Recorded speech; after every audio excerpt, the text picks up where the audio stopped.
Hey guys, welcome back to the channel. Today, we're starting part 1 of an awesome What If Deku was secretly given Quirk Suppressants by his mother story.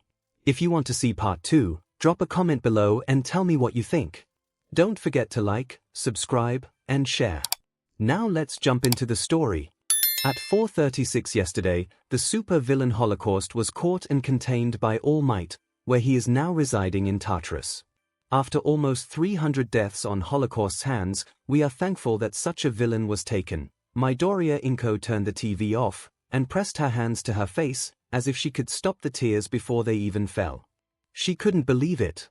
She actually couldn't believe it. After almost 10 years, Holocaust was finally caught, and she could live her life without the villain looming over her. Her and her 4-year-old son. She had met Hisoshi in a bar, and if that wasn't stereotypical, then she didn't know what was. He had wooed her with his words, a dark charisma oozing from them as he promised her a night worthy to be remembered. After a good 10 minutes of him being persistent, she had finally relented, and he took her home, where she sure as hell had a night worthy to be remembered. She had been scared of it, fresh out of law school and aversion, never had any love experience, but the way Hisoshi treated her, with patience and an almost loving ability to stop if she felt overwhelmed, she felt as if she could understand why women went through the initial pain.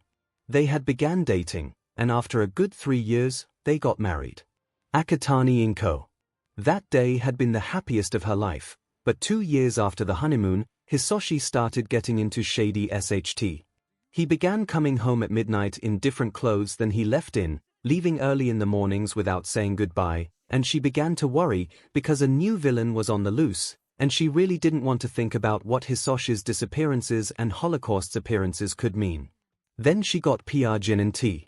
She was so happy, a appealing child with her lover of 5 years, husband of 2, and just as she had hoped, Hisoshi was suddenly back in the picture. He was back to adoring Inko, showering her with gifts and love, caressing her stomach at night as he whispered how much he loved her, how grateful he was to have her, and she couldn't be happier. Until that love became something else. She wasn't allowed to leave the house, under any circumstances. She had found this out after Hisoshi dragged her back home from the grocery store, steam pouring from his lips as he snarled at her, saying she couldn't leave with his child. She wasn't allowed to call anybody, or walk around the house, touch anything in the kitchen or living room, nothing. She was barricaded into their bedroom on bedrest, even though she was only 3 months 𝐼𝐺𝐻𝐻. One night, when she was pretending to be sleeping, she heard Hisoshi slip into the house, and a sudden stench of blood and burnt flesh wafted into her room, and she gagged. There was something about the smell of burnt flesh that you could never have smelled it before, but be able to immediately identify it when you do.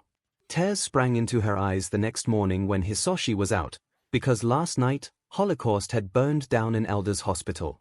There was no denying it anymore. Hisoshi was Holocaust, the supervillain, mass murderer, and she was married to him. She was carrying his child. No, she wouldn't punish this child for something their father was, because she would raise this child to be different. She would raise this child to love the world, not hate it. And so, at 3 months 𝐼𝐺𝐻𝐻, she ran. She didn't take anything but her money, and she emptied the safe that Hisoshi had for emergencies, trying not to cry when she had to move all the guns inside. She took her ring off, placed it in the safe, and ran. After being on the run for a good month or 2, she decided to move to Musutafu, and hoped to God her husband didn't follow her. Even though they had been legally married, it was far too easy to change her name back to Midoriya, and say that her boyfriend did a runner. In her 𝐼𝐺𝐻𝐻, she met a lady by the name of Bakugo Mitsuki, and they got along well. Mitsuki was like a raging fire, not in the way Hisoshi was, but in a spitfire way, like she didn't have a problem saying what she thought, even if it hurt someone. She had liked the woman's bluntness, so different from the way Hisoshi would twist his words and her feelings to get what he wanted. She was there for Bakugo Katsuki's 𝐵𝐺, and she was named the auntie. 3 months later, Midoriya Inko gave 𝐵𝐺 to a perfectly healthy baby boy, who she named Midoriya Izuku. The little boy was the light of her life. He was always so happy, smiling like All Might and saying he'll become the #1 hero so Inko could be proud of him. She would do anything to protect him, she swore it. Mama! She quickly wiped her eyes, and turned to her sunshine. He was rubbing his eyes blearily, the All Might honestly rumpled from his sleep as he stumbled over to her. She leaned down and pulled him into her lap. He slumped against her chest, body still warm and red lines pressed into his face from his pillow. "What is it, baby?" she asked, running a hand up and down his back. "Will I get your quirk?" She froze, and that small action prompted the small boy to look up at her, his eyes wide with childish innocence, something she wished he would have forever. "Mama." "Of course you'll have my quirk," she said. "You'll be able to use telekinesis just like your mama." "What was Daddy's quirk?" Her grip on him instantly tightened, and he squirmed at the uncomfortable feeling.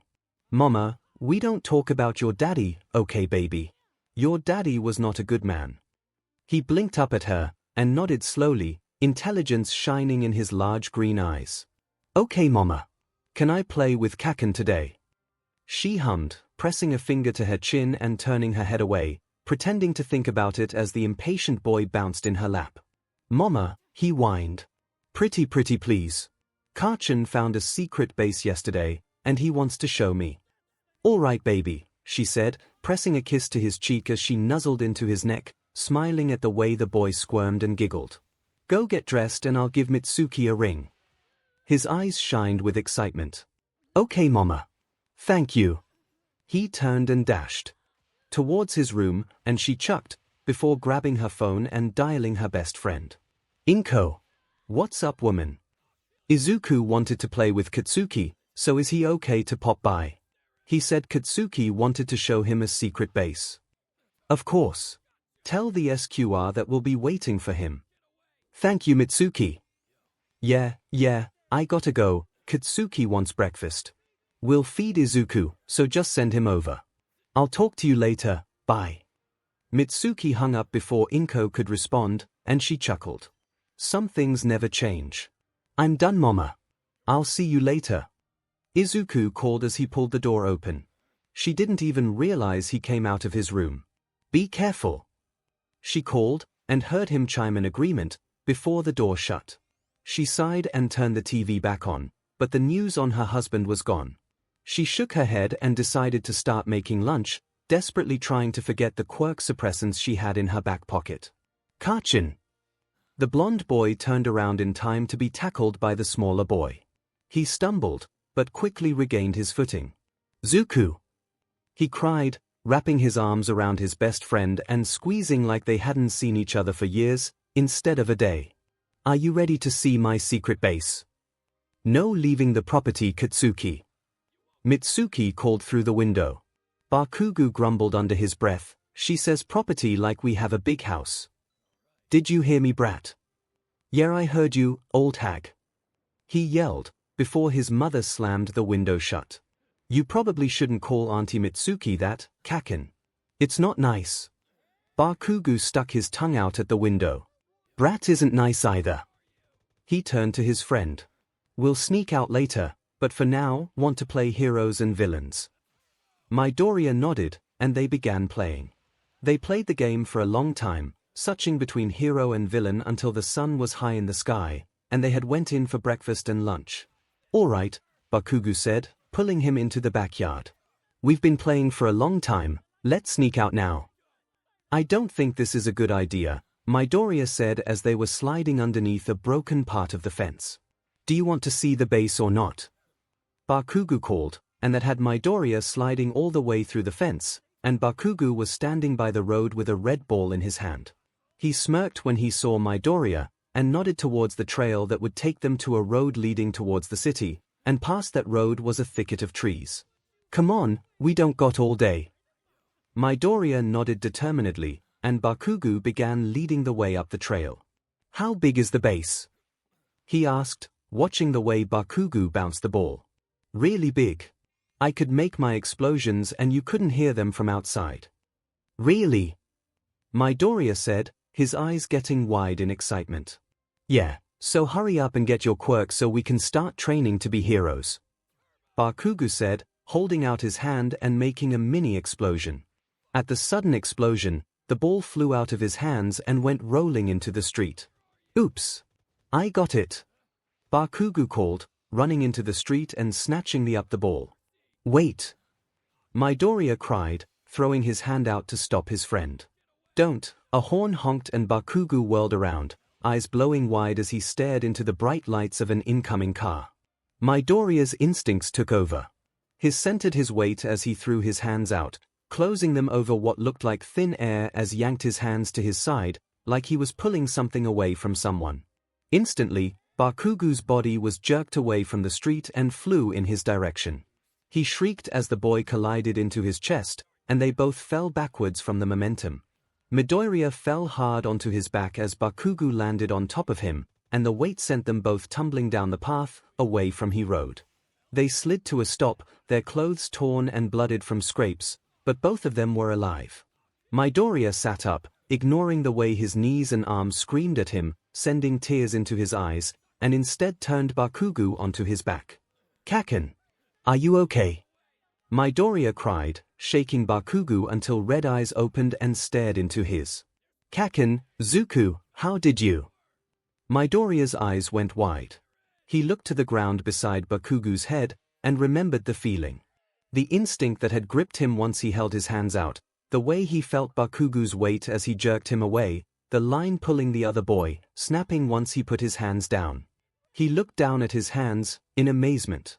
Though they were scratched and bleeding lightly, they had saved his best friend's life. He looked into Bakugo's dazed stare. "I think I got my quirk, Kaken." Bakugo's eyes blew wide open, suddenly not that dazed anymore, and he sat up, excitement in his tone as he shook Midoriya's firm shoulders. "Do it again." Midoriya surveyed his surroundings, looking for something he could grab, and zeroed in on the ball that had almost taken his best friend's life. He held his hand out, and like before, he curled his fingers in and yanked his hand to the side. The ball lifted into the air once he held his hand out, and when he yanked it back, the ball came flying their way. It smacked Midoriya in the face, and he fell back with a cry. "Zuko!" Bakugo cried, leaning over his best friend to see a red mark rapidly darkening on his forehead. The boy was staring at the sky in shock, and Bakugo was about to get super worried, until the boy was sitting up, practically vibrating in excitement. "I got my mama's quirk, Kaken. We can start training to be heroes. Kaken, I can be a hero now."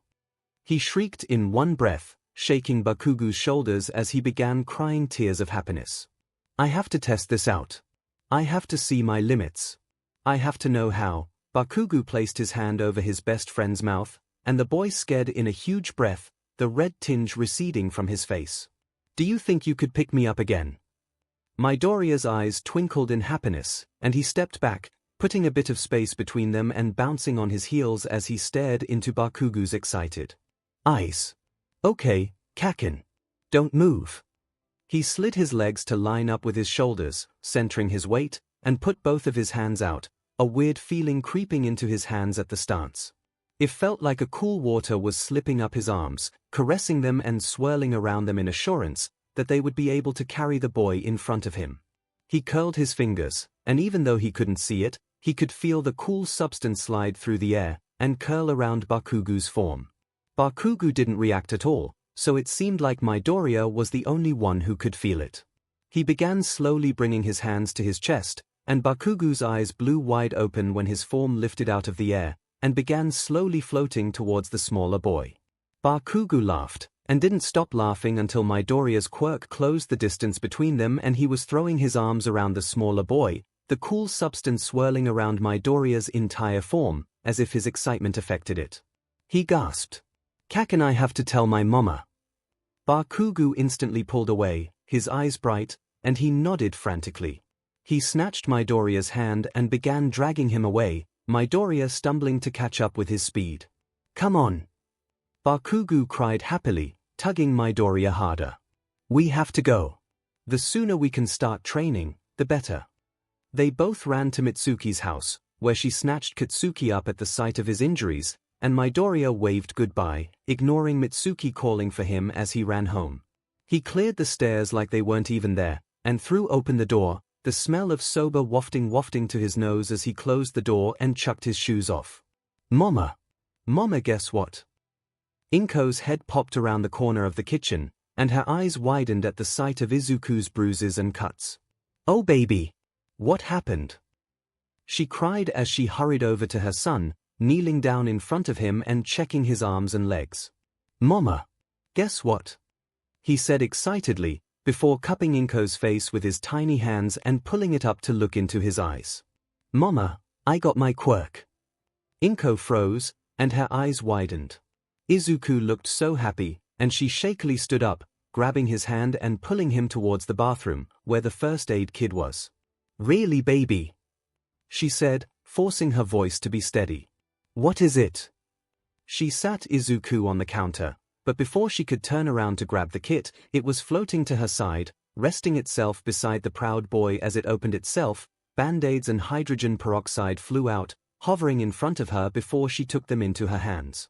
I got your quirk, Mama. The boy whispered, as if it was a secret. Instantly, all of 𝐒𝐿𝐴's fears washed out of her and she cried out in happiness, crushing the smaller boy into her chest as he squeaked. She twirled them around a few times, before setting Izuku back onto the counter. Okay, baby, she said excitedly. How did it happen?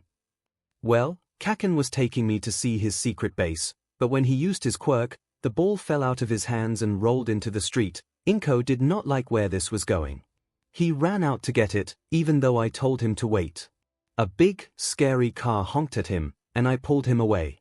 We both fell down the road though, and that's why I have all these scratches, but Mama, I saved his life. I'm a hero now. She was frozen in shock, because Bakugo Mitsuki almost lost her child that day, and she hugged Izuku again, so very thankful that he didn't have to witness his friend's death. That's right, baby, she whispered, rubbing his back. You are Katsuki's hero now, and mine too. She began peppering the boy's cheeks with kisses, and he squealed and tried squirming away, laughing when 𝐒𝐿𝐴 blew a raspberry on his cheek.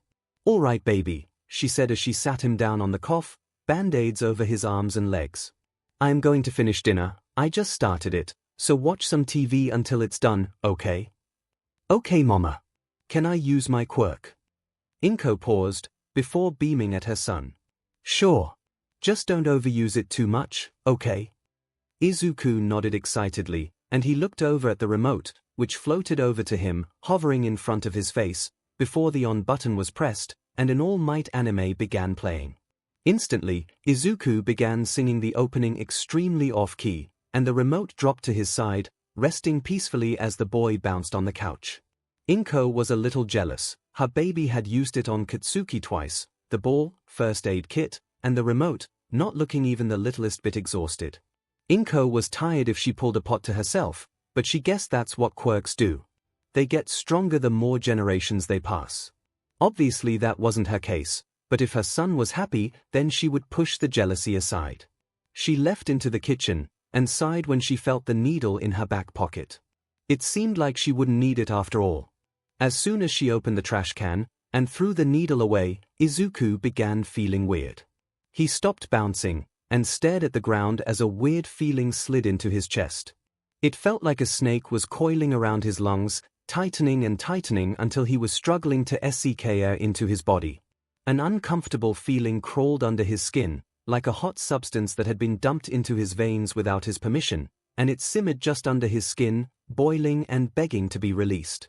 The cool substance that he had linked with his telekinesis was whipping around his body in a frenzy, and he could feel it double in size, now the length of 3 jumbo koi fish and sleek like a python. The uncomfortable feeling was welling up, and he was trying to push it down, away, but the more he suppressed it, the stronger it wanted to come out. He finally decided he didn't want that feeling anymore, and he unscrewed the lid keeping it caged inside him. Fire instantly leaked out of his pores, growing in size by the second and bathing the entire room in a bright green glow. He screamed and threw himself off of the couch, stumbling away from the disintegrating couch, staring at his burning hands in shock, because he didn't feel the heat, and he didn't feel the uncomfortable feeling anymore. It felt warm. He felt free. He capped the lid inside his chest, and instantly his fire cut off, receding back into his body on command. He heard glass shatter, and he turned to see 𝐒𝐿𝐴 staring at the couch in horror. "Mama, I'm sorry," he said, eyes wide in guilt. "It just came out. I didn't know I could use fire. I didn't mean to ruin the couch." She slowly turned around to stare at her son, the fire's green glow making her eyes shine unearthly in the shadows of her hair. "Do you want to be a villain, Izuku?" The boy flinched at the question, his eyes blowing wide as his mother began shaking. "No, Mama. I want to be a hero. I didn't mean to burn the couch, I'm sorry. Your father was Holocaust. And you have his quirk." Izuku felt all the happiness drain from his body, and it seemed like his world had stopped. A sick feeling gripped his stomach, and tears began spilling from his eyes. Not even the cool swirling of his quirk could calm him. His father was a villain. He was the son of the mass murder Holocaust. 𝐭𝐽 was suddenly in front of him, her eyes wide with an emotion he couldn't place as she snatched his arms. "Izuku, baby, you don't want to be like your daddy, do you?" Midoriya, 𝐭𝐽 said, a crazed look in her eyes as she squeezed her crying son's arms. "You don't want to be a villain, do you?" "No, Mama," he cried, trying to pull away from his mother's painful grip. "I don't." "Good boy," she cooed, before pulling a needle out of her pocket. "Then don't move." "Mama, I'm sorry. I won't use it again. I promise." The little boy sobbed, thrashing futilely in his mother's arms, but 𝐭𝐽 had already injected the substance into her son's veins. "That's right, baby, you'll never use it again," she said, staring at the couch that had been burned to ashes. "You'll never ever use it again." "What did you do?" Izuku screamed, yanking himself from his mother's grip as he collapsed to the floor, sobbing. He couldn't feel it anymore. The cool substance that was his quirk, or the warm feeling under his chest. It was like he was quirkless again, not able to feel what he had begun to love in those few seconds.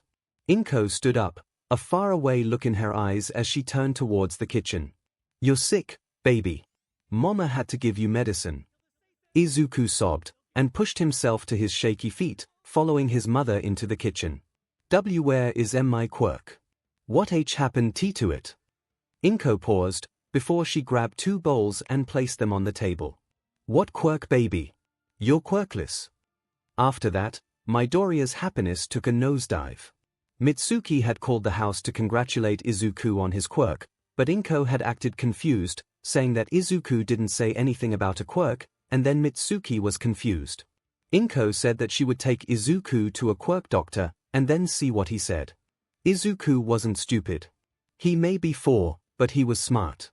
His mother had pulled money from her bank account that morning, and when they went into the office, Dr. Tsubasa said he was quirkless, putting up an X-ray with a child's foot, and said foot had the extra toe joint. 𝐭𝐽 had acted sad, and she held Izuku while he denied it, apologizing over and over again, and Dr. Tsubasa said he should give up on his dream of being a hero. "Oh my poor baby," 𝐭𝐽 had said, tears welling up in her eyes. "I'm so sorry." Izuku was too young to understand what the feelings were in his chest, but he would later learn that his mother was the first person to introduce him to bitterness and hatred. He and Bakugo split apart. It was ugly and unnecessary to Izuku, but the boy had been hurt and confused, because he knew Izuku had a quirk, so he was always asking why 𝐭𝐽 said he didn't. He had been shaking, suppressing his tears, but he had looked Bakugo in his eyes and told him he was crazy, because the doctors told him he was quirkless. Bakugo didn't take that well. For some reason, he saw it as Midoriya looking down on him, that he wasn't worthy to see Midoriya grow and mstr his quirk, so he stopped being his friend.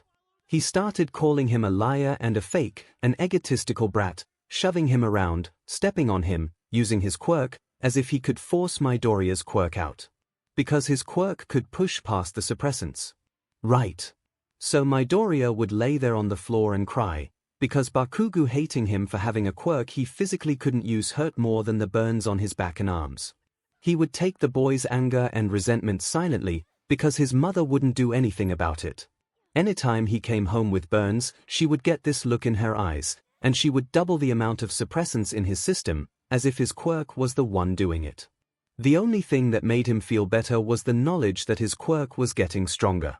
At first, when he was 4, 𝐭𝐽 would only need to inject suppressants into his system every month, and his quirk wouldn't show up unless she missed the monthly mark.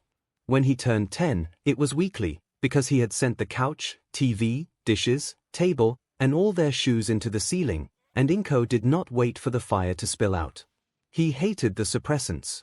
It felt like a cage in his chest, where his warm fire had once resided, and it kept that uncomfortable feeling under his skin. But as more of the years passed, it felt more like he was being burned alive by his own fire.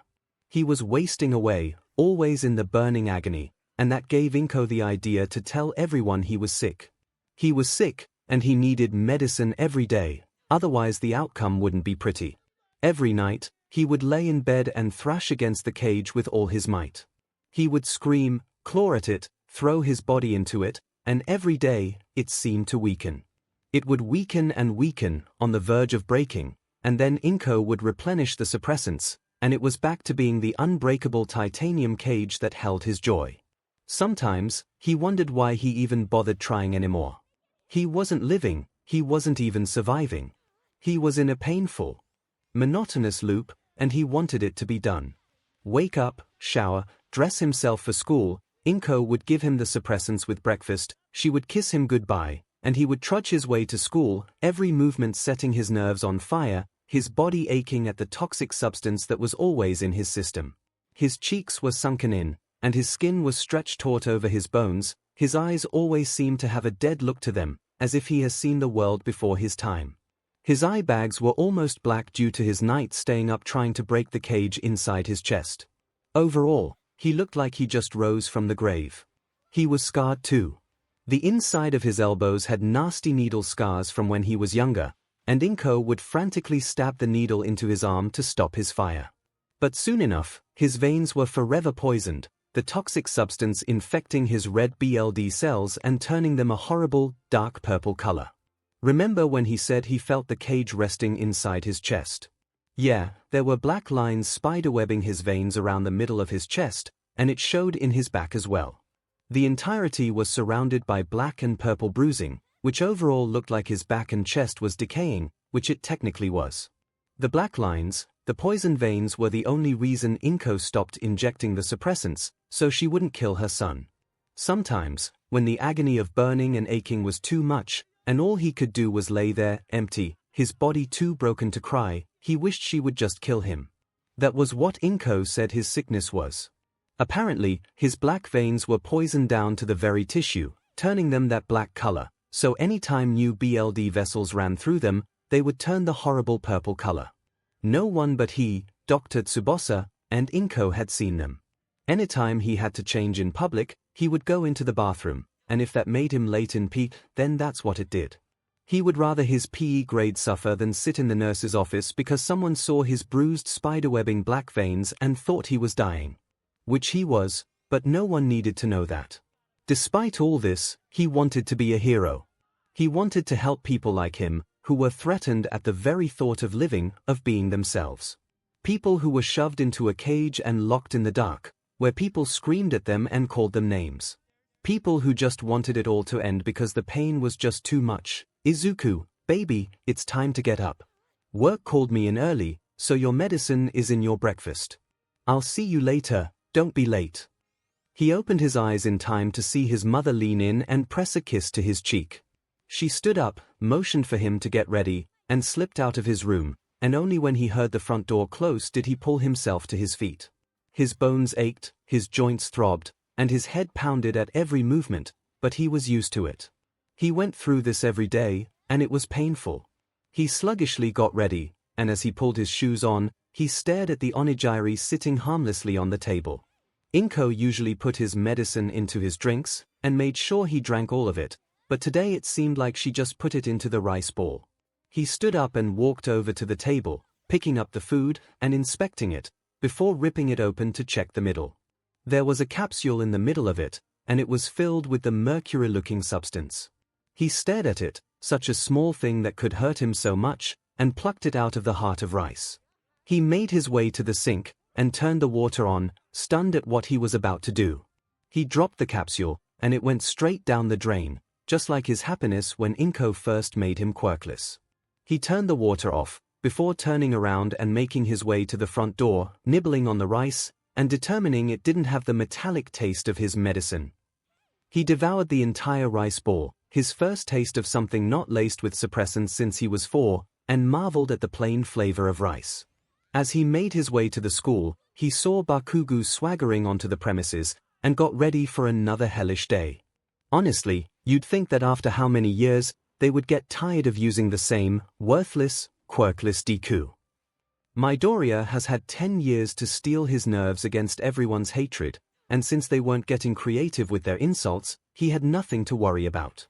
He had no one to hold his hand and help him up, no one to fall into, and no one who cared about him, so why should he care about what they were saying to him? Midoriya Inko said she loves her son, but her protecting him from his own quirk was killing him. Dr. Tsubasa had said so. He had said that to her face, that she was killing her own child painfully slow, and she told him he didn't know what he was talking about, and they never went back to that clinic. He wished that doctor had called the cops, because he just wanted it all to be over. Inko stopped looking at him, as if the sight of him physically pained her. Whoop-de-fing do, just being him hurt. The older he got, the more and more his hair looked like his father's. That was it. Inko hated his hair, because it reminded her of her husband's. She never let him cut it though, because his father's hair was cut close to his scalp. Even when he was young, she would never touch it. Never brush it, card her fingers through it, pat his head, nothing. It was always his back or shoulders, and the bell rang, and he was startled out of his shell. It was funny how when you lock someone up, in any way, they will be locked up in every other aspect. His peers began gathering his stuff, and he was following suit, taking much longer than usual due to a weird feeling in his chest. It felt like something was breaking. He sked in a breath and pressed both hands to his chest, marveling in the way he could feel the cage being destroyed, broken off bit by bit as his quirk thrashed against it. An explosion knocked him out of his marveling, and he dropped his hands up from the hand on his desk and met angry red eyes. "You wanna go to UA, you thing quirkless SHT?" Bakugo yelled, another explosion making sure Midoriya would have to do his homework again. "You think you're better than me?" Midoriya just stared at him, because it was breaking. The stupid thing cage that had been with him forever was breaking, and he couldn't bring himself to care over what the stupid boy in front of him was saying. His silence just angered the blonde more, and his collar was snatched, Bakugo yanking him out of his seat and away from his desk. Bakugo shoved him backwards and his stupid minion stuck his foot out, and Midoriya met the floor hard.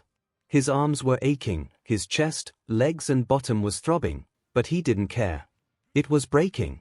If you wanted a quirk so thing badly, you should take a swan dive off the roof of the building and pray for a quirk in your next life. Midoriya wasn't listening.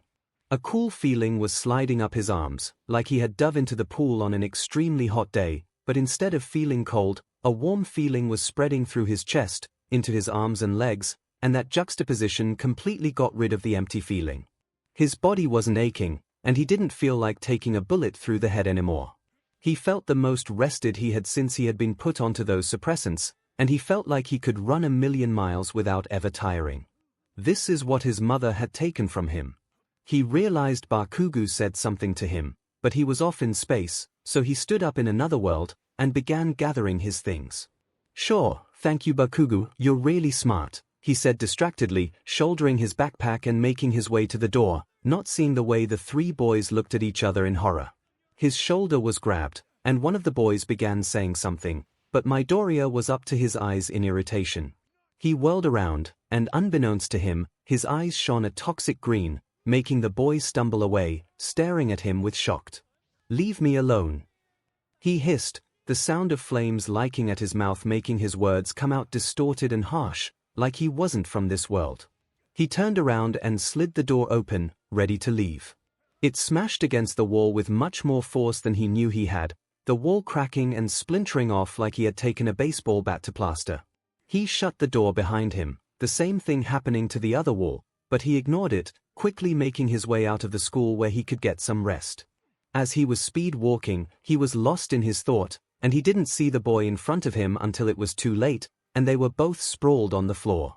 Midoriya sat up, and opened his mouth to apologize, before freezing at the sight of the boy's eyes.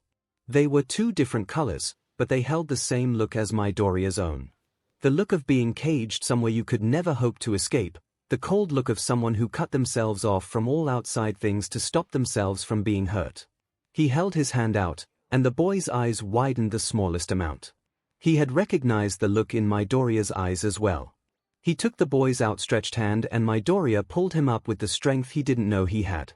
"I'm sorry," he said, his voice sounding just as emotionless as before, like he was so done with the world that he couldn't hope for it all to end. Which he did, but the feeling in his chest was eating away at that hopelessness. "I wasn't paying attention to where I was going." The boy nodded slowly, and Midoriya moved to walk around him, but the boy caught his arm, and Midoriya tensed, the cool feeling swirling around him faster, like it was affected by his emotions. The boy slowly turns to look him in the eyes, and again, it was like looking into the mirror. "What happened to you?" he asked, and if that's what he sounded like, cold and unrelenting, he hoped he sounded just as badass, and not like he had been drinking a toxic substance. "Wait. That's a story." Midoriya hummed, his voice still monotone. It was something he could never shake. Ever since he lost his quirk, he had lost the ability to show his emotions. "I doubt you would be willing to sit by me when it's done, son of Endeavor." The boy flinched at the reminder, and Midoriya felt bad, because this boy could never escape the shadow his father cast. Midoriya had hope, because his father was imprisoned, and his fire was different from Holocaust's. Holocaust only breathed fire, and even then it was a dark, dark green, bordering black, while Midoriya's fire came out of his pores, and they were a pale, pale green, almost white. "If I share my story, you're sharing yours," Midoriya said, and the boy stared at him, before nodding. 10 minutes later, they were sitting in a secluded cubicle in a little shop that the boy had gotten using his father's credit card. "And your father doesn't know you're using it?" he asked, a little shocked when the boy shook his head.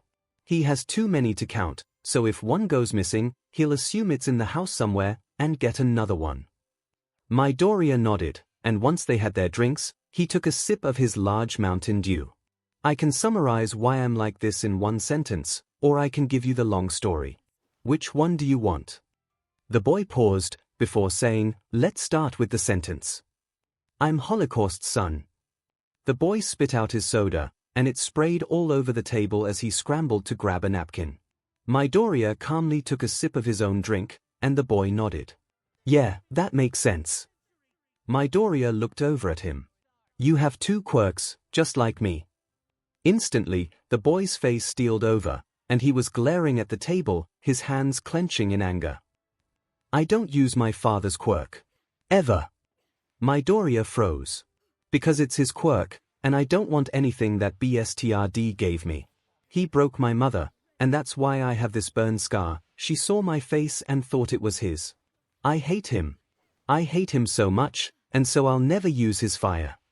Midoriya's eyes glazed over, but the boy didn't. "Notice. It's his fire, and I don't want anything to do. Stop.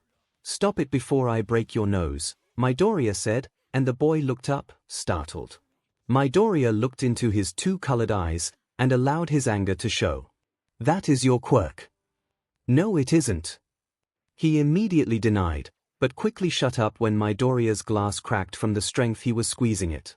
"That fire quirk is yours. It responds to your command, does it not?" The boy sat back, as if that had never crossed his mind. Midoriya scoffed. "I don't know why I'm trying to change your mind. You're just like my mother. No matter how much I tell her that this quirk is mine, she doesn't believe it. She sees my flames and sees my father, and you are so lucky you can even use your quirks." The boy furrowed his eyebrows. "What?" Midoriya unclenched his hand, liquid spilling out onto the table, and started unbuttoning his bottom shirt. He had taken off the black top earlier, and had been sitting in his white undershirt. "What are you?" The boy cut himself off, eyes blowing wide as he scared in a breath at the sight of the black, bruised spiderweb on Midoriya's chest.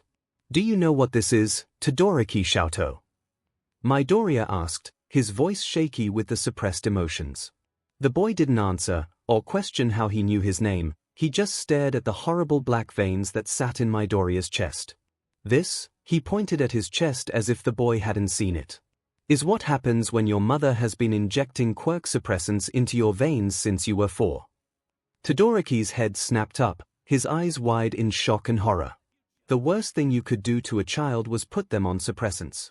A child's largest milestone was getting their quirk and growing with it. Something with the responsibility of their quirk triggered their brain that allowed them to continue to grow and learn emotion-wise.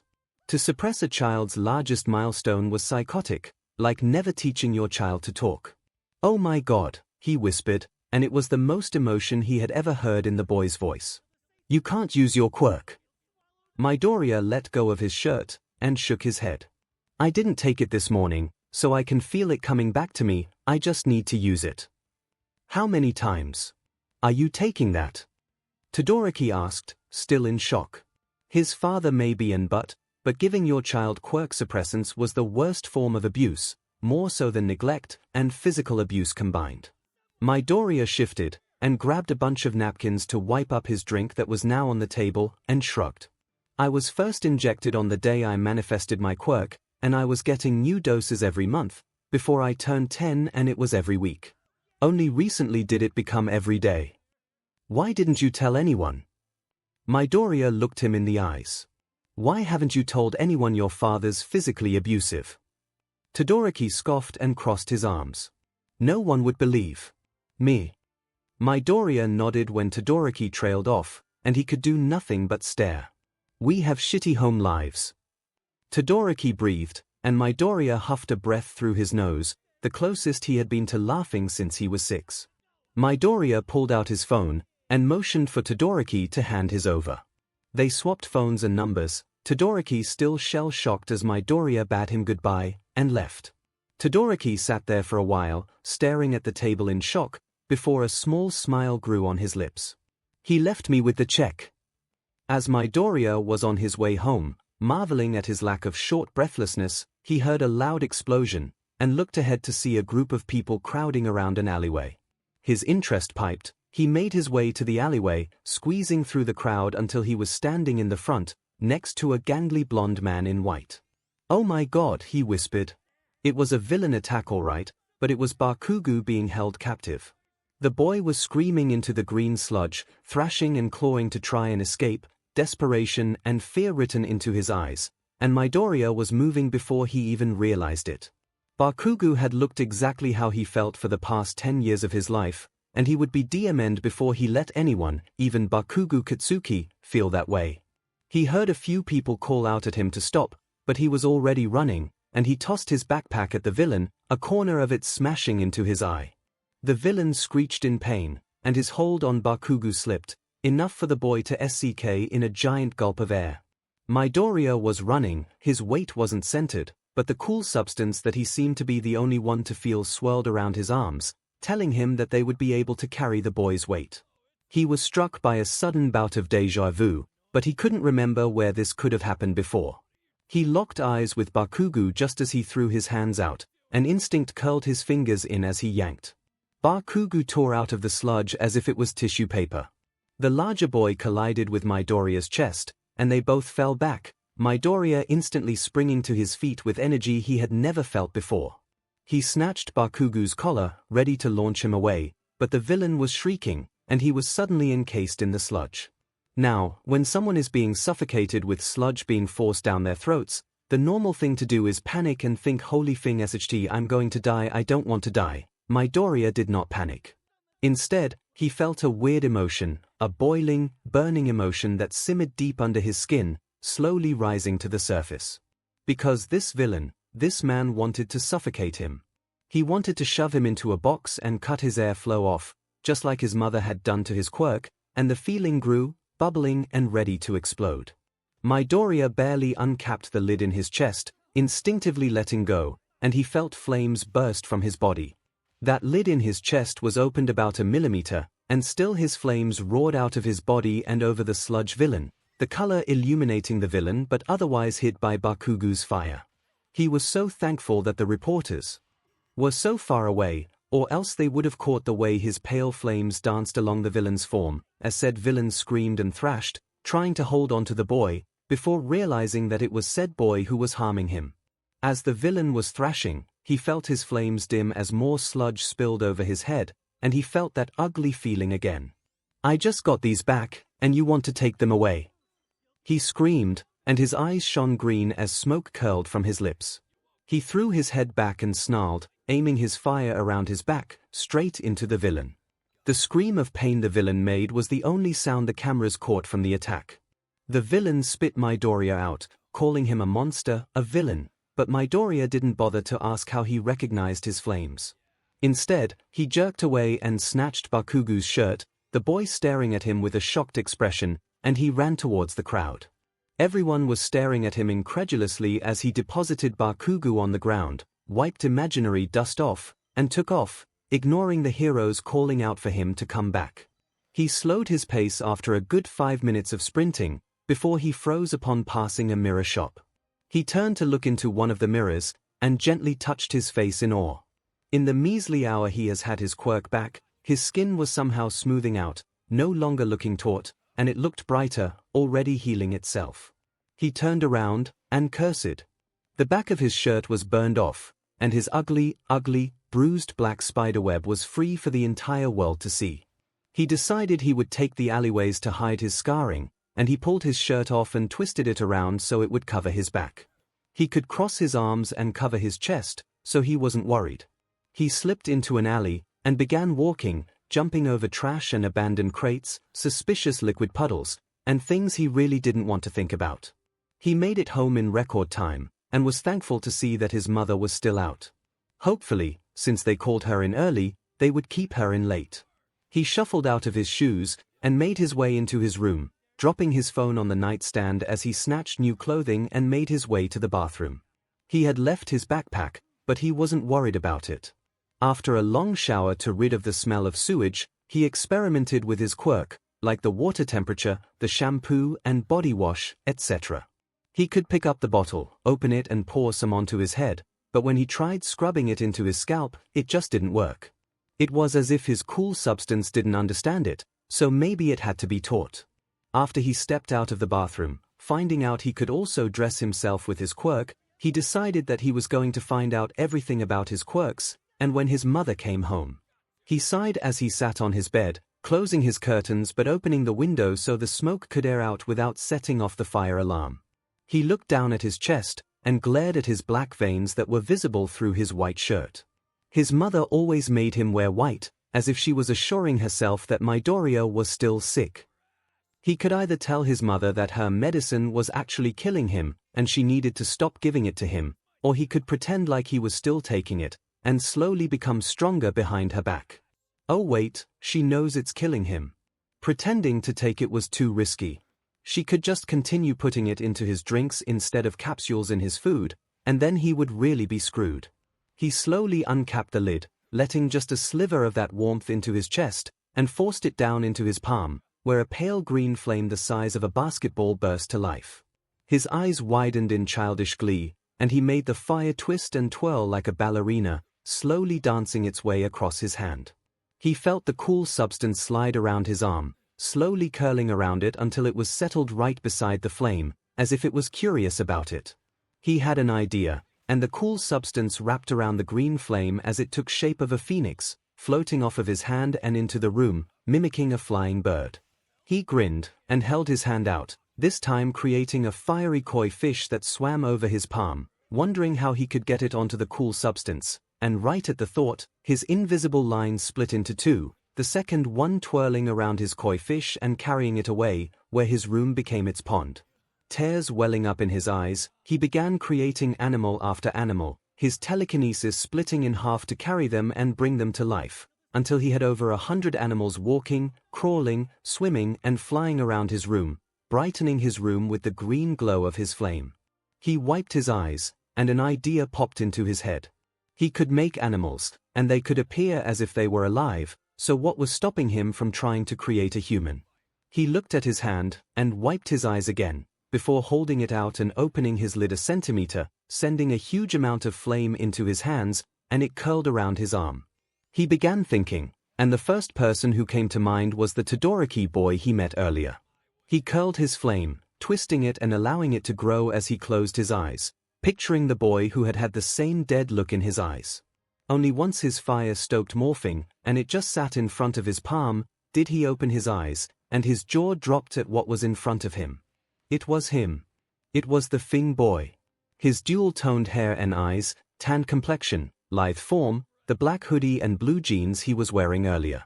The boy was standing, and he looked so real that Midoriya squealed and fell backwards, but the boy didn't move. What the F, he breathed, and his mind was absolutely blown. He had made that. His fire had made that. He froze, and tears spilled out of his eyes as he sobbed, pressing a hand to his mouth. His mother was wrong. His mother was so wrong. She made him quirkless because she was afraid his quirk would be exactly like his father's, in the way that it would take and consume everything, leaving nothing but pain and despair behind. But this was his quirk. It followed his command, and his quirk created. It created whatever he wanted, created the feeling of happiness and left the feeling of elation. He sobbed into his hands, because his mother, someone who was supposed to love and cherish him, had taken this away from him. She had begun killing him to keep this feeling in his chest. She would rather he die than feel this immense joy. He felt a hand on his shoulder, and he jolted, looking up into the dual-colored eyes of Todoroki Shoto. His jaw dropped as the boy crouched in front of him, his hand feeling very real, and opened his mouth to speak. "It will be okay," he said, his voice the same monotone as in the shop, smooth like water but so dead. He felt more tears well up, because the boy wasn't here. This wasn't the real Todoroki, so that meant his own quirk was comforting him, telling him that they would get through this together. He looked up and saw all of his creations, all of his animals swirling above his head, as if they were forming a wreath of fiery happiness. He sat like that, and cried into his hands until the sky was darkening, and he could smell the petrichor in the air. He sniffed, and wiped his eyes, smiling at the boy sitting in front of him. "Thank you," he said, his voice thick with emotions. His quirk nodded, and smiled. If that's how the real Todoroki Shoto looks when he smiles, Midoriya swears right then and there that he would make that boy smile forever. "Your mother is here," he whispered, and Midoriya jolted when he heard a car pull into the parking spot. Instantly, his creations, including the boy in front of him, seemed to curl into themselves, their light dimming as they began swirling around his chest, merging into one large strand of fire until it sunk into his glowing skin, and slid back into the container he had in his chest. He took a deep breath and pressed a hand to his chest, feeling a warm pulsing underneath his palm that brought a smile on his lips, before holding out his hand. Instantly, his invisible line curled around onto arm, before sinking into it like the fire, only it left a tattoo behind. It was a appealing, blue and white and swirling around his arm, shining like a ribbon in the light. He quickly grabbed a thin sweater and slipped it over his arms, feeling sad at having to cover something so appealing. After a moment of thinking, he snatched his wallet, in case he had to run. He had a good amount of money in there from reliable sources. His phone was traceable. "Izuku, baby, where are you?" he heard his mother say, and he pulled himself to his feet, and made his way to the door. He was going to confront her. She had locked up his happiness, his love and joy deep in his chest, and he wasn't okay with that. She may be his mother, but hell if he sits there and allows her to kill him. He slipped into the living room, and his mother was slipping her shoes off, placing her purse on the table. She turned around and opened her mouth to say something, before freezing at the sight of his face. "What's the matter?" He wanted to snarl, the emotion identified as anger up creeping into his chest.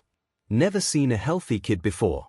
She dropped her sweater, and took a shaky step forwards, her hands lifting to press against his cheeks, but he curled his lip back and hissed. Her eyes went wide and she stumbled back, horror slipping onto her face.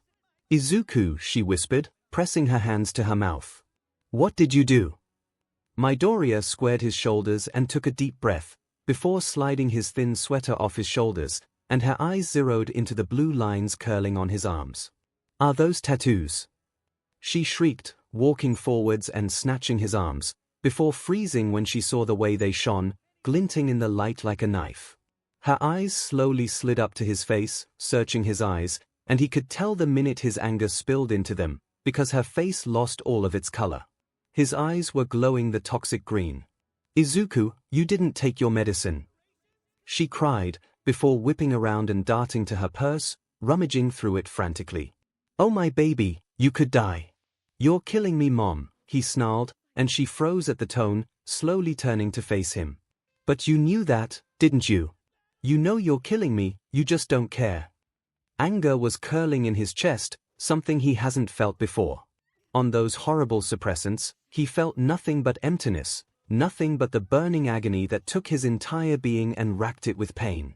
He has never felt these emotions before, the way they ate at each other, suching and twirling around each other like the fire that danced through his poison veins. Disbelief spilled onto 𝐭𝐽𝐾𝐲's face. "Excuse me. You heard me." Fire was licking at his throat, and 𝐭𝐽𝐾 flinched when smoke began curling past his lips. "You don't care about me. You only care about yourself, and that's why you're killing me, so you can erase your mistakes. Shut up." 𝐭𝐽𝐾 screamed, and Midoriya flinched when a window cracked. "I'm your mother. You will treat me with respect." Midoriya glared at her, and maybe a small part of him was screaming, because he was calling his mother out on her 𝐻T, but the bigger part of him was being consumed by flames, his flames. "Respect. Respect. You've been poisoning me since I was 4. He screamed, and his head snapped back with the blow, his back slamming into the wall. BLD dampened his flames as he doubled over to cough the liquid out. He straightened up and wiped his mouth, turning to look at his mother in shock. She didn't just hit him, she used her quirk on him. She slapped him, and threw him into the wall. She was staring at him, a crazed look in her eyes as she stepped forwards, and Midoriya felt fear creep up his back as the needle glinted in her hand. Why did she always seem to have one of those on her? "You're sick, Izuku," she said, her voice empty, not all there. "Mama has to give you medicine." Fear gripped at his core. Because that sent him into déjà vu, and not the good kind. He may not remember where he heard his mother say that before, but he knew the outcome of it wasn't pretty. She launched herself at him, and he tried to scramble away, but his back hit the wall and this was his mother. He could go to jail for hurting her. The needle jabbed into his skin, and he lost all care of hurting her. His entire invisible line, thick as an old tree and as long as a blue whale, burst from his skin, wrapping around 𝐭𝐽𝐾 like a python, and tossing her across the room. She smashed into the cabinet holding all of her precious ceramics, and collapsed to the floor, rolling onto her back with a groan. He was breathing, not from quirk exhaustion but from adrenaline. He just did that. That was the first time he had ever fought back, and damn it felt good. His quirk was twirling around him protectively, an invisible barrier that promised him safety as 𝐭𝐽𝐾 climbed back to her feet.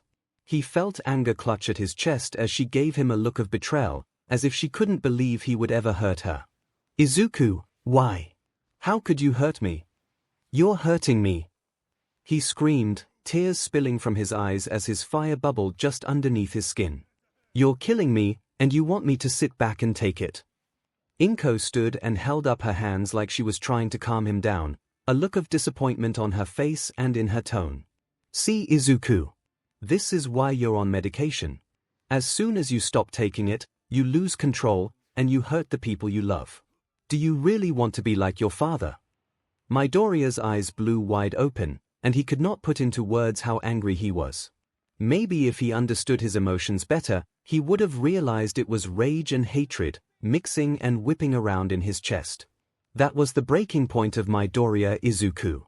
His jaw was clenched as his teeth ground together, holding back the flames that wanted to punish, his rational thinking blinded by the 5-star course of hatred, and his skin began glowing slightly, the fire rising to the surface, ready to come out. "F you!" 𝐭𝐽𝐾 gasped in shock, and she took a step back, her features quickly morphing into anger, but before she could reprimand him, Midoriya's anger seemed to just jump out of his chest. "F you!" He screamed, his eyes glowing his toxic green as smoke curled off of his figure. "F you, F you, F you, you motherfucking bitch. I hate you. I hope you rot in hell. F you." He turned and ran, straight into his room as he slammed the door shut, heart racing when he heard the wall splinter and break from the force, but he didn't care. His quirk was swirling around him, the force of it making cracks appear on the wall as he tried to bury the urge to run back in there and show her how much he hated her. His bed was thrown into the wall along with his desk, but he ignored it and ran towards his window.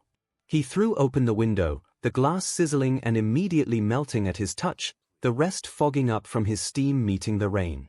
He looked down at the ground, and his quirk buzzed happily, telling him that it would catch him. He heard his mother begin stomping to his room as if she could intimidate him, and he yanked himself onto the sill, the wood heating up and burning at his touch, leaving nice handprint scorch marks on the white paint. He slid his legs out of the window and took a deep breath. "F you." The door slammed open behind him, and his mother shrieked, "Izuku." But he launched himself away from his room, the rain sizzling and evaporating before it even touched him, leaving him completely dry as he began falling. His fire burst from his chest, and he heard his mother scream, before it swirled around his hips, growing larger and larger in size like a portal as it swirled faster and faster, and he realized he was floating. He let himself think, "What the F?" before his fire slowed its spinning, and he was lowered to the ground gently. He stood there in shock, before he shook his head and bolted, running away from his mother, away from the suppressants, away from everything. Maybe if he ran fast enough, he could escape the lies and pain. He was sitting on the edge of the roof when 𝐈𝐴 first met him. The small boy with the villain's web, steam curling off of his slumped figure as he stared down at all of the traffic below him. Most people don't know about the villain's web, because it's not a practice done with normal children. The only people who know about the villain's web are heroes, medical staff, policemen, and influential families. The government doesn't tell normal people in hopes that the practice won't be picked up anymore. The villain's web is a poisoning children get when their parents inject them with quirk suppressants to try and stop them from gaining their villain parents' quirk. It's usually located around the heart area, and the first sign that a child has the web is their inability to show emotions. Most people write that off as a phase, so the second stage is more noticeable. In the second stage, purple bruising will appear on the chest, sometimes even on the back, and this is from the toxin poisoning the skin. The third sign will be the darkening of said bruise, until it's black, and this is usually when people start noticing. The fourth sign is the worst, and most children usually die a few years after they hit this stage, so it's dubbed the last stage. The child's veins will become poisoned, therefore poisoning their blood, and the only way to get rid of the poisoning is to remove the veins, or to allow the body to heal itself without any more injections. Not a very pretty thing to do to a child. Unfortunately, most black markets and underground sellers sell amounts of liquidized quirk suppressants for this one reason. Most adults that need suppressants have to put down their names, and the villain whose child they are going to suppress, so that if they ever double-cross the seller, they'll turn them into the police for villain webbing a minor.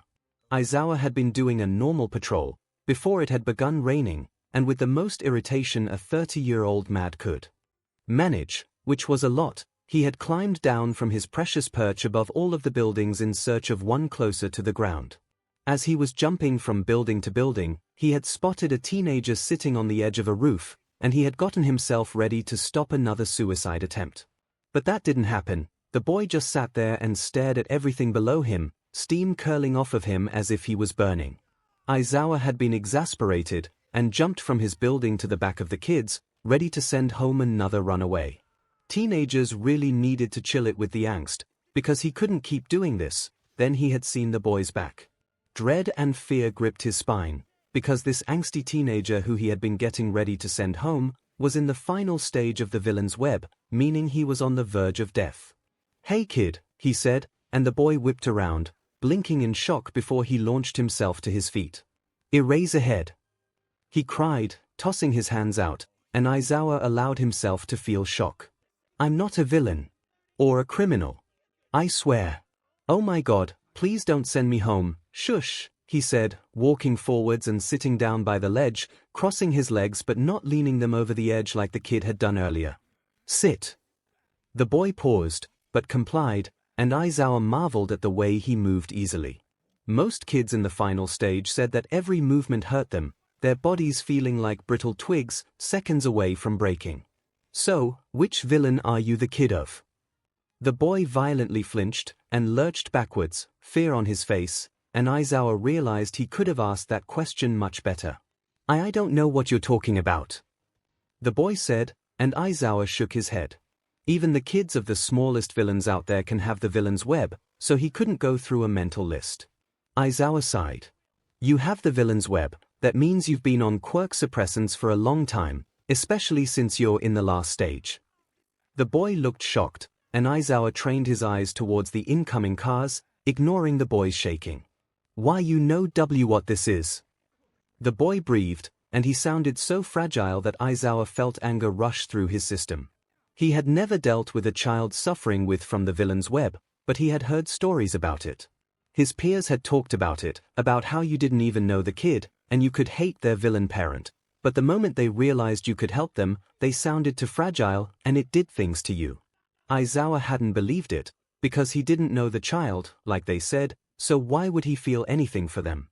His peers had patted him on the shoulder, and told him he would see if he ever had to deal with it.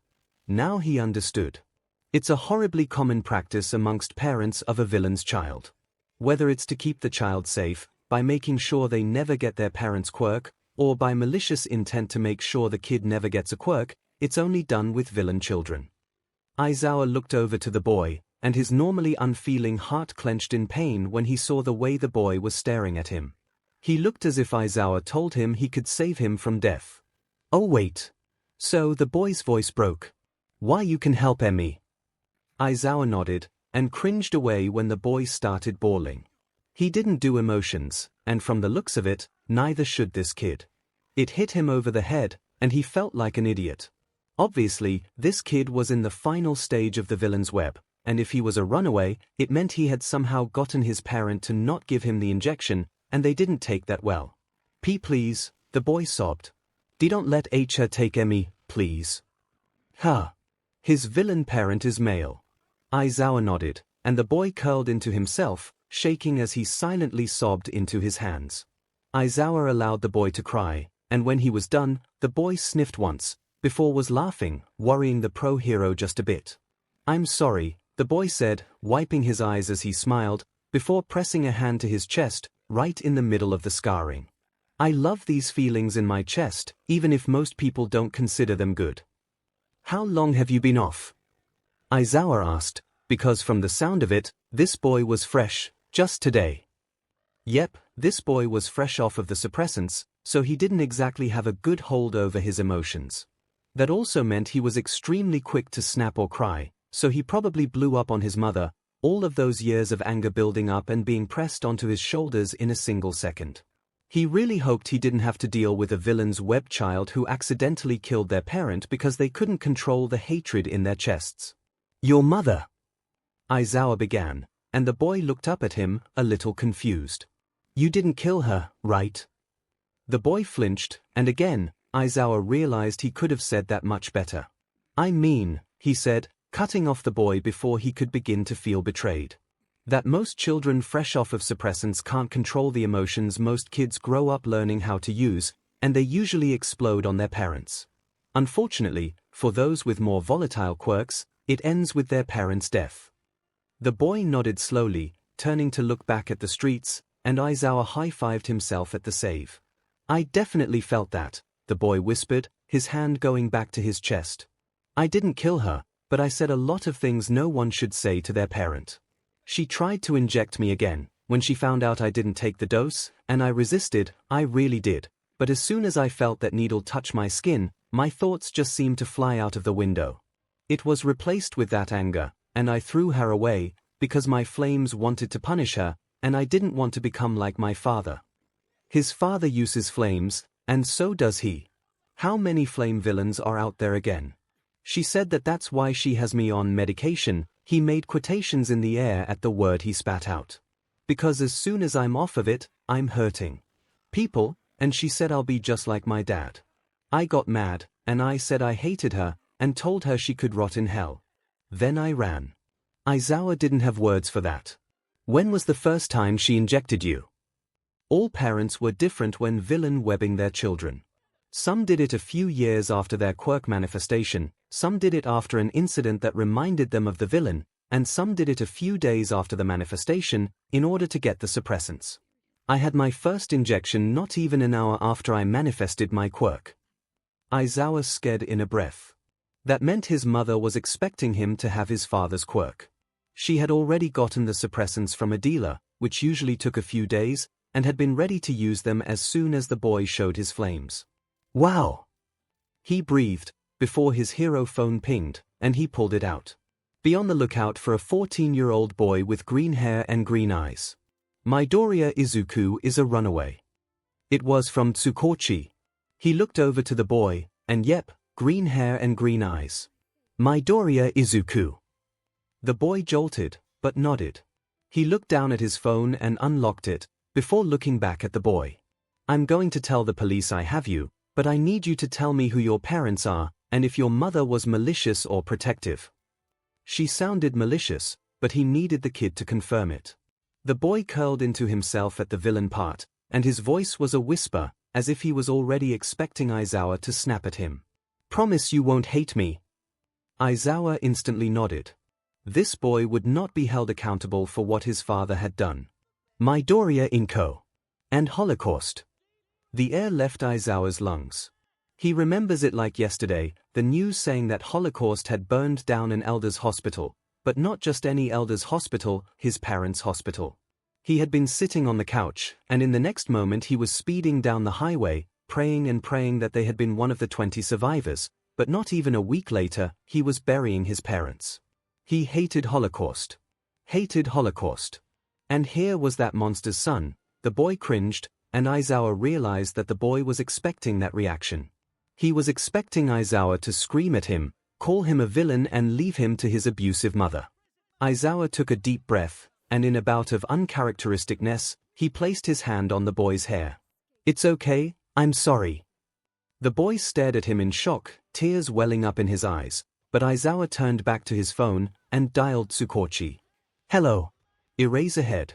Did you find Tsukochi? He said, cutting the man off. Midoriya Izuku is in the final stage of the villain's web. Midoriya 𝐭𝐴 injected him an hour after he manifested his quirk.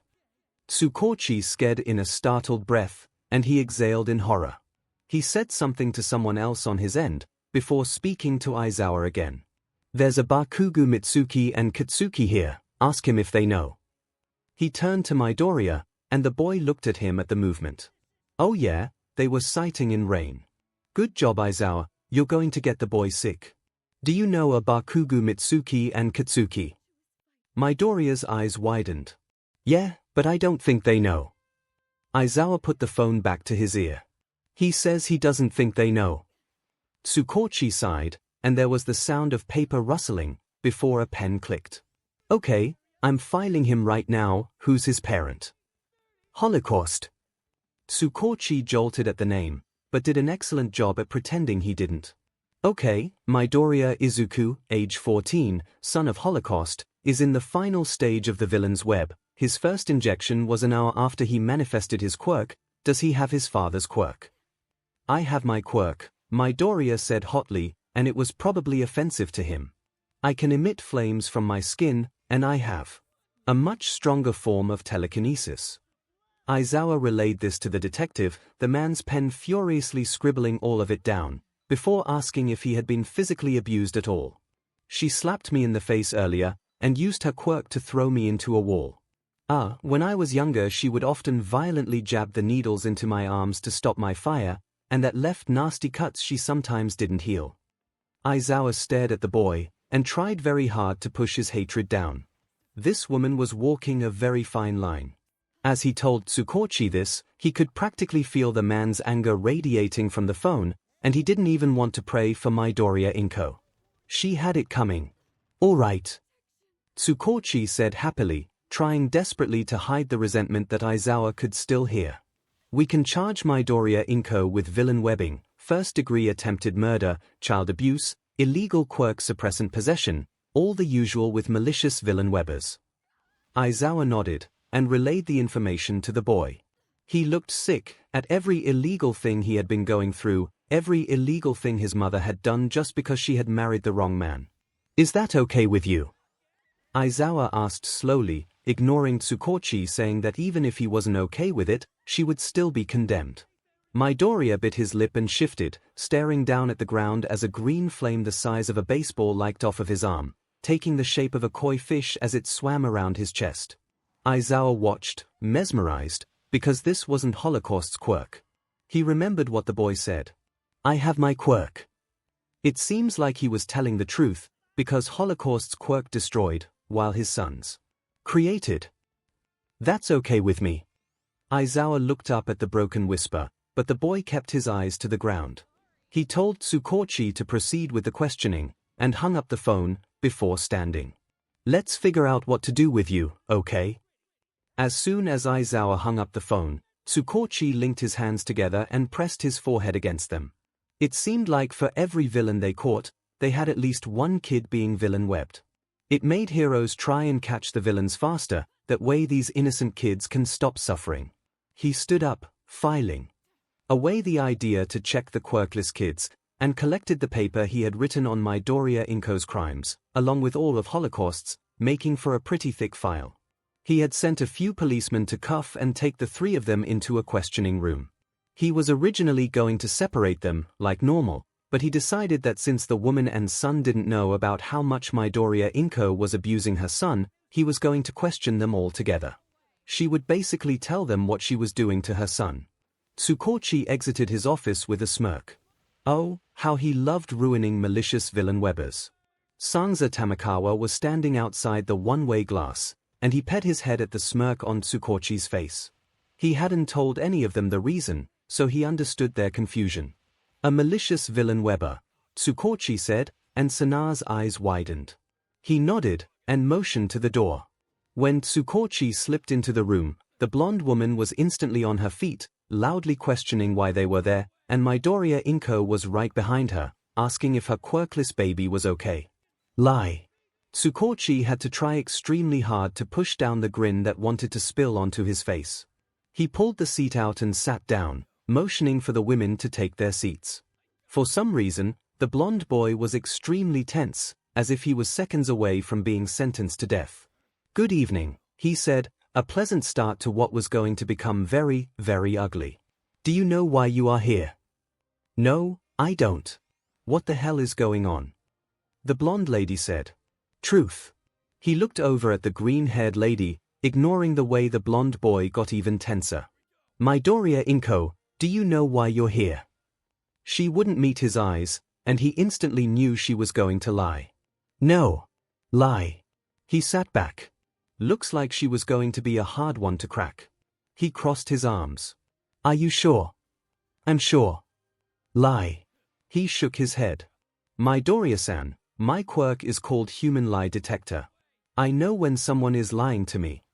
The woman froze, and the blonde lady was whipping her gaze from him and her friend. The boy just looked confused. I'll admit to it, the lady whispered, but they have to leave the room. Inko, what the F is going on? The blonde lady asked, but her friend ignored her. Tsukochi wanted to bare his teeth really badly, but this was being recorded. Dang. I'm afraid you're in no position to be making demands, Midoriya-san. How about this, I'll ask you a question, and you answer it truthfully. Lying will only hurt your case more. The woman seemed at war with herself, but she eventually nodded. Okay. Splendid. He opened the file in front of him, and pulled the list of charges he had out. Midoriya Inko, are you aware that villain webbing is illegal? Villain webbing. What the hell is villain webbing?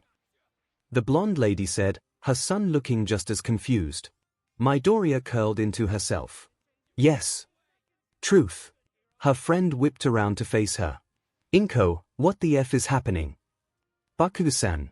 Tsukochi cut her off, writing down what Midoriya had said, and the lady turned her angry red eyes his way. Please keep your questions to yourself until the end, thank you. The lady was trembling in anger, but she shut her mouth and crossed her arms, slumping back into her seat with a glare. Tsukochi turned back to the woman who still wouldn't meet his eyes. Are you aware that harboring quirk suppressants is also illegal? Both Bakugus froze at this, and Tsukochi felt sadistic glee when the greenette flinched. It appears she had told the world that her son was quirkless. Yes. Truth.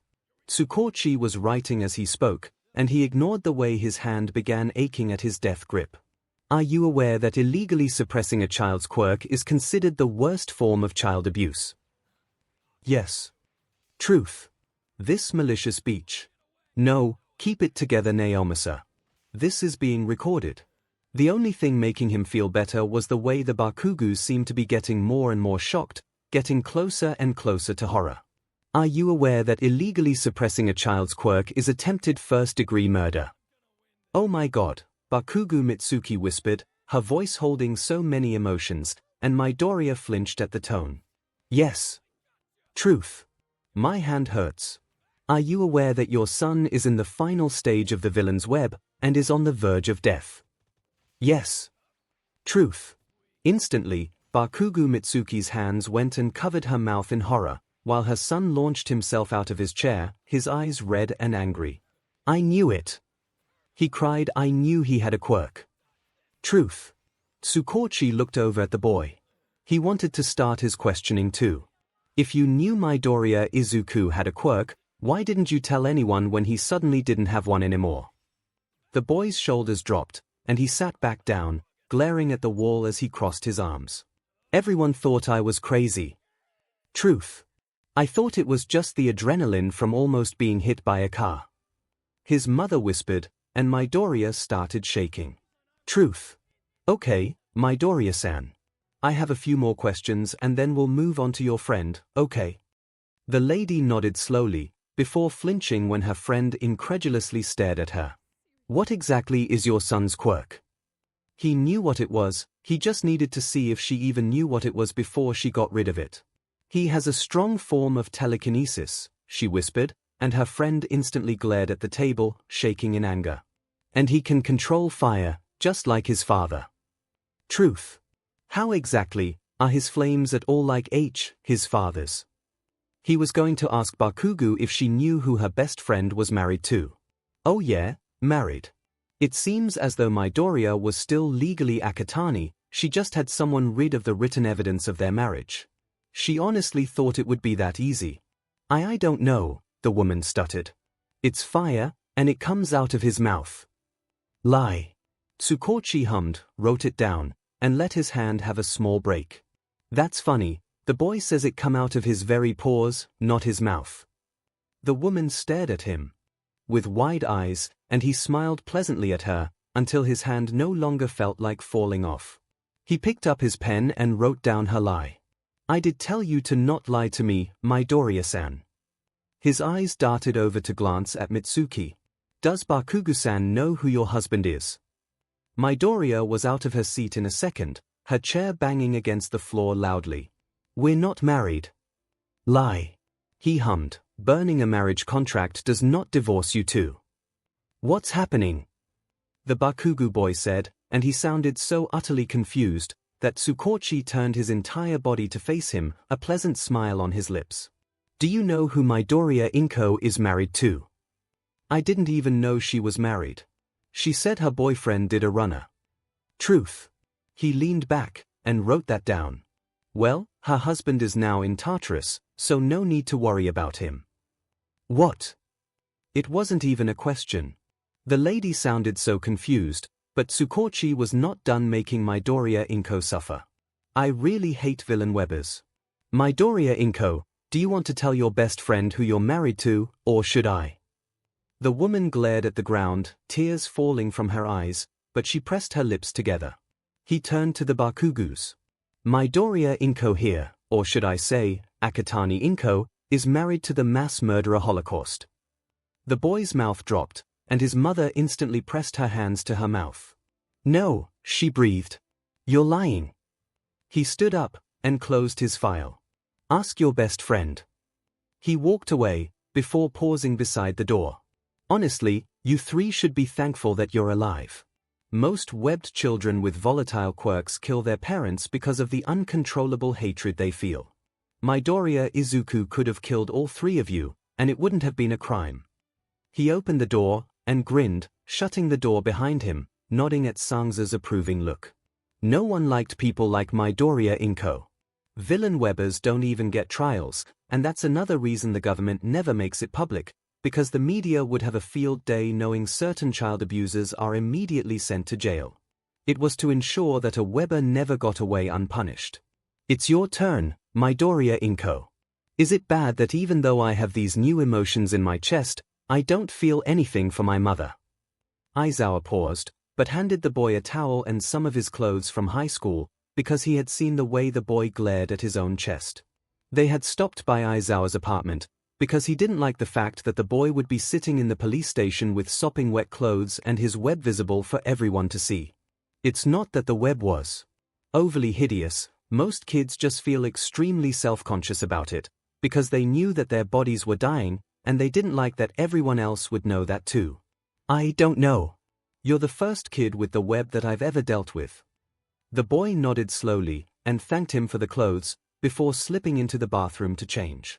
Aizawa had already changed, so he slumped onto the couch and tilted his head back. He was a stoic man, he took SHT from nobody, and he didn't bother caring about a student's tears when he expels them, but something about the way Midoriya Izuku's eyes looked, so very tired and dead, made his heart twinge in sympathy. That boy was so young, and he had already dealt with things most adults couldn't even fathom of going through. He had his whole life in front of him, and it had almost ended, simply because his quirk resembled his father's. Thank you for letting me borrow some of your clothes. He looked up, and nodded at the boy. Aizawa had been lanky in high school, and still his clothes hung off of the boy's frame, and he felt that anger burn in his chest. He stood up, handed the boy a sweater, and grabbed an umbrella. We'll drive, that way you don't get sick and really die.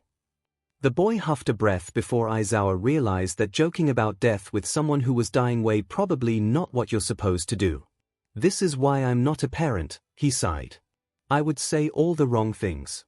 The car ride was silent, but Aizawa kept glancing at the boy through the mirror, a weird feeling in his chest making him worry that the boy would stop breathing or something. So your quirk, he said, and Midoriya looked up at him. It leaves those blue marks in your skin. Midoriya looked down at his arms, the sweater sitting in his lap, and tilted them in the dim lighting, their shine resembling the moonlight hitting the sea at night. My telekinesis does this, he said, and one of the blue lines curled around his arm, before disappearing. It comes off like a bracelet. I don't know, I can't see it, but I can feel it. Aizawa hummed, and parked at the police station. He turned to look at the boy in the back seat, ready to say something, but the boy was already tense, so he opted to keep his mouth shut. Do you even need an umbrella? Or can you make all of the rain just go around you? The boy's eyes brightened in excitement, and he whispered, there's only one way to find out. Oh, no. Aizawa did not like this boy's mentality. He sounded like a troublemaker. He opened the door, and slid out, opening his umbrella to stop the rain from spilling onto his fresh clothes. He closed the door, and Midoriya slid out of the back, standing beside Aizawa with a shit grin. It was weird, to see rain part over someone's head, see it go into a different direction and defy gravity. It looked like the boy had an umbrella over his head, except said umbrella was nowhere to be seen. Aizawa whistled. Cool. The boy beamed, and they made their way into the police station, where they were immediately directed into Tsukochi's office. Midoriya Izuku, it's nice to meet you. Tsukochi said as they exchanged bows. I want to start off by personally apologizing for the state you have been put into due to our ignorance. Midoriya looked startled, but he shook his head with a small smile. It's okay, I'm just glad it's over. Tsukochi nodded and sat back, before pulling out his file and clicking his pen. I'm going to ask just a few questions, to make sure you're not lying or exaggerating anything. It is common procedure. I apologize. He rushed to add when the boy's face twisted in anger. Midoriya nodded slowly. Okay. All right, Midoriya Izuku, you have 2 quirks, correct? A telekinesis and flame control. Yes.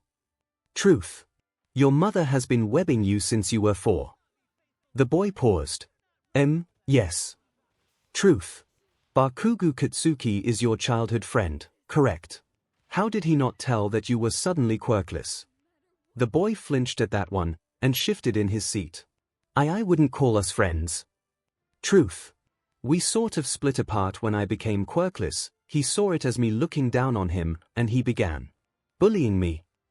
Hitting me, burning me, pushing me around. He suicide baited me. Truth. What? Aizawa suddenly snarled, and the boy cringed away at the tone. You didn't tell anyone. The boy looked guilty. I didn't have the emotions to care what he was doing to me. Truth.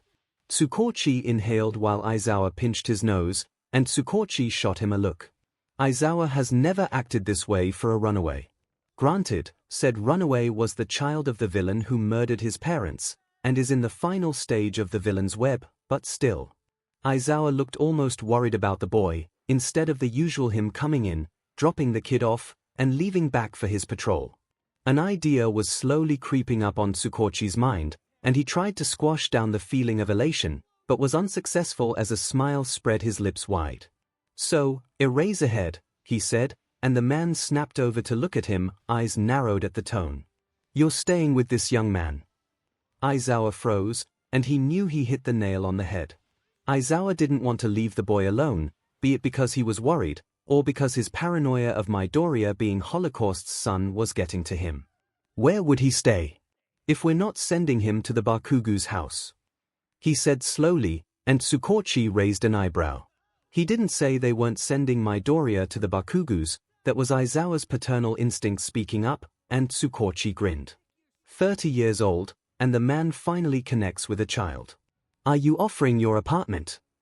He asked, a SHT-eating grin on his face as 𝐈𝐴𝐲 spluttered. What? When, it's okay? Midoriya spoke softly, staring down at his pretty blue and white swirls. I don't mind being placed in an orphanage. Lie. Instantly, 𝐈𝐴𝐲 turned back to the detective. I'm offering my apartment. 𝐒𝐭𝐚𝐲 grinned, and opened his desk to pull out the transfer of guardianship paperwork. Really? He heard the child breathe.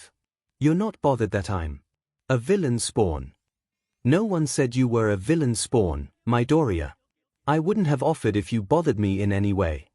He heard the boy sniffle, and he pulled the paperwork out of his desk, just in time to see 𝐈𝐴𝐲 reach over and pat the boy on the head.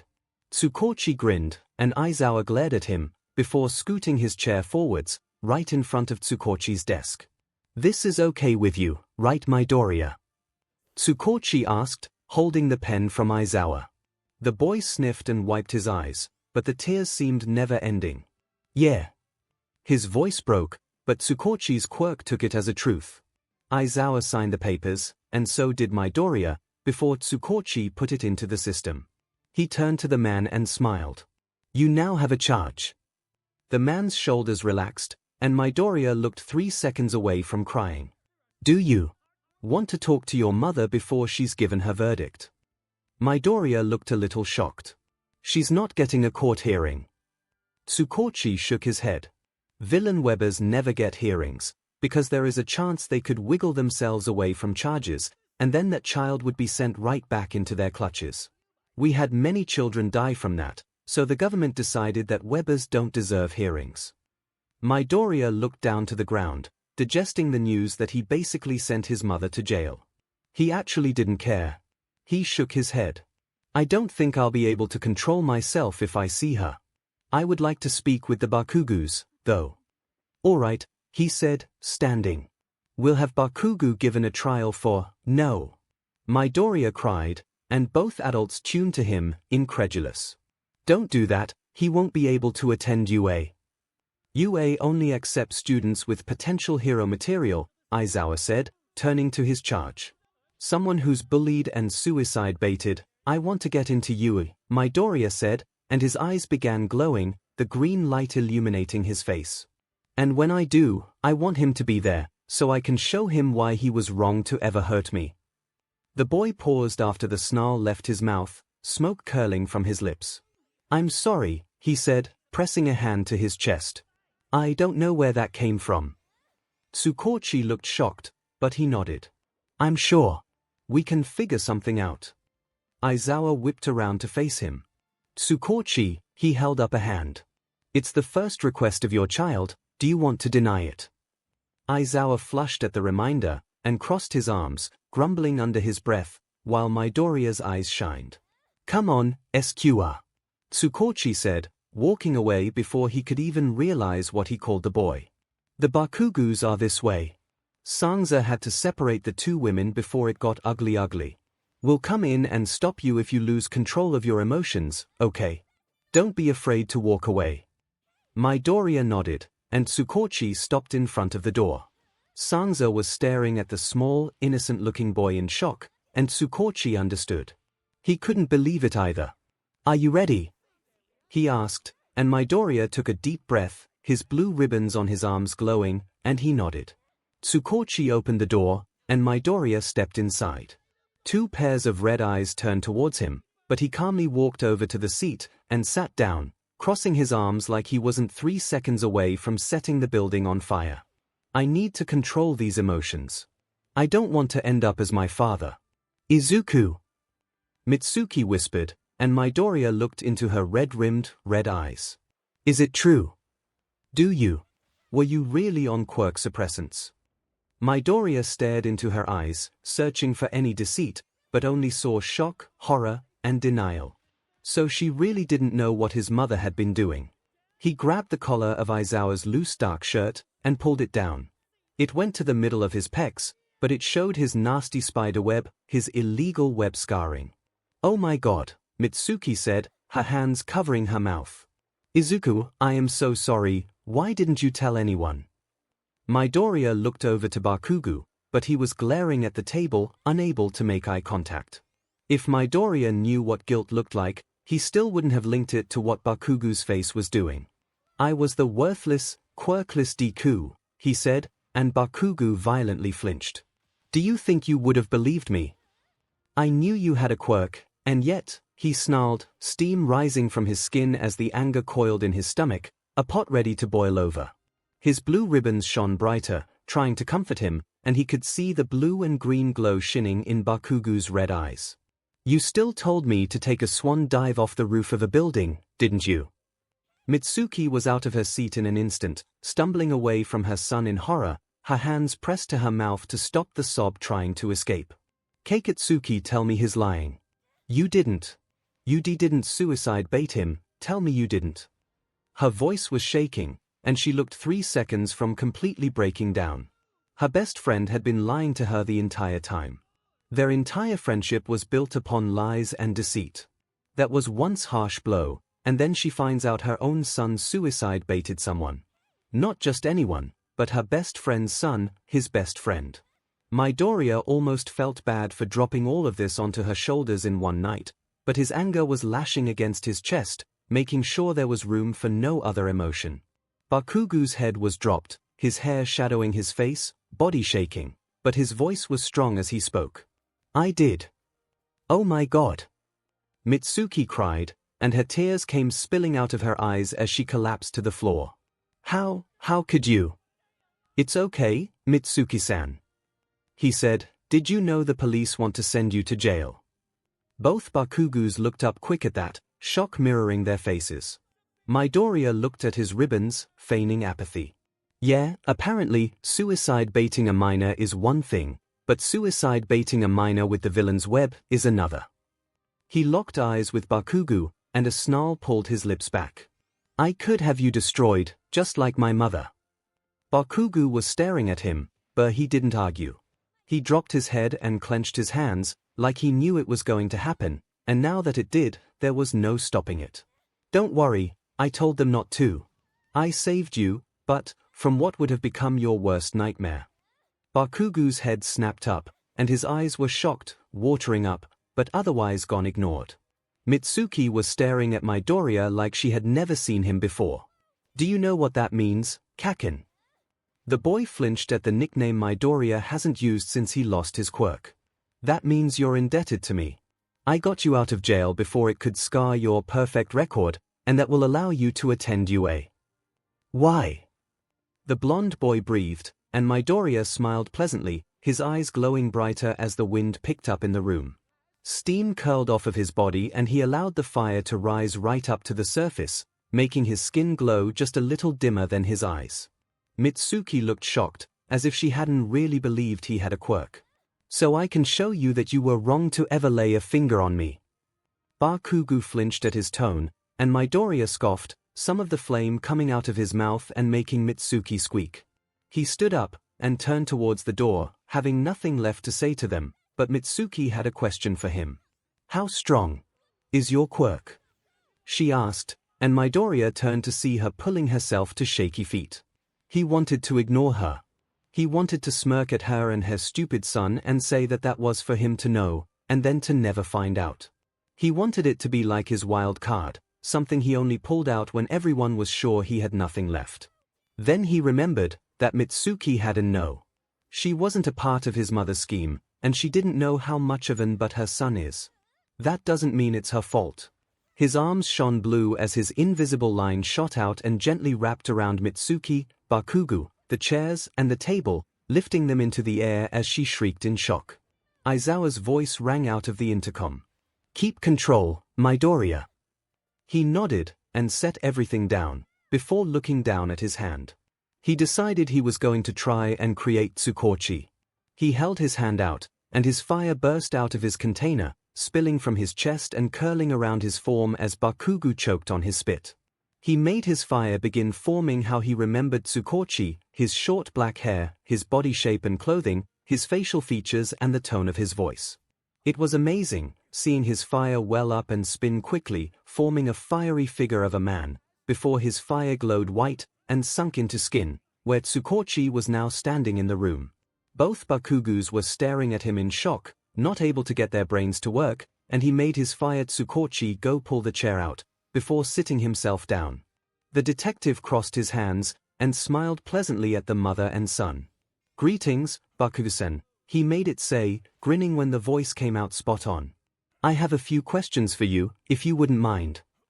"What the actual thing hell?" Mitsuki whispered, before collapsing into the seat Midoriya had pulled behind her. "That's what the hell just happened?" Fire Tsukochi ped his head to the side. "You didn't see?" "Of course I saw that. That was thing crazy." Midoriya jolted when he felt his fire creation send an impulse at him, and he suddenly knew Mitsuki was telling the truth. Holy SHT. His jaw dropped and he whipped around to stare at the one-way mirror, before turning back to Mitsuki. "Mitsuki-san," Midoriya said excitedly, bouncing in his chair. "Lie." "What?"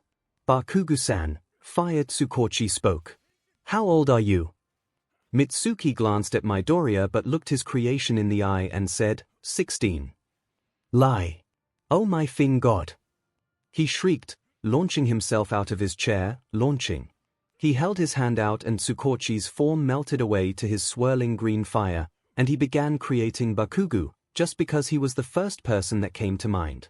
2 Bakugos in the same room was too much for him, but he still forced Fire Bakugo to turn to real Bakugo and look him up and down. Fire Bakugo scoffed, and real Bakugo's eyes blew open. "In shitty face," he grumbled, and Midoriya grinned. He made Fire Bakugo hold his hand out, and on command, an explosion came from his hand. "Oh my god!"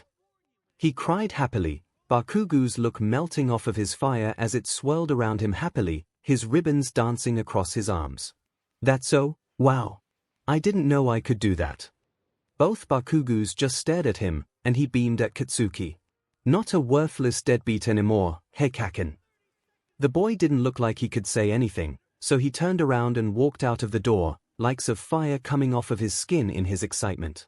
He was met with 3 shocked faces, and he smiled sheepishly, rubbing the back of his neck. "You just made me," Tsukochi deadpanned. "Out of your fire." "Yep." Midoriya chirped, rocking on his heels as his smile threatened to blind the 3 men. "So, what happens now?"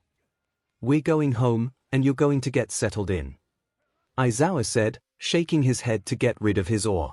"Oh," Midoriya said. "I got someone's number and I need it. Can I get my phone, please?" Suddenly Tsukochi was listening, and he had a small smirk on his face. "Whose number did you get that you absolutely need it?" Midoriya opened his mouth to answer, before the man's teasing tone registered in his mind and his jaw dropped. His face flushed, but his own smirk made its way onto his lips. "My future boyfriends." Aizawa and Tsukochi choked, while Midoriya just laughed. Living with Aizawa was different from living with his mother. I mean, obviously, because one was a mother and the other is a father. He had never really experienced a father figure, but he had seen it with Masaru, the way he acted with Bakugo, and it made him ache. He used to sit in his room and color, wondering what it would be like to have a father that would toss him on his shoulders and carry him around the room, laughing.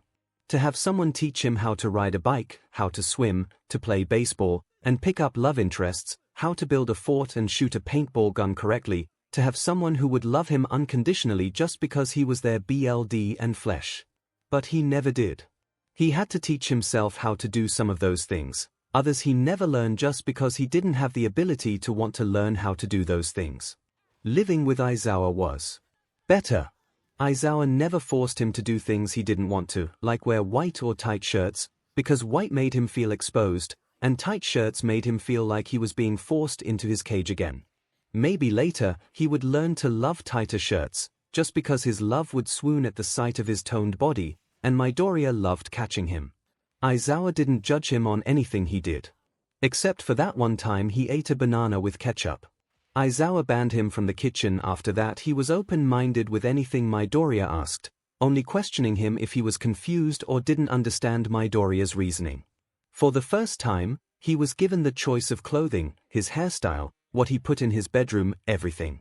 He could speak his mind, as long as it was with a certain level of respect, and Aizawa wouldn't get mad at him over small things. He didn't yell at him, hit him, ignore him, nothing. He was gentle, kinder than his mother.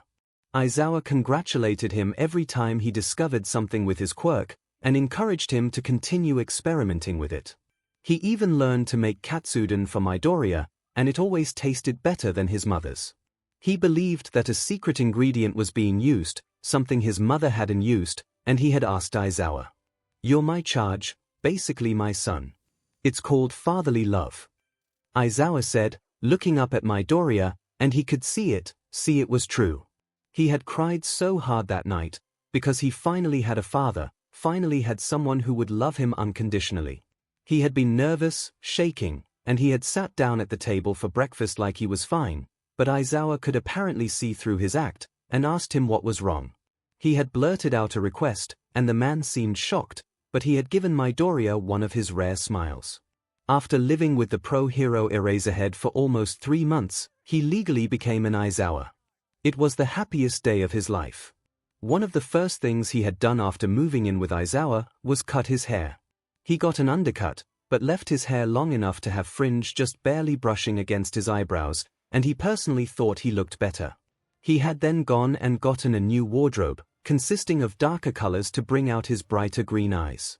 He had been iffy about that one, because he didn't want to hurt Aizawa's bank like his mother often complained new clothes did, but the man had put his hands on his shoulder, and said he was a single underground hero. He had plenty of money to go around. He had also attempted straightening his hair, which took away the curly bush, and just made his hair wavy, bringing out the black undertones. He looked like he could be related to Aizawa now, not like the man had just picked up a stray from the street. Which he technically did, but no one needs to know. He met Aizawa's high school squad, and they loved him. He was so scared, meeting the people who have been friends with Aizawa trough thick and thin, scared. They would hate him and then Aizawa would rid of him, but they adored him. It didn't help his heart that they were all heroes. Midnight, Nemurai Kiyoma, had dubbed him Tater Tot, for some reason. She said it was because tater tots were grated and deep-fried, but when they were done they were absolutely delicious. Midoriya had been through a cheese grater of pain and agony, his own flames burning him from the inside out, but he was done, and he was absolutely adorable. He loved her, and she returned the emotion. She filled the mother-shaped hole in his heart that had been empty his entire life. Present MIC was like an uncle, one of those awesome, laid-back uncles who let you do all the things your parents didn't. Except, Midoriya had seen the way Yamada Hisashi looked at Aizawa, and he was plotting. He was Yamada's little bean, something that held much more meaning than his usual little listener. Ingenium took a bit more to come around, just because he wasn't used to the way Midoriya acted, affectionate, starved, and craving love, while his brother was an uptight rule book who didn't even like hugs. Once he did though. Ida Tensai was that one teasing uncle who wouldn't shut up about your crush, but it was great. He had a family. He even met Nezu. God, that principal was crazy. He had offered Midoriya an instant spot in the heroics course and a provisional license if he would show Nezu everything he could do with his quirk. He felt that it was something to do with his relation to Holocaust, that the principal was keeping a close eye on him to make sure he didn't twist and become his father. Maybe that hurt at first, but 𝐒𝐻𝐻 offering him a provisional license in apology was immediately forgiven. So he could use his quirk, legally, whenever he wanted. His classmates would have a field day, and it would be amazing. Aizawa had wanted to pull him out of the school when he realized that Midoriya was being bullied and neglected, but Midoriya convinced him not to. He had his emotions along with his quirk, and with his provisional license. He couldn't be hurt or touched. He maybe sort of threatened his principal to report his school if he didn't WHP his teachers back into shape, and with Hero 𝐒𝐻𝐻 sitting by his side, the man frantically agreed. The first day back was going to be fun. His alarm blared in his ears, and he immediately launched it into the closet, where its beeping was muffled and he could ignore it. Unfortunately, Aizawa didn't think the same. His door opened, and the horrible man snatched his alarm clock out of its prison and set it back on his nightstand. No, he hummed, and rolled over, smashing his head underneath one of the million pillows Aizawa had gotten him. Come on Izuku, you have to go to school. Weren't you super excited about it? That was before I remembered I had to wake up. He mumbled, his voice muffled but still pouty. He heard Aizawa chuckle softly, and the man walked back to his door. If you're not done in 5 minutes, I'm eating your Unidon. He laughed when Midoriya was suddenly thrashing in his blankets, his school uniform flying out of his closet as he struggled to get out of his PJs. I'm timing you. Aizawa called through the closed door, and shook his head amusedly when he passed by the bathroom, the sink running as the floating toothbrush got lathered in toothpaste. Not even 10 seconds later, Midoriya was tumbling out of his room and dashing into the bathroom, his shoes unlacing themselves by the door and his backpack floating to the table where all of his schoolwork was shoved inside. Aizawa watched this with amused eyes, his smile hidden by his coffee cup. Midoriya's 2 minutes in the bathroom were done, and he launched himself into the seat with a triumph cry. He looked over at the counter, and blanched when he saw the time. It's 5 in the morning. He screeched, and Aizawa ducked into his coffee to hide his laughter. You woke me up at 5 in the morning. Aizawa gulped the rest of his coffee down like a shot, and looked at his son with unapologetic eyes. Kyoma wanted to say goodbye before you went back to school, like we're sending you off to war.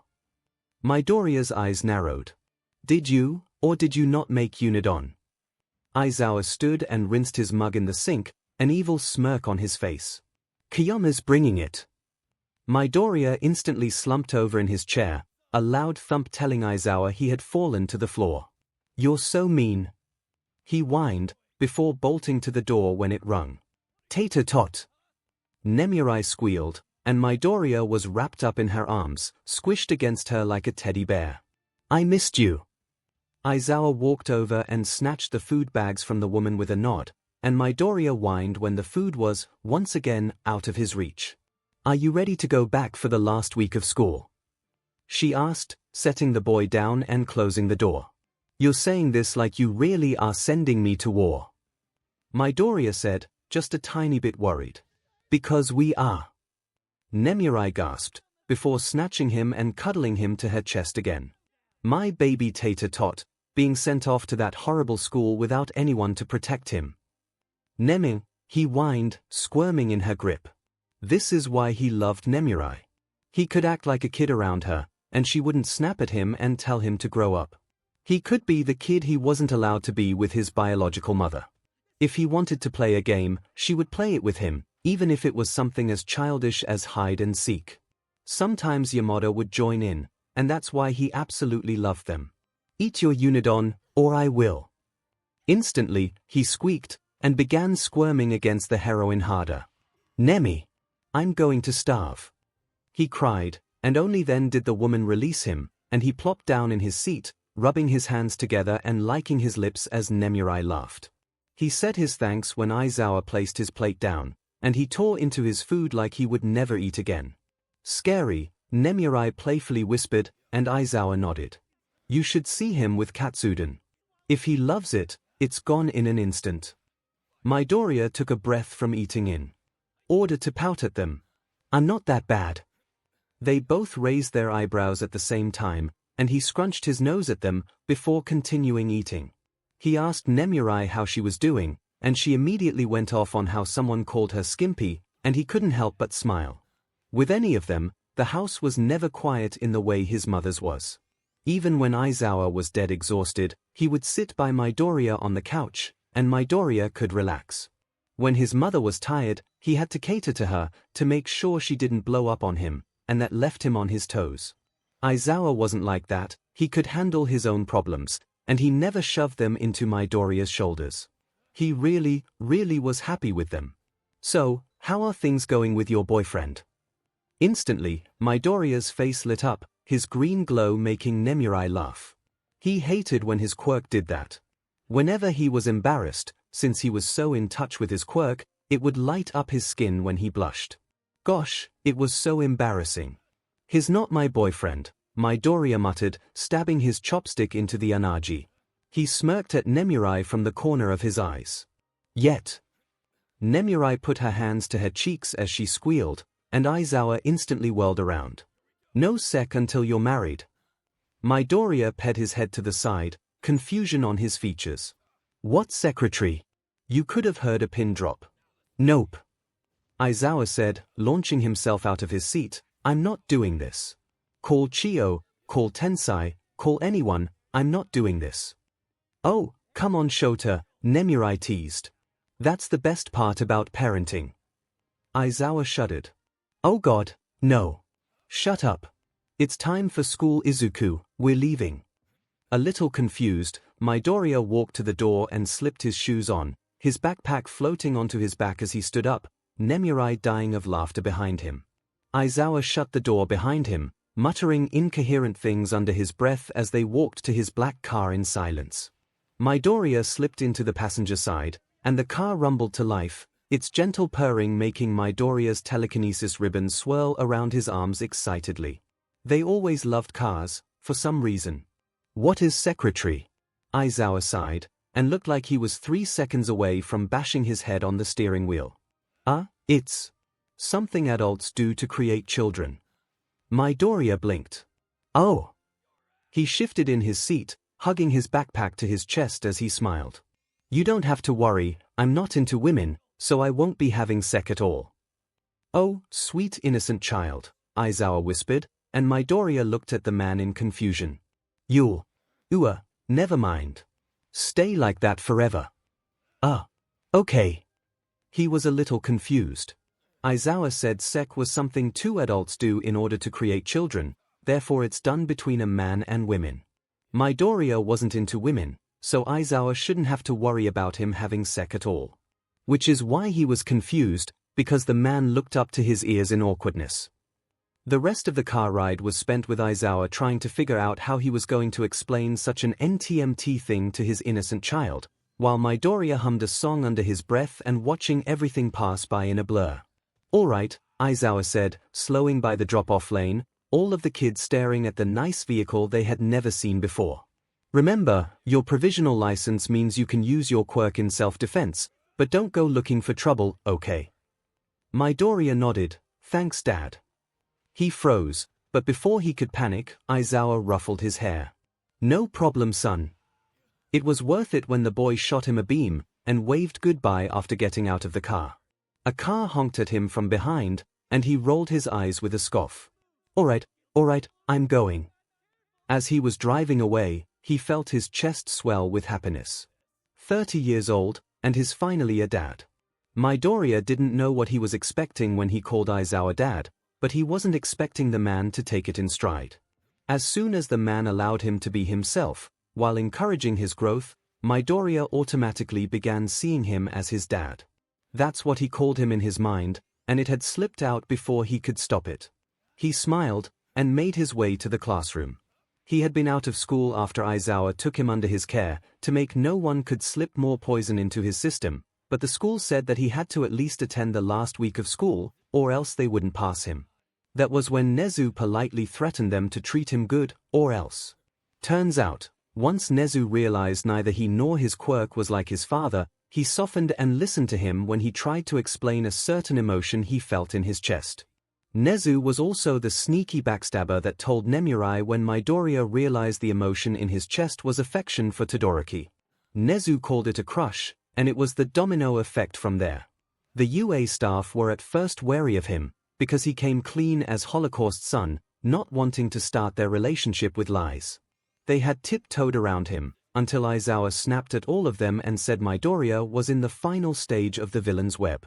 It was like a SWCH was flipped.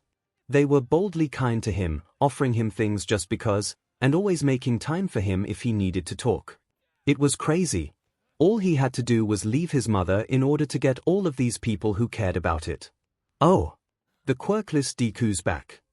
Someone called, and the entire class turned to jab insults at him, before it fell silent at the sight of him. Oh yeah, he grew an inch, now 5 feet 6 inches, which wasn't that short, shut up, and he was filling into his body in the 3 months he had lived with Aizawa.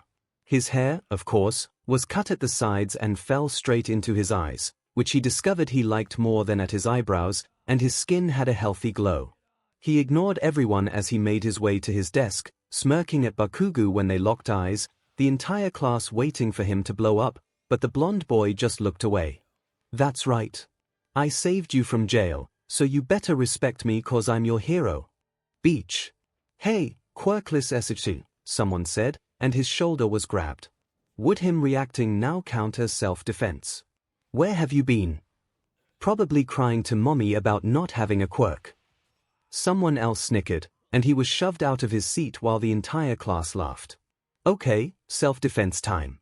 He shoved himself to his feet, and moved his fire into his eyes, which he realized was what made them glow, not his anger. Well, when he was angry, his fire immediately went into his eyes, and that was the shine. The entire class fell silent at the sight, and he pushed his fire to simmer right underneath his skin, making him glow an unearthly green. He smiled politely and ped his head to the side, his hair falling to shadow his glowing left eye. Quirkless, you say? They didn't say anything, and Bakugo had froze. I never said I was quirkless. All of you just assumed it, like the big-headed assholes you are. Excuse me. One of the girls said, stepping towards him with her wind swirling around her hands. How dare you? He looked over at her, and her wind instantly died out, his ribbons wrapping around her hands to stop her quirk usage. She stumbled back, fear written on her face as she tried to get her quirk to work. Midoriya turned towards her, and smiled, pulling his ribbons towards himself, and everyone gasped when the girl slid to a stop in front of him. Did you know that I could send all of you to jail for what you've done to me? His eyes shine brighter, and he allowed smoke to begin curling from his bared teeth. There was a cacophony of loud shouts as the students tried to deny it, before someone shouted at Bakugo. Bakugo, why aren't you putting this quirkless SHT in his place? Shut him up. Because he can't, Midoriya cooed, wondering why the hell the teacher was taking so long. I saved his butt from jail, so he owes me. Bakugo cringed at the reminder, and the entire class turned to look at him in shock. Bakugo in jail? Nah, man, he's lying. It's just Deku, since when do we listen to him? But Bakugo hasn't said anything. That's true, Bakugo isn't speaking up for himself. Did Deku really stop him from getting thrown in jail? What did he do to go to jail? Bakugo cleared his throat. Shut up, extras. What does he mean saved you from jail? It was true. Of course it's true. Midoriya snarled, and the fire leaking through his teeth made all the students stumble back. That's what happens when you suicide bait a hero's child. What? Deku's not a hero's child. No way. Bakugo suicide baited him. What's happening? Yo, he had fire. You saw that right? But it's green. Only Endeavor's fire can change color, and Deku's last name isn't Todoroki. Not yet it isn't. Isn't Deku's mom a lawyer? Why did he say a hero? Yeah, did Deku's mom marry a hero? What the F, Deku's really a hero child. Oh my god, he could throw us in jail. We were tormenting a hero's child. But I don't want to go to jail. All of the students kept talking and wailing over each other, and Midoriya calmly took his seat, taking his schoolwork out and placing it on his desk, ready for the teacher to hurry the F up. Bakugo's back was ramrod straight, and Midoriya knew it was because Tsukochi told him Midoriya was adopted, he just didn't tell him who adopted him. Bakugo knew his biological father was Holocaust, but Midoriya could shut him up if he ever tried to spill it in malice. Honestly, he didn't give a SHT about these classmates, just because all of his hatred was crashing into him, and he was desperately remembering Nezu's therapy, how to calm himself down before he burned the place down. He would feel bad later about throwing Bakugo to the sharks, but right now, he let himself bask in the sadistic glory of bringing him down a couple of pegs. Finally, the teacher walked through the doors, and he waved his hands to shut everyone up. "All right," he shouted, and everyone made their way to their seats. He cast an irritated look Midoriya's way, as if he wanted to blame him, but at a flash of Midoriya's teeth, he turned to start the lesson.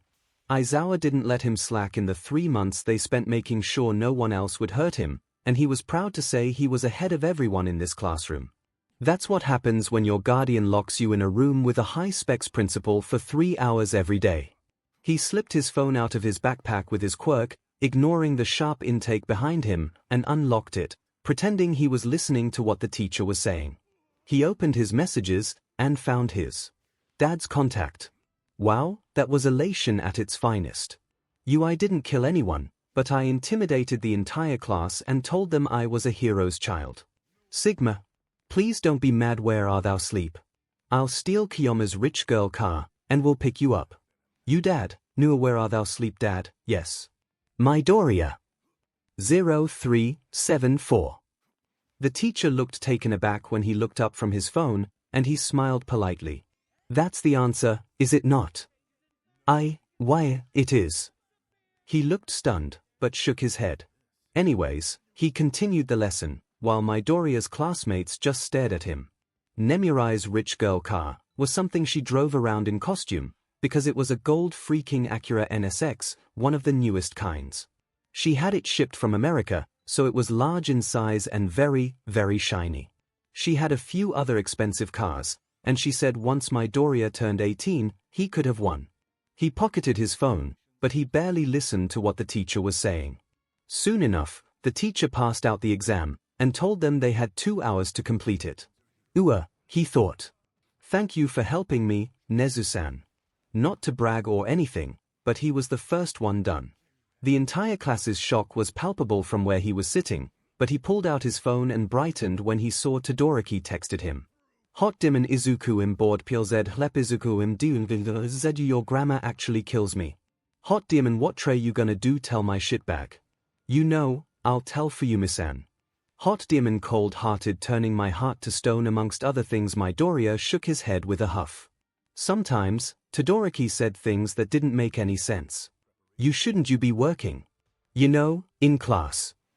Hot demon, don't remind me you Todoroki. Pay attention.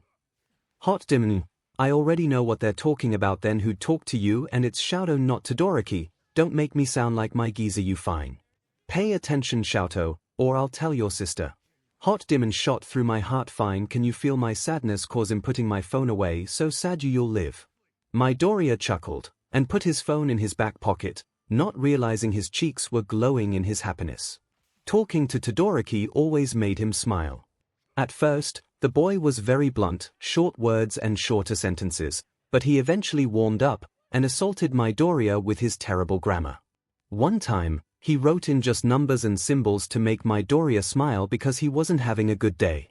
Midoriya had laughed, and taken delight in solving it, trying to ignore his mother's birthday.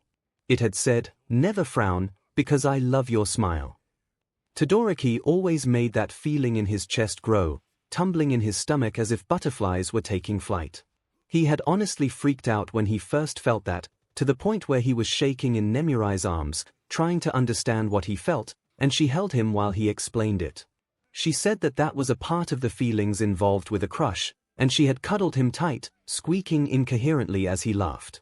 When the bell rang, he was out of his seat in an instant, making his way to the door, and all of his classmates seemed to scramble after him, anxious to see if he was lying. Upon exiting the building, he beamed, and held back his laughter, because sure enough, Nemuri's rich girl car was sitting in the pickup line, its golden shimmer attracting everyone's attention as people whistled and took pictures. He heard his classmates start exclaiming in shock at the car they've never seen before. He shot a smirk at them, and they tittered in confusion, but they fell silent like he pressed a mute button as he made his way to the car.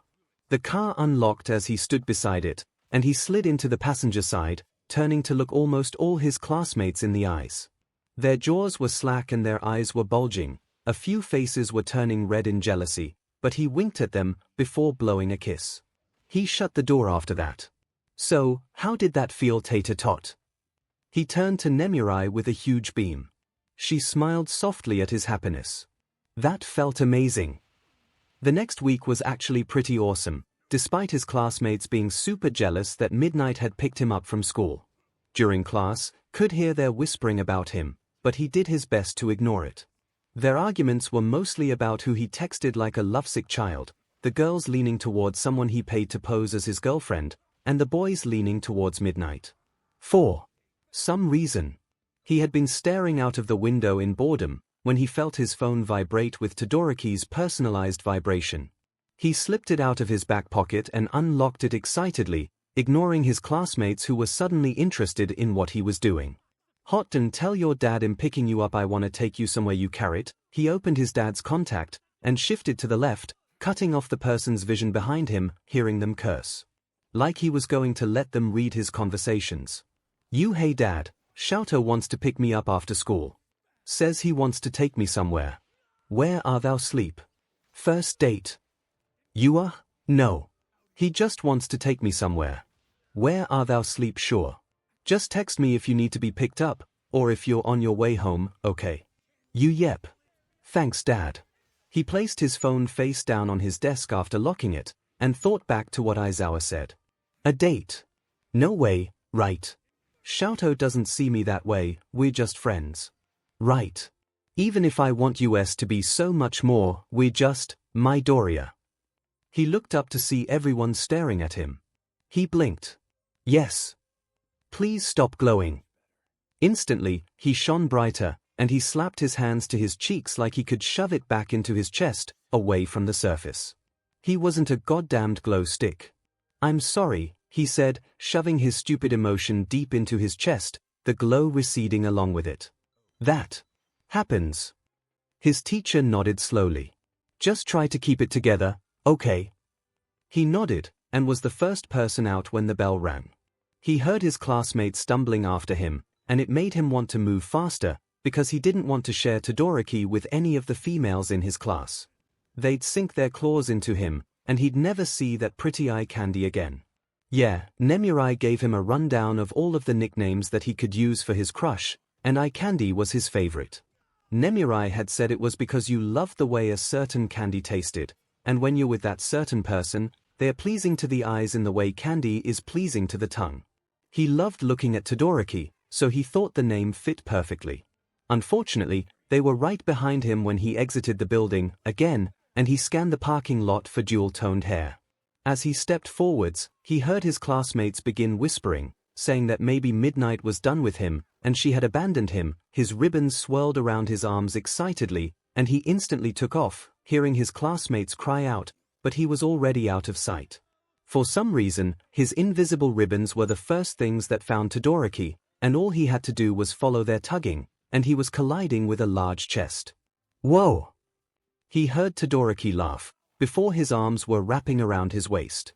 Midoriya snuggled into his chest, for once grateful for his 4-inch height difference. Come on, Todoroki said, reluctantly pulling away. We have somewhere to go, remember? Midoriya beamed, Todoroki smiling at the sight, before he reached over to take his backpack, slipping it over his shoulders despite the smaller boy's protests. You make me want to be my best, because you deserve the best, he said, swatting the boy's hands away. Let me dote on you. 𝐿𝐴, he whined, because this boy does not know what he's doing to Midoriya's newfound emotions. He was so glad that he was able to outrun his classmates, otherwise they would be all over the taller boy. He wanted to flaunt the boy, but at the same time, he wanted to hide him, keep him a secret from everyone. It reminded him of a quote he read in an old book. If a king owned a pearl without price, a gem he cherished above all, would he hide it away, bury it from sight afraid others would take it? Or would he display it proudly, set it in a ring or crown, so that all the world could behold its beauty and see what richness it brings to his life. Standing with this boy, even though he wasn't Midoriya's, he couldn't help but understand it, even if his meaning was far less than what the books had been. If Todoroki was his pretty pearl, would he hide him away from everyone, namely his stupid classmates, or would he hang off of Todoroki's side and walk by his classmates with a smirk? For some reason, he already knew which one he was leaning towards. The boy grinned at him, and Midoriya pouted, but still grabbed onto Todoroki's sweater, a habit he had gotten into because he had never held his mother's hand. "Hey 𝐿𝐿", he said, and the boy looked over at him. They were nearing one of their favorite coffee shops, the one they first met at. "If you could ask me of anything, and I had to say yes, what would you ask? Will you marry me?" Midoriya stumbled and choked, sometimes forgetting that Todoroki could be so blunt, even when joking. He looked up at the boy beside him, and met gray and blue eyes. "That would be my question," he whispered, and Midoriya saw himself start to glow in the boy's eyes. Todoroki pressed the button to cross the street, and grabbed his hand, looking down at it as he traced mindless patterns across his skin. "Before I met you," he said, grabbing Midoriya's other hand, "I didn't know what it was like to think of someone, and smile for no reason. I was so cold, so uncaring, a glacier that had been frozen since the beginning, and you were the sunshine that shone through the storm clouds, showing me that light was always possible." Their timer began beeping, and they crossed, Midoriya in a daze, because was Todoroki doing what he thought he was doing? He could feel an emotion he linked to excitement begin curling in his stomach, hope bursting through his very being as he digested what Todoroki was saying. Did he really? "I didn't think about very many things in that state," he admitted, and opened the door to the coffee shop, the smell of caffeine wafting up to them. "I was so focused on my hatred for my father, my hatred for the world, that I couldn't even see in front of me. You showed me that even though you could be suffering, on the verge of ending it all, happiness is possible. You made me happy, and soon my head was always full of you, your smile and laugh, your bouncy step and kind eyes, everything." He took them to their usual secluded corner, and sat down, setting the backpack beside him before waving a waiter to start their usuals. "You always occupy my thoughts, taking them for yourself, and it wasn't long before you took my heart. I don't know if 3 months is too short for me to accept these feelings, but to me, it feels like I took forever." Todoroki accepted their drinks with a grateful nod, and turned back to the stunned boy. "I've never experienced this before, but if it's with you, I'm willing to learn. I'm willing to give you my everything, because I want to be your everything." Todoroki took his hands and looked Midoriya in the eyes. "Izuku, I want you to stop looking, because I'm right in front of you." Midoriya couldn't describe the feeling in his chest. It was something like exhilaration on steroids, the butterflies in his stomach having doubled in a split second, making his legs tingle as he smiled, tears welling up and spilling over. He was so happy right now. "𝐿𝐿", his voice cracked, but pulled out a coin, and the boy looked a little confused. "Let's flip a coin. If it's heads, you're mine. If it's tails, I'm yours, because all I want is to just be with you." Todoroki's eyes widened, and he dropped his head, hair shadowing his face. "Really?" His voice was choked, as if he was pressing all of his emotions away. Although he couldn't see it, Midoriya nodded, trying to sniff back his tears. "𝐿𝐿, a day without you is a day without sunshine. The sun may be bright outside, but I myself cannot shine. You are the reason I smile all day, and I promised myself I would be the one to make you smile." Todoroki looked up, and he smiled, his eyes were wet from tears and his cheeks were red from the confession, but he was smiling. He reached over and grabbed Midoriya's hand, the one holding the coin, and pressed a kiss to his knuckles, before taking the coin. "Let's flip this coin," he said, and he flicked it into the air with his thumb. "Heads," Midoriya called, wiping the tears from his eyes as Todoroki added his own, "Tails never fails." Todoroki caught the coin with hand, but slapped it down against his other hand, flipping the coin over once more before either could see what it had landed on. He lifted his hand, and the coin glinted from Midoriya's glow. It was tails.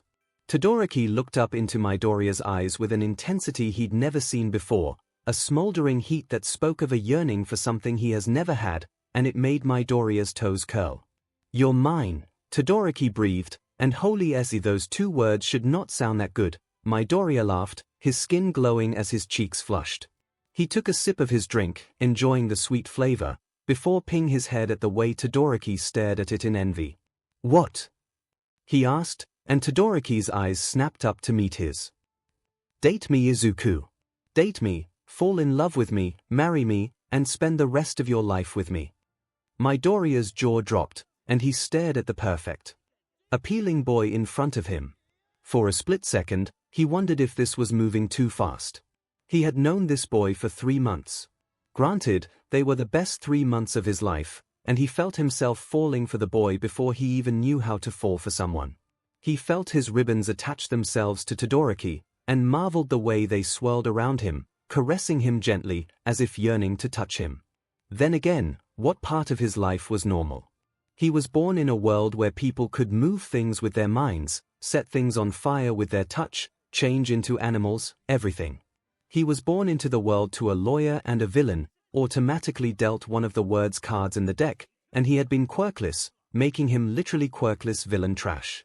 It was that world that sent him there, twisted who he was to make them feel superior, suppressing who he was on a lie, telling themselves that it was because he could be a villain, he could kill people just like his father. If that world wanted to say he was moving too fast, tell him that he shouldn't be able to feel what he was currently feeling, then he would stick his middle finger up and say, "F you world. You'll have to woo me, Todoroki Shoto, before I take your last name and become yours." The boy flushed, before he was laughing, tears falling down his cheeks as he pressed his face to Midoriya's hand, peppering kisses against it. "I'll woo you, Izuku. I'll woo the hell out of you, until you can think of nothing but my name." Todoroki smirked, but his teasing tone went right over Midoriya's head. "I'll be waiting." They spent the rest of their first date catching up on each other's week. Todoroki had been put on a stricter schedule due to UA's recommendation exam coming up, and he rarely had any time to text Midoriya. "Your web, is it healing well?" Todoroki had paid for the bill like the gentleman he was, and was taking the initiative to walk him home. Midoriya hummed, and pressed a hand to his chest. "Actually, you can't see much of a difference, since it's only been 3 months. Nezu said it usually takes a few years to completely disappear, since my veins have been poisoned my entire life, you know. He did say the bruising would be the first thing to go, and every day, I can feel my quirk getting stronger. That's good. I want you to be healthy, that way I can devour you without worry of hurting you." Midoriya blinked, and put that down on the list of things Todoroki said that he needed to ask Nemurai about. "Shoto, does this make you my boyfriend?" Todoroki hummed, swinging their hands between them as they walked, nearing Midoriya's apartment. "I think so. Isn't that what people who are dating are?" "I know," Midoriya said, looking down at their linked hands as a happy feeling grew in his chest. "But a lot of the girls said something about talking."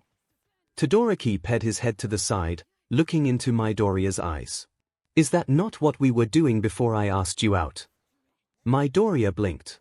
"Oh, I guess you're right." Todoroki grinned, and nuzzled his face into Midoriya's hair, before they arrived at the complex. Todoroki walked him to his door, and they stood like that, staring into each other's eyes, before Todoroki leaned down and pressed a kiss to Midoriya's forehead, pulling the boy into his arms. "Thank you," he whispered, "for giving me a chance. Always." He would always be sad to see Todoroki walk away, but another part of him, a part hidden deep in his mind, would always appreciate it. He turned towards the door once Todoroki was out of sight, and pulled his key out of his pocket, unlocking the door and slipping inside. How was it? He turned around after locking the door, and pressed his back against it, sliding down until he was sitting on the floor, slumped on his side. How was what? Yamada asked, turning to see Aizawa grinning at his coffee. "Guess what my son did today?" Yamada looked over at the boy slumped on the ground, then over at Nemurai, who looked just as confused. "What?" "He had his first date." "What?" Everyone in the room flinched at Yamada's screech, which was amplified by his quirk, and Aizawa glared at him until the man was able to control his voice. Nemurai turned bright eyes towards the boy sitting in his own world. It was Todoroki, wasn't it? Why wasn't I informed of this? Yamada cried, crossing his arms and pouting as Aizawa smiled fondly. Aizawa Izuku was plotting, you hear him? Oh my god. Midoriya squealed, pressing his face to his hands as he squirmed, elation welling in his chest and threatening to explode. His skin was glowing, he could see it through his fingers. Nemirai was suddenly in front of him, her eyes wide with mischief. He what? Give me all the juicy details. Nemi. He said something I don't understand. He pulled the woman close and whispered what Todoroki said, about how he wanted Midoriya to be healthy so he could devour him without any pain. He started whispering these things after Nemirai said some of the things Todoroki implied were not for everyone's ears. Nemirai threw her head back and began howling with laughter. Both men turned and looked over at the woman who was dying, slumping onto her back as she threw a hand over her mouth and rolled over, her body shaking as her silent laughter suffocated her. Oh my god, she breathed almost a good 3 minutes later. Every time she seemed like she was calming down, she would pause and go right back into laughing, clutching her side and whining about dying. I'm going to have a six-pack. Midoriya puffed his cheeks out, and Nemirai cooed at the sight. It wasn't that funny. Oh, my little tater tot. She said fondly, sitting up with much effort as she reached over and ruffled his hair. Has Shota not given you the talk? Shut up, Kiyama. Aizawa said instantly, and Yamada winced in sympathy. What talk? Midoriya asked, looking between all three adults with confusion. The talk about second children. Oh. Yeah, he said it was between a man and woman for children. The boy nodded as if he just dropped some massive knowledge. So, we've covered that. Yamada shook his head, and placed it against the table with a sigh. My poor baby bean. Nemirai grabbed Midoriya's shoulders and hauled him to his feet. Midoriya couldn't really say he liked the way her eyes gleamed. Tater tot, I'll give you the talk, but you can't hate me when I'm done. Midoriya pet his head to the side. Why would I hate you? Goodbye, precious, innocent bean, Yamada aimed. You will be missed. Midoriya shot him a glance, but Aizawa had the same face of acceptance, like something was about to happen, and he had no power to stop it. Come on, tater tot, Nemirai said, guiding him to his room. There is a lot you need to know. Sitting in class the next day, he still got uncomfortable shivers up his spine from remembering what he had learned from Nemirai. It was a lot. And he did not want to think about it. He was thankful that today was the last day of school, and the thought of seeing Todoroki again was making him glow no matter how many times his teachers told him to cut it out. Todoroki. His boyfriend.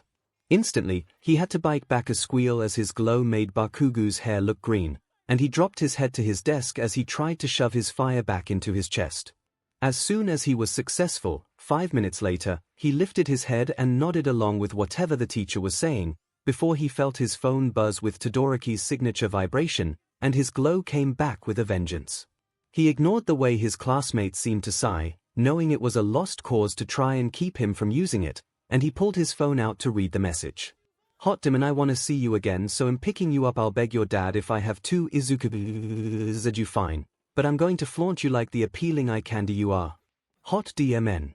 I like that idea. Let me change into some rich boy clothes and do my hair. You shower. New hot demon shower. Yes, ripped jeans, gelled hair, jean jacket, shades, combat boots, and a bad boy smirk. Him on my way. You're going to kill me instead of my classmates. Hot demon, all's fair in love and war. I'll be there in 10. You don't hurt yourself. Midoriya texted Aizawa again, the man sending him a thumbs up, before he locked his phone and sunk down in his seat with a high-pitched sigh. He didn't know Todoroki owned half of those things, and yet, here he was, going to show up at Midoriya's school and pick him up while making everyone swoon. He's actually going to kill us all. Goodbye world, you won't be missed. The teacher rambled on, and Midoriya wasn't even paying attention, couldn't bring himself to focus. He was finally getting out of this hellhole, and with a spot already secured in UA after Nezu saw what he could do, so he had a heart for heroics, he was in a state of relaxation, knowing he had nothing to worry about until his dad was his homeroom teacher. Don't take him wrong, he wasn't going to slack, he just knew he had already made it into UA. The bells suddenly rang, and everyone was gathering their things around him, saying their goodbyes and telling each other they would be missed. Midoriya put his things away, nodded at his teacher, and walked out of the classroom, not even bothering to say goodbye to any of the bullies who tormented him. He heard everyone scramble after him, and he rolled his eyes. Were they really that curious to see how he lived his life, now that he was a hero's child? He stepped out of the building, and cast his eyes around the lot, before landing on Todoroki leaning against the wall looking like a fing meal. True to his word, he was wearing shades, and his hair was gelled to one side, the white covering the red. His black ripped jeans hugged his fit legs, while his white shirt was slim but not skin-tight, and the jean jacket on top just, he looked to a my fing heart. He smiled and heard the entire class gasp at the sight of the boy, before the girls started whispering excitedly, giggling behind their hands and daring each other to go talk to him. Todoroki turned and looked in their direction, eliciting a squeal from all of the girls as he pushed himself off of the wall and began gracefully striding their way. "What the F?" he heard one of the guys shriek. "Why's he so good-looking?" "Oh my god," a girl squealed, and Midoriya could imagine her bouncing on her heels. "He's coming this way. He's looking at me. He's looking at me." Another girl shrieked and Midoriya chuckled, before he began walking towards his boyfriend. The entire class began shouting at him, telling him to stop taking their chance at a boyfriend, that he would always be too ugly to gain a significant other, one braver girl yelling at him to get away from her boyfriend, before she snatched his arm and yanked him back. Midoriya's anger blew up in his chest, and he whirled around with a hiss, smoke curling from his lips, before he remembered what Nezu had been teaching him, and he took a deep breath, putting his fire back into his chest. He settled for just glaring at her as he shook his arm out of her grasp, but the girl held her ground, putting her hands on her hips to glare at him. "Stay away from my boyfriend, Deku," she spat, and turned to Todoroki, a bright, hopeful smile taking place on her face. Todoroki just stared at her, before pinging his head to the side. "I'm already dating someone." The girl's jaw dropped, and she stomped her leg with a cry. "I can be better than her. I'm a size B cup and I'm a perfect hourglass figure. I'm only going to grow from here." She shrieked, and her friends shouted encouraging words her way. Midoriya felt his chest swell with the fire he was still struggling to hold back, before his backpack was taken off of his back and he was spun around. His vision swirled as he was tossed over a toned shoulder, and he wanted to giggle. "If you'll excuse me and my boyfriend, we have other things to attend to." He turned and walked away with Midoriya thrown over his shoulder like a sack of rice, leaving all of his old peers to stare at him in shock. Midoriya pushed himself up against Todoroki's back, and made eye contact with the girl who was trying to take his boyfriend of one day. He winked at her, and blew her a kiss, seeing her face burn a bright red before Todoroki carried him around the corner, away from his old life and into his bright future. "What if they won't like me? No one can't not like you." Midoriya was pacing in his bedroom, hands buried in his hair.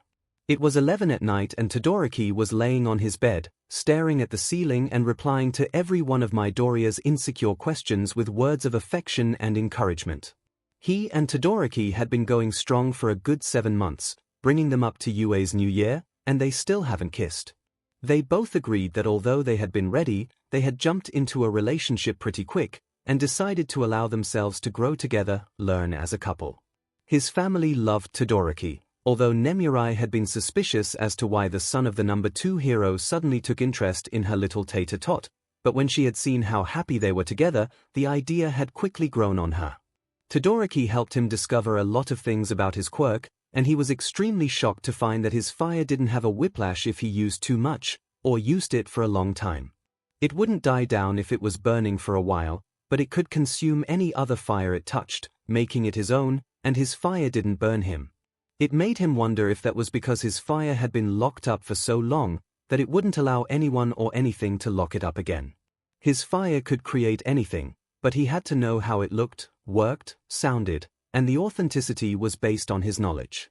For example, he could create a phone, and it would look, weigh, and sound like a phone, but since he didn't know all the inner mechanics and how it works, it wouldn't function like a phone. He also couldn't create any of the other elements. He could create their image, but his fire refused to turn into water or rock. That scared, but oh well. When creating people, he couldn't create someone he's never seen before, because they didn't look human-like, and he couldn't create a quirk unless it was used on or against him. Todoroki refused to use either of his quirks on his boyfriend, so his flame Todoroki was quirkless. His telekinesis wasn't inanimate, but it wasn't actually alive. He called it his ribbon, even though with his quirk growing every day, it had surpassed the length of a blue whale and was nearing 3, and he could split it as many times as he wanted without it losing strength. It wasn't inanimate, and it wasn't alive, because it was affected by his feelings like most quirks were, but his ribbon could react without him prompting it to, like if it needed to protect him. It was like the eyes in the back of his head, making sure no one would be able to sneak up on him. It had also taken an obsession over Todoroki, and Midoriya would leave the room, only to come back and find the boy floating with his ribbons swirling around him, gently caressing him like a lover. Todoroki tried not to be weirded out, because his boyfriend's quirk was over here running up and down his body, and although it wasn't SXL, it still felt pretty weird. Midoriya had explained that his ribbons react to his emotions sometimes, and his emotions really loved Todoroki, so his ribbons did too. It placated the boy, and Todoroki felt more flattered that his boyfriend liked him so much his quirk was affected by it, than weirded out. He decided to call his quirk Fiery Ribbon, just because it sounded like it wouldn't be that strong, and then he could turn around and be like, "Psych, it's 2 quirks, one's fire and the other's telekinesis." Gotcha. Endeavor used to cut their time together short by pulling Todoroki away in the middle of their dates or hangouts, but Midoriya had threatened to call the police on him for child abuse, and even if Endeavor's shitty lawyers could cover it up, his reputation would take a major blow. Midoriya was still planning on doing it, once he found a way to get Todoroki's mother out of the hospital, but for now, he would dangle that over the man's head. Yeah, but I'm a villain's child, and everyone there is trying to be a hero, and what if they think I'm only there to sabotage them? And then, Todoroki was in front of him before he could blink, and his hands were on his cheeks as he pressed his forehead against Midoriya's. Instantly, all the tension melted from his body, and he sighed, putting his own hands over Todoroki's as the boy rocked them side to side. "You're perfect, Izuku," he whispered, and Midoriya closed his eyes. "You're smart and appealing, and you love making people smile, and you're extremely kind, even if you hold one hell of a grudge." Midoriya chuckled at the reminder, and he felt Todoroki nuzzle closer to him. When they were 3 months into their relationship, Todoroki accidentally ate the last caramel chocolate bar, and Midoriya hadn't even looked at him until the boy had bought him another one, and even then he still brought it up.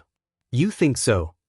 he asked, and opened his eyes, looking into Todoroki's mismatched but so appealing eyes. "I know so. And even if they don't like you, they'll have your awesome boyfriend busting down their reputations." Midoriya giggled, and Todoroki smiled at the sound. He leaned in and pressed a kiss against Midoriya's nose, and pulled him into his chest, nuzzling into the smaller boy's neck. Sometimes, Midoriya feels his happiest in Todoroki's arms, like they were his protection from the world, a promise to always be by his side. He found out, not everyone's hug felt like iron bars keeping you from ever leaving. They didn't feel like someone was locking you away from the world, as if you were nothing but a skeleton to be kept in the closet. In Aizawa's hug, he could feel the fatherly affection, even if they were far and few in between, due to the man's reputation of being emotionless. Nemurai's hug felt like what he guessed a mother's hug was supposed to feel, comforting and loving, a calm feeling compared to his mother's iron grip. Yamada's hug was like an overgrown puppy.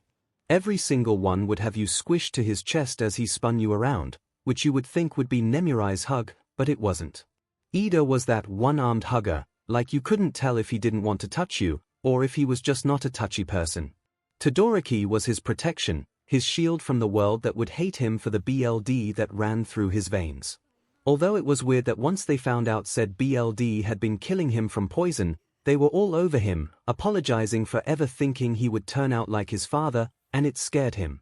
Because, if they reacted that badly when they found out he was healing from the final stage, how horrible were the children's deaths once they passed the 4th stage? He had been a few months from finding out. Apparently, if a child has had suppressants running through their veins for 10 years, it automatically kills them. Their bodies have been destroyed, and their immune systems were broken, so once they hit 15 years from their first injection, it was instant death. It didn't matter if they were healing, 10 years was a death sentence, and that's why heroes who saved web children go through such lengths to make sure they wouldn't be in danger. It was why he was paranoid whenever someone offered him something that he didn't know the ingredients to. Because if it was laced with suppressants, goodbye world. I'm super excited for the new year, Midoriya whispered against his boyfriend's chest, and he felt more than heard the vibrations from his hum. I'll be that much closer to helping people who like me. You'll make an amazing hero, Izuku, Todoroki whispered, placing a kiss to his head. That was another thing. The emotionless son of Endeavor was super affectionate. He loved hugs, and holding hands, and cuddling, and just feeling. He loved it, and Midoriya wondered if that was what it meant to be touch-starved. As if he himself wasn't. You'll make an amazing sidekick, Midoriya giggled, and Todoroki pulled away with a fake offended gasp.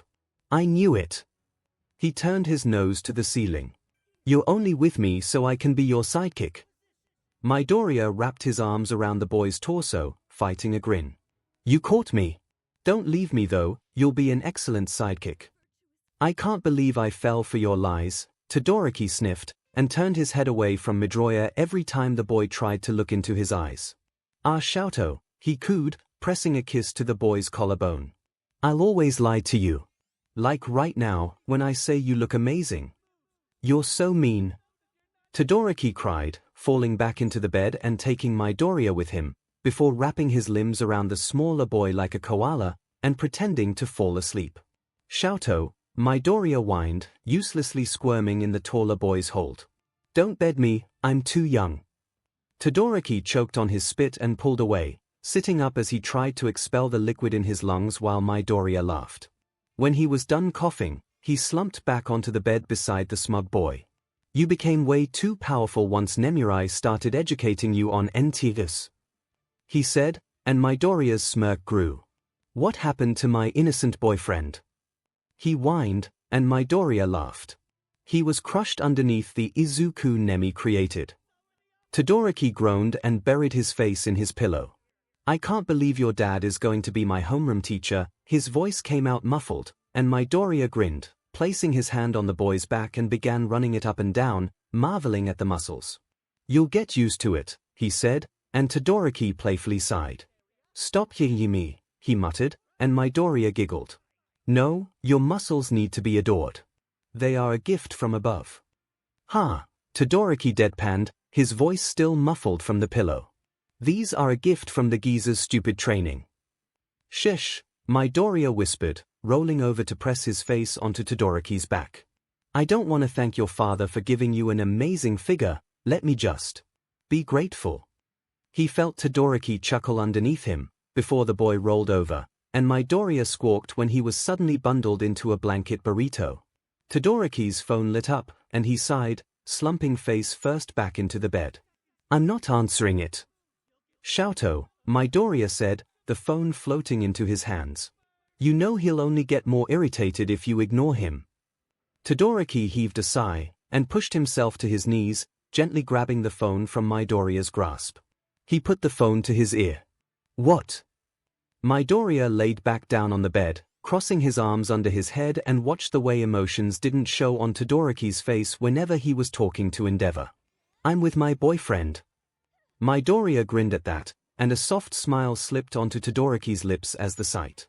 Endeavor had been cessed at first to find out that his perfect creation was broken, and couldn't give him powerful grandkids, so he had immediately disapproved of them. Midoriya had beamed at him, ped his head to the side, and said, if your son and I had children, they'd have 4 quirks. Get the F out of my face before I call the cops on you for child abuse. Suddenly, Endeavor approved of their relationship, telling Todoroki that as long as Midoriya was powerful, he could accept him to have the Todoroki name. Fine. I'm leaving. Midoriya looked up at his boyfriend in time to see him slump onto his chest, slotting his legs in between Midoriya's and wrapping his arms around the smaller boy's torso. I don't want to go, he whined, his voice sounding like a petulant child being dragged away from the toy section in the store. Midoriya began running his fingers through the boy's hair, and he leaned into his hand. I'll see you tomorrow, so we can prepare for school in 2 days. Todoroki sighed, before pushing himself to his elbows and leaning into Midoriya's space, his eyes smoldering. "I want to kiss you." Midoriya's fire burst up to his skin, and Todoroki laughed when the boy resembled a green glow stick. I don't even know how to kiss," Midoriya protested, and Todoroki sat back on his heels, shrugging. "If you're not ready, then that's fine," he winked at his glow stick of a boyfriend. "But my lips will always be ready to teach." Midoriya slapped his hands against his cheeks as if he could stop his body from glowing, and Todoroki's velvety laugh caressed his ears. "I gotta go, Izuku, but I'll see you tomorrow." Midoriya sat up and nodded, walking the taller boy to the door. "I'll see you, 𝐿𝐴𝐷." Todoroki smiled and waved goodbye, Midoriya watching his figure disappear, before he turned around and locked the door, making his way to his room and falling back onto his bed, snuggling into the covers that still smelled like his boyfriend. "Everything is going to be okay." Todoroki admits he could have been in a better mood. His father hadn't allowed him to see his boyfriend for a week, because 𝐒𝐭𝐚𝐲 recommendation exam coming up. Apparently, Nezu guaranteed Izuku's spot in UA, because he had seen Izuku's will to help people, despite how someone he was supposed to trust had been breaking him. Nezu had seen the way Izuku had mind-blowing control over a quirk he's had for less than a year, and he had been impressed. You know what that meant for Todoroki. No Izuku cuddles for a week. So yes, he could be in a better mood. The exam was pretty simple, especially since he was learning to use his fire, not enough that it would like off of his skin like Izuku's, but enough to melt the ice that formed on his body. He had snapped at someone for getting in his way, because the exam was done and the boy was blocking the exit. He just wanted to see Izuku. When he realized he snapped, he had walked back to the boy and apologized, telling him he wasn't in a good mood and he hopes the boy could forgive him. The boy had seemed in his own world, so Todoroki had awkwardly walked away, sprinting away from his father calling him until he was off of campus, waving goodbye to Midnight who was on her way to campus. He had sprinted all the way to Izuku's apartment, and as soon as the smaller boy pulled the door open, he promptly passed out in his arms. It was one of his worst moments. He had done the entire recommendation exam, and then he had ran from UA to Izuku's apartment. That was a lot of running, but he didn't care. He would finally see his small boyfriend after a whole week. When he came to, he was still in his exam clothes, but someone had tossed him into a warm bath. He closed his eyes and leaned back with a groan, his entire body tired from all of his physical strain. He felt the water shift around him, before something curled around his body like a giant hug. He smiled softly, and not even a second later, the door was opened. "You're awake." Todoroki hummed softly and cracked an eye open, meeting his tiny boyfriend drowning in one of Todoroki's missing sweatshirts. "I was looking for that," he informed the boy, who puffed his cheeks out in a pout as he crossed his arms. "Well, it's mine now," he said, and Todoroki chuckled, patting the side of the tub where Izuku took a seat. His legs were covered by dark blue leggings, safe from the biting cold of the tub. "I missed you," Todoroki whispered, and pressed his head against his boyfriend's side. Izuku began gently carding his hair, moving white and red around until it was a mixture of both. "I missed you too," he said back, and Todoroki looked up into his bright green eyes. Sometimes, it scared dating Izuku. Just because he was so innocent, and Todoroki's flirting and innuendos went right over his head, leaving him a little disappointed. But at the same time, it was so adorable, the innocence that Izuku held. Even though the boy had knowledge, he didn't understand it, and that left him knowing but not knowing. Todoroki would be the one to corrupt him, show him that there are other pleasures past hugging and cuddling, NTMT pleasures that only lovers knew.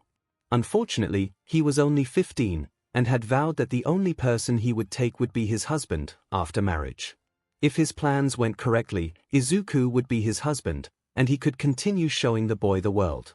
"Izuku," he whispered, and the boy hummed. "When can I kiss you?" Instantly, Izuku's body lit up, shining a bright green even in the bathroom lighting. Todoroki thought that was adorable. Most people couldn't tell when they flustered their partner, but here he had a glow stick of a boyfriend, who only lit up when he was embarrassed.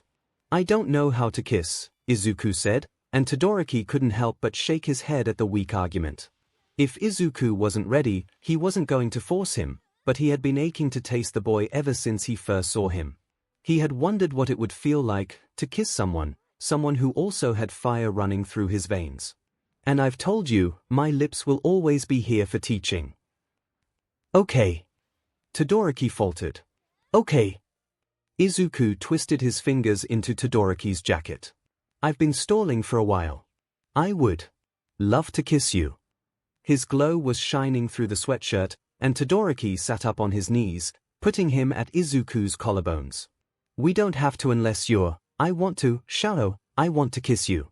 So, just kiss me." Todoroki felt a fond smile slip onto his lips, and he felt joy spread through his entire being, filling up his body until he could burst.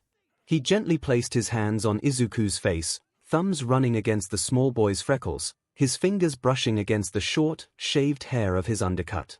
He leaned in and pressed his forehead against Izuku's, staring into the boy's eyes to make sure he was okay with it. Izuku's eyes dropped down to his lips, and he slowly leaned in, closing his eyes as they shared a breath, and their lips met in the middle. Someone can kiss in so many ways, and Todoroki was determined to show them all to Izuku, but for now, he settled for a light brush, just enough for their lips to disconnect with a light smacking sound. Izuku leaned back and pressed the tips of his fingers, his eyes wide as his first kiss was forever engraved into his memory. And then he was leaning in for another one. His lips were warm, soft, and smooth like he was wearing chapstick. Izuku didn't kiss Todoroki back, and Todoroki knew it was just because he didn't know how to.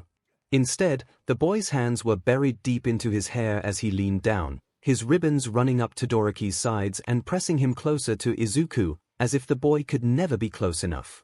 Izuku's kiss was soft, sweet in a way that said he has never kissed before. Todoroki smiled softly, breaking the kiss and hearing Izuku's slight whine.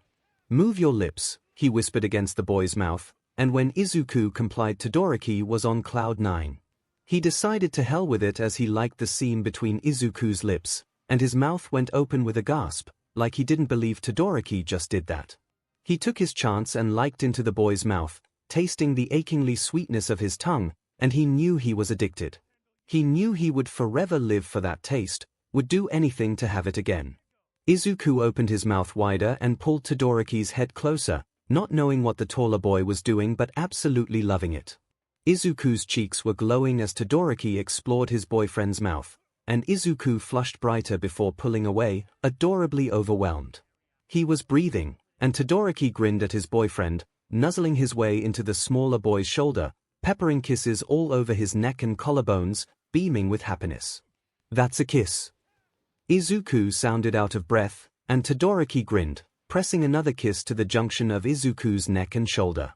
"That's called a French kiss," Todoroki informed the flustered boy, and pulled away to see Izuku hum, pressing his fingers lightly against his tingling lips. "I liked that," he admitted, and Todoroki felt a smug feeling well up in his chest.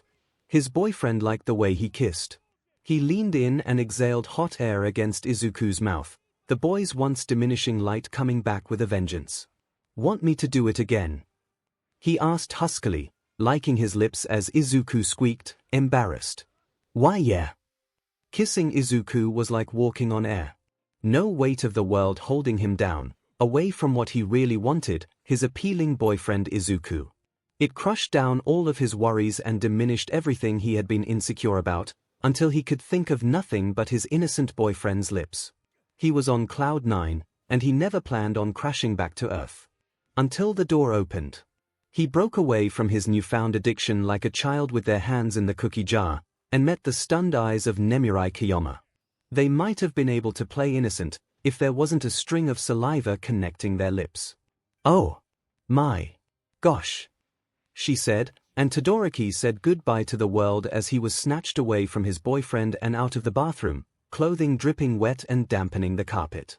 With the way Todoroki was trailing water, and the way Nemurai was dragging him, it would have looked like she murdered him if the water had been stained red. He had time to think, "At least I finally kissed him," before he met the incredulous eyes of Aizawa Shota, and he said goodbye to the world. After Midoriya successfully smuggled Todoroki into the locker rooms to change into their P uniforms, the boy collapsed beside the lockers. "He's going to get me one day." He groaned, and the rest of the boys filed in, giving him weird looks. Todoroki was a little paranoid after Aizawa demonstrated his Halloween costume early, chasing Todoroki around the apartment as Michael Myers.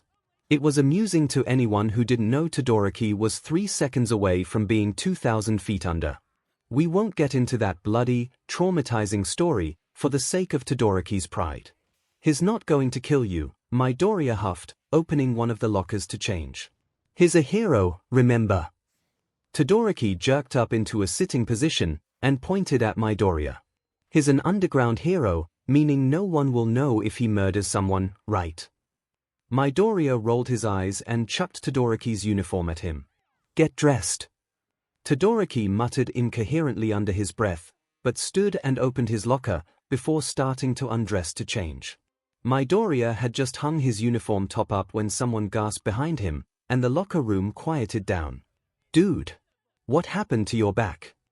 Midoriya's eyes blew wide open as he whirled around, locking shocked eyes with the electricity user, Kaminari Denki. He dropped his eyes to his chest, and met ugly black spiderwebs, surrounded by dark purple bruising. It wasn't black anymore, but it was still ugly. He crossed his arms over his chest and ducked his head down, trying to curl into himself. He had forgotten about them. Living with Aizawa, the man never forced them to show, and when they did, he never made a big deal about it. Aizawa made him forget that he was broken, because he gave Midoriya hope that he could be fixed. Suddenly Ida's little brother was in front of him, a worried look on his face. Midoriya had never met Ida Tenya, but Tensai always spoke about him, always bragging about how much his little brother was working to get into UA. You're being webbed, Ida said, and Midoriya cringed when suddenly everyone began confusedly exchanging glances. Do you require help?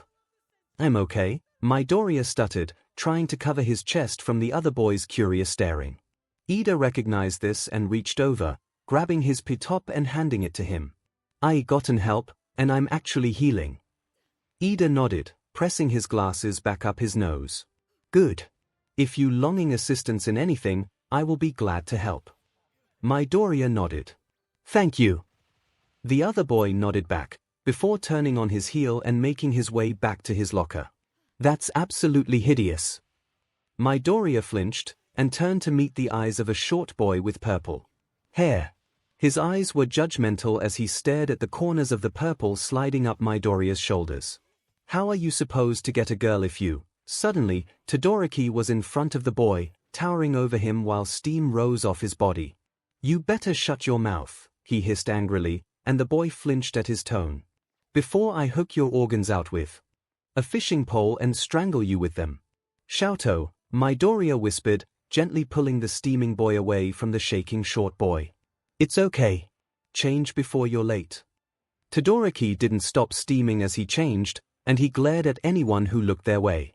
When he had finished, he gently grabbed Midoriya's arm and tugged him out of the locker room, muttering threats.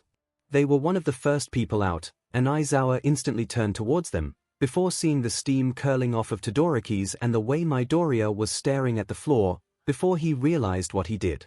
He had sent his son, who was healing from a poison in his body, to change with a bunch of judgmental teenagers. Midoriya had told him how self-conscious he was of his scarring, and it was in the medical books that kids hated their webs. His face tried to twist in regret, but he wouldn't allow it.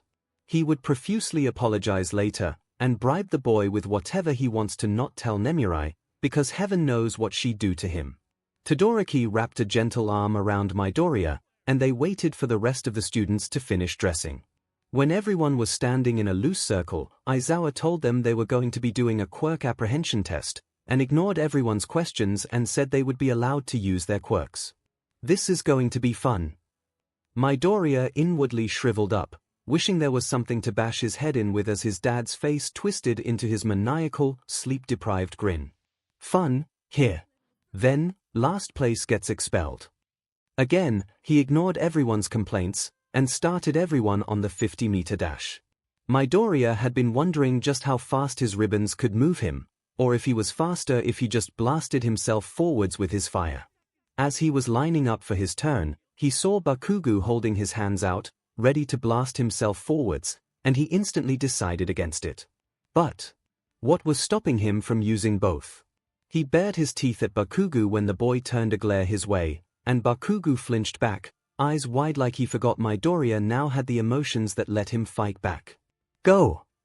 He had wrapped his ribbons around himself and had them coil up, ready to spring forwards in an instant's notice, and as soon as the little robot gave the go signal, he let them explode, where he was past the little robot in a blink of an eye, skidding his feet along the ground to stop himself. 16 seconds. He stumbled as he righted himself, staring at the bot in shock. When, how, what? He made his way back to Todoroki's side with a dazed expression, before the boy nudged him and pointed to the end of the lane. Midoriya felt his cheeks glow as he took notice of the 2 tracks of green flames, as if he had been moving so fast it had started a fire. He didn't mean for fire to come out like that, but it looked badass, so he wasn't complaining. He reached his hand out, and the fire rose up into the air, gaining everyone's exclamations of shock, before it swirled over to him, spinning around his arms before sinking into his chest with a soft glow. Everyone was staring at him when he looked up, and his cheeks shone brighter, before Aizawa called up the next people. He ended up placing first, with Ida Tenya right behind him. Before he could worry about hard feelings, the boy clapped him on the shoulder and said he was glad Midoriya was healing. Next was the grip strength, which Midoriya knew he was going to fail, because honestly he was still getting used to the seemingly endless amount of energy his body had, and he didn't really know how to control it. One of the boys, the one with multiple arms, used all of his hands and got a grip strength of 540 kilograms, making everyone gather around him, exclaiming in shock and awe, asking him if he was a gorilla or an octopus. Midoriya thought, we can use our quirks. Forgot about that. He looked back down at the tiny device in his hands and pulled one of his ribbons from his arm, curling it around the device before squeezing tightly. He never wants to hear the sound of metal crunching, springs squealing as the device broke, and he dropped the crushed can-looking device onto the floor with shock. The boys were silent as he looked up with wide eyes, and only one boy spoke up. That's so manly. Midoriya placed first with a score of 18,143. 69 kilograms. Let's say he more than intimidated his classmates, and he wondered just how freaking strong his quirk was, because this sure as hell wasn't his body. The standing long jump was something he only used his fire for, and he got many of his classmates whispering, because Midoriya had 2 quirks. Nobody's complaining about you having 2 quirks, Midoriya whined to Todoroki as they were moving to the side steps, and the boy ruffled his hair with a small smile. That's because I'm not so flashy when I use mine. You're all out there, look at me, my fire and telekinesis. Midoriya kicked him in the shin, and the boy went down with a loud curse. Midoriya was a little shocked at the JRK from the locker room, because with his quirk on the side step, that was practically freaking cheating. Still, he didn't say anything about it, and completed his turn without much fanfare. He tried using his quirk to bounce him from side to side, but it ended up spinning him like a tornado and he had to stop halfway through to collapse in dizziness. On the ball throw, Aizawa had Bakugo demonstrate about where their quirks should be in terms of strength, and the boy launched the ball into the air with a die. Midoriya was not impressed. The students would have been impressed at the 705. 2 meters, if Midoriya hadn't been getting such bizarre numbers on the other tests, and he could hear them whispering guesses on how big his number would be. He stepped into the circle with his mind whirling. His ribbons combined were about the length of 3.5 blue whales, which roughly put him at about 287 meters, which wouldn't even brush Bakugo's 500. How much force would be added if he made his fire explode? Making a fire Bakugo would only put him at 500, and then, that was just too complicated. He would coil his ribbons to fling the ball while also using his flames to boost the distance. Whenever you're ready. Midoriya put himself into a pitcher's position and called the fire from his chest, forcing the pale green flames to curl around his arm and form a small circle around the ball. He could feel his flames tighten together, and he knew he had total control over the ball. His arms shone blue as his ribbons came to life, unbeknownst to him, and the students tittered in confusion. He could glow green and blue. He flung the ball out of his hand, his ribbons exploding outwards and his flames bursting out with a speed that sent him flying backwards, skidding to a stop flat on his back. He coughed as he sat up and tried locating the ball, but he couldn't even see it anymore. He slowly pulled himself to his feet as one of his ribbons curled around him, waiting for its partner to come back. Midoriya was mortified because 3 whole minutes later, and he still hadn't heard a beeping from the device, so that meant the ball still hadn't touched the ground. His neck began glowing a bright green as the glow sunk from his cheeks and down his body, shining through his clothes as he covered his face in vain, trying to make it stop. The device finally beeped, and he looked up, his glow fading as he and everyone else stared at Aizawa as the man's eyebrows went up. 38,624,256.09 meters. It was completely silent as Midoriya scared in a breath and ducked his head down, shuffling back to Todoroki's shocked side as the girl who could create anything gasped. "You almost threw that ball all the way around the world." Instantly, he lit up like a glow stick, and Todoroki snapped out of his stunned stupor to slowly ruffle his hair, like he couldn't wrap his head around it. "How the hell are you so powerful?" Midoriya flinched, whirling around to meet livid red eyes, and he felt his old self try and come out, make him meek and unable to look Bakugo in the eyes. He tried to squash that old him down, but old habits die hard. He dropped his eyes to the floor, instantly feeling angry at himself. "Just a while ago you were dying from some stupid but made-up illness, villain's web or some sin, and now you're almighty and invincible." Bakugo spat, palms crackling, before the creation girl gasped loudly, drawing the attention to herself as she pressed her hands to her mouth in horror. "You were webbed. Oh my god. Have you gotten help?" Midoriya shuffled uneasily and cleared his throat. "I've been healing for more than half a year, thank you for asking. I'm okay now. If you ever need any help, why the F are all of you playing along with this stupid SHT?" Bakugo yelled, and the girl flinched back, incredulous. Ida, sharing the same look as Todoroki, started steaming in anger. Everyone else was looking back and forwards between the two in stunned, confused, and slightly worried silence. He's obviously lying, just to put his own mother in jail for a stupid made-up illness. He's a shitty but fake. "Why do you extras?" Bakugo's quirk suddenly disappeared in his hands as Aizawa's capture weapon wrapped around his mouth. "That's enough, Baku." He released the boy, who whirled around with an incredulous look. "Why, Bakugo, every teacher on this campus knows where you're supposed to be." Bakugo flinched back at the reminder that he should be in jail. "If you don't mind your words, you'll have a one-way ticket back." Bakugo simmered in silence, shaking with clenched hands, but he kept his mouth shut as Aizawa continued the ball throw. Midoriya's score was completely thrown out of the park by a girl who got an infinity. "Infinity! Wow!" Midoriya said, bouncing on his heels excitedly. "That's so cool. Can you imagine, you're not upset?"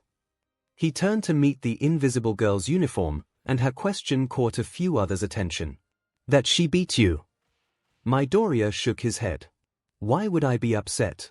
Infinity is a badass number to get, I'm excited for her."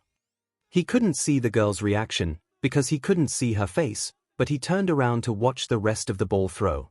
The distance running wasn't bad, he kind of just sat on his ribbons as they carried him around the track, in the same way Todoroki was gliding on the ice.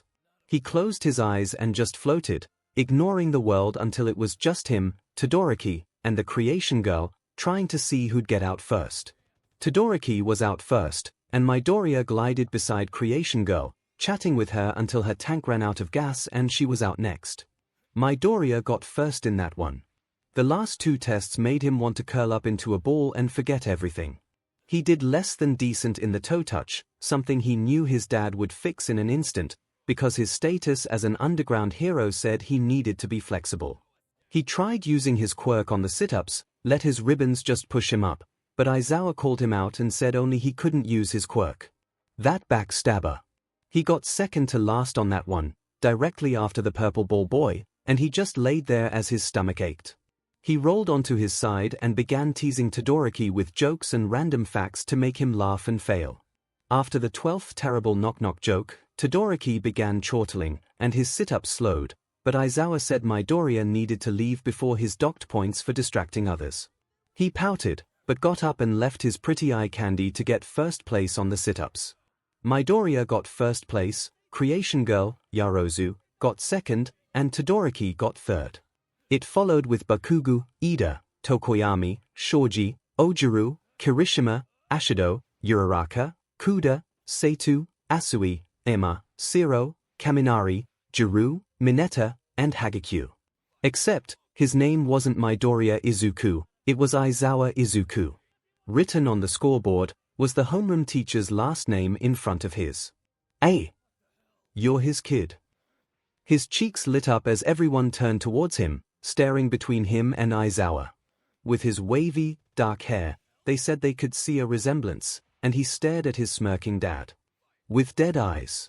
Ida's hand suddenly went up. Are you not worried that some students would think you're giving your son special treatment instead of working him hard like everyone else? Aizawa sighed through his nose and crossed his arms. Because he is my son, I will be judging him harsher than all of you, because I know his limits and strengths. Ida dropped his hand back to his side and bowed at a 90-degree angle. I apologize for my rude question.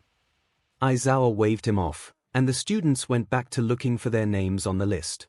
Midoriya heard the invisible girl's breath hitch, and he instantly sent a ribbon to wrap around Aizawa's wrist warningly. He better not expel her just because her quirk wasn't physical. If Aizawa participated in the same test at their age, he would have gotten near the bottom too. Oh, and no one's expelled. It was a logical ruse. Midoriya breathed out a sigh of relief and curled his ribbon around Aizawa's chest as a thank you, and the man had to fight his smile away. Everyone began clamoring, shocked that he had fooled him, and Yorozu said it was obvious he only said that to being out everyone's best. Except, Midoriya knew that if Mineta was placed last, Aizawa would have expelled him in an instant. The only reason he didn't was because if Aizawa expelled Mineta for being rude to his son, then the students would automatically think Izuku was getting special treatment, and that was not what was happening. Class dismissed. It was amusing to Izuku, as everyone trudged back to the locker rooms on dead feet, while all he felt was a little bit of quirk exhaustion. He would definitely need to work on making his body stronger, because if someone had the ability to render his quirk useless, he would be useless. That's what he had all these heroes in his life for, to help him build up his strength and make him a hero, a strong hero that will help all of those kids who were webbed just like him. This is the beginning of Aizawa Izuku's path to becoming a hero. The door slammed shut and Izuku sighed heavily. Why won't you let him in? Because, Aizawa said, plopping down on the couch and grabbing the remote to change the channel. Who knows what you two will do behind closed doors? Dad, he said warningly, and Aizawa heaved a sigh of defeat. Fine, he waved his hand towards the door. Let him in. Izuku's ribbon sprang from his arms as he skipped to the door, the invisible lines opening it before he could even get there. Todoroki was standing outside with a sheepish look, rubbing the back of his neck as Izuku's ribbons swirled around him and tugged him inside. Thank you, he whispered to Izuku, and the smaller boy beamed, wrapping his ribbons around Todoroki's chest while the boy knelt down to untie his shoes. Once he was in his slippers, he had his own pair at the Aizawa household. Izuku was tugging him along to his room, before Aizawa yelled, "Leave your door open. Prepare to be scarred for life." Izuku sang back, and Aizawa made a choking noise. "Shut your door, don't lock it."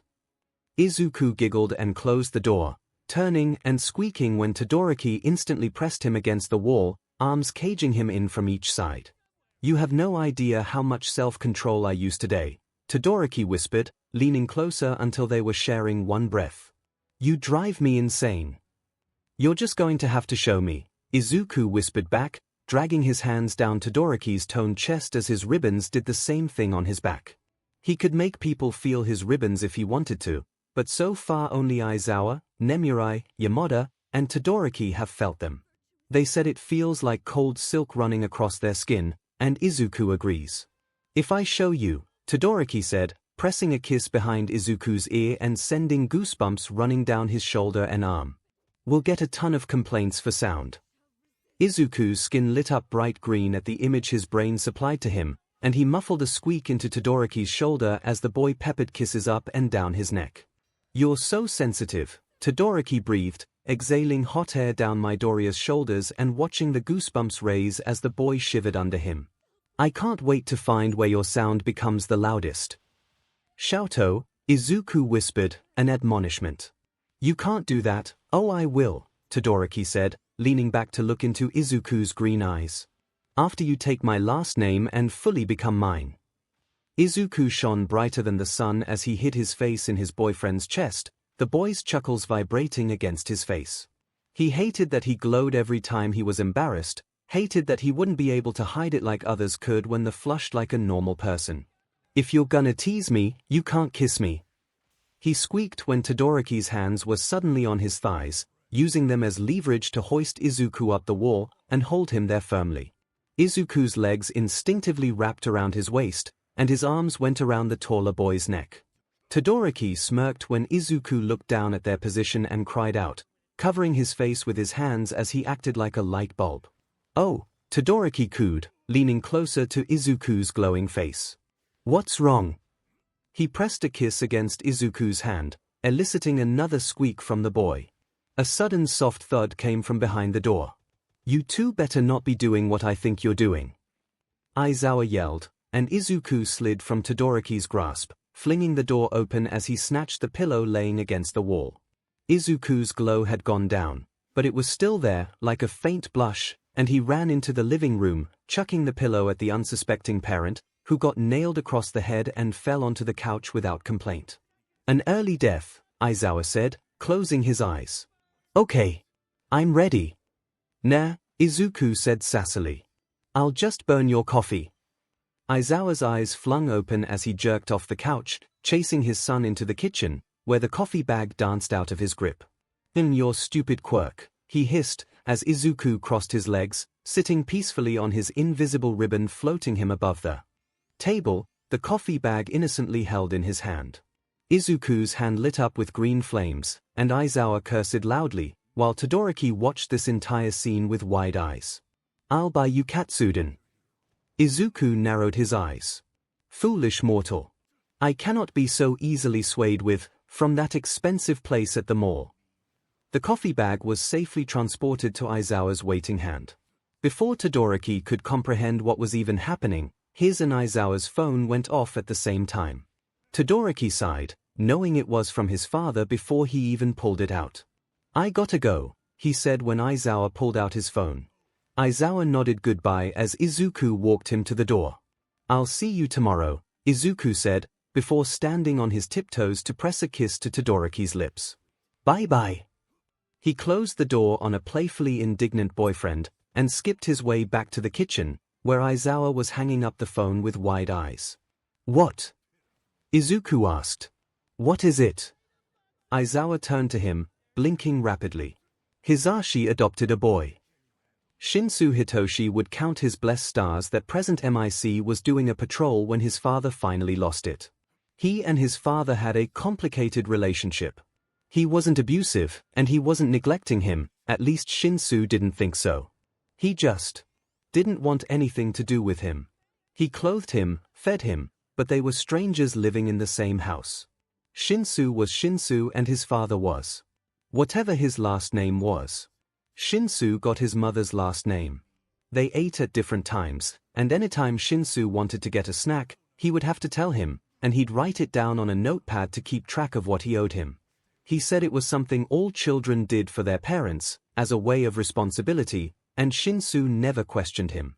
Questioning his father was something that he learned to never do, because if it was wrong, he would see that and stop. Like when Shinsu first manifested his quirk, his father had told him they were going to try to put him on a medicine that would change his quirk. He was excited, because he didn't want a quirk that reminded his father of his mother. His father had pulled out a needle, and Shinsu's quirk was suppressed for 3 weeks before his body couldn't handle the substance, and he got sick. Shinsu would cough it up every time his father gave it to him, bruises formed on his face, and he would cry BLD.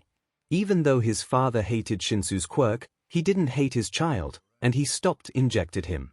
Every time he accidentally used it, they drifted further and further apart, as he only saw the villain he drunkenly had a night with, and was left with the child. He didn't hate Shinsu, and that's why he still had a roof over his head, because a small part of him knew he wasn't his mother. Shinsu didn't know what made him snap. It was probably because he had actually looked ₔ in the eyes for the first time since he was almost 7, and his eyes had dilated, fear etching into his face as he stumbled back. "Why are you here?" he had whispered, and ₔ had warily stepped back, because even if he didn't like him, he never spoke like that. No you're not," he had screamed, before grabbing the pair of scissors he was using to make his quilt, and ₔ had paled. His father's quirk, control, wasn't like telekinesis, where he could control anything he wanted. He had to hold the object for 10 seconds straight and it would glow a dull blue. His quirk didn't work on living beings. His mother's quirk was called obey, something he learned when the pro-hero Eraserhead took her down, which allowed her to touch you for a split second, and you had to obey whatever she told you to do. ₔ's was a combination of the two, although touching people and controlling them gave him a headache, so he opted to just asking questions. As soon as the scissors started glowing blue, he had fallen backwards as his father threw them, because holy thing *SHT his dad was trying to kill him. How the hell is he supposed to comprehend this? What the F? He had dashed towards the door, throwing himself at it with all his strength and had succeeded in busting it down. He had fallen out of the house with a loud cry as the scissors embedded itself into his thigh, sending tears straight into his eyes. The burning pain he had felt was like nothing the movies had played it off to be, where the main character could pull the scissors out with little effort and be okay. He wanted to curl around his leg and scream, because scissors shouldn't burn, they shouldn't feel like those horrible suppressants that felt like fire being injected into his veins. Stay away. He jerked to his feet despite the burning hot pain racing up his hip, and stumbled away, crashing down the stairs and letting out a scream as the scissors ripped through his thigh and left a giant, bloody cut that made his head spin. He jerked away as the scissors lifted into the air, but before he could worry about his head being its next target, someone snatched them out of the air, and the blue tinge instantly went away. He sobbed and curled around his bleeding leg, pressing a hand against it as the realization kicked in. His father tried to kill him. He tried to stab him to death with scissors. ₔ thought his father didn't hate him, but it appears as though he was wrong. "Hey, little listener. I called the cops and an ambulance. The man is subdued. Do you think you can tell me what happened?" ₔ prided himself in his ability to hold his emotions back, but with present MIC standing beside him, his walls busted down as he sobbed, telling the man everything about his quirk being suppressed, how his father wanted nothing to do with him, how he snapped after looking him in the eyes for the first time, how he tried to stab him to death with scissors. "Okay, little listener. The ambulance is almost here. Do you have another guardian? A relative that can maybe take you in?"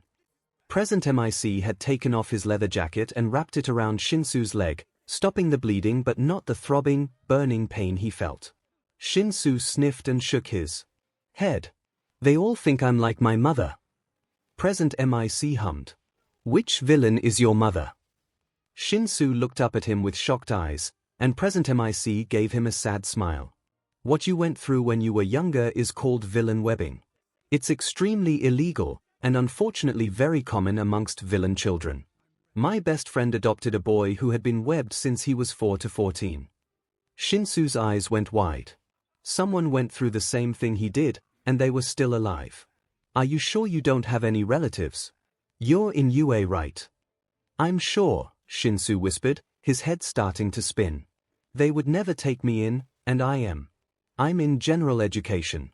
My quirk didn't work on the robots." Present MIC hissed. "I knew they needed to change that." He looked back to ₔ. "Are you going to tell me who your mother is, so we can file a report?" "She's Siren."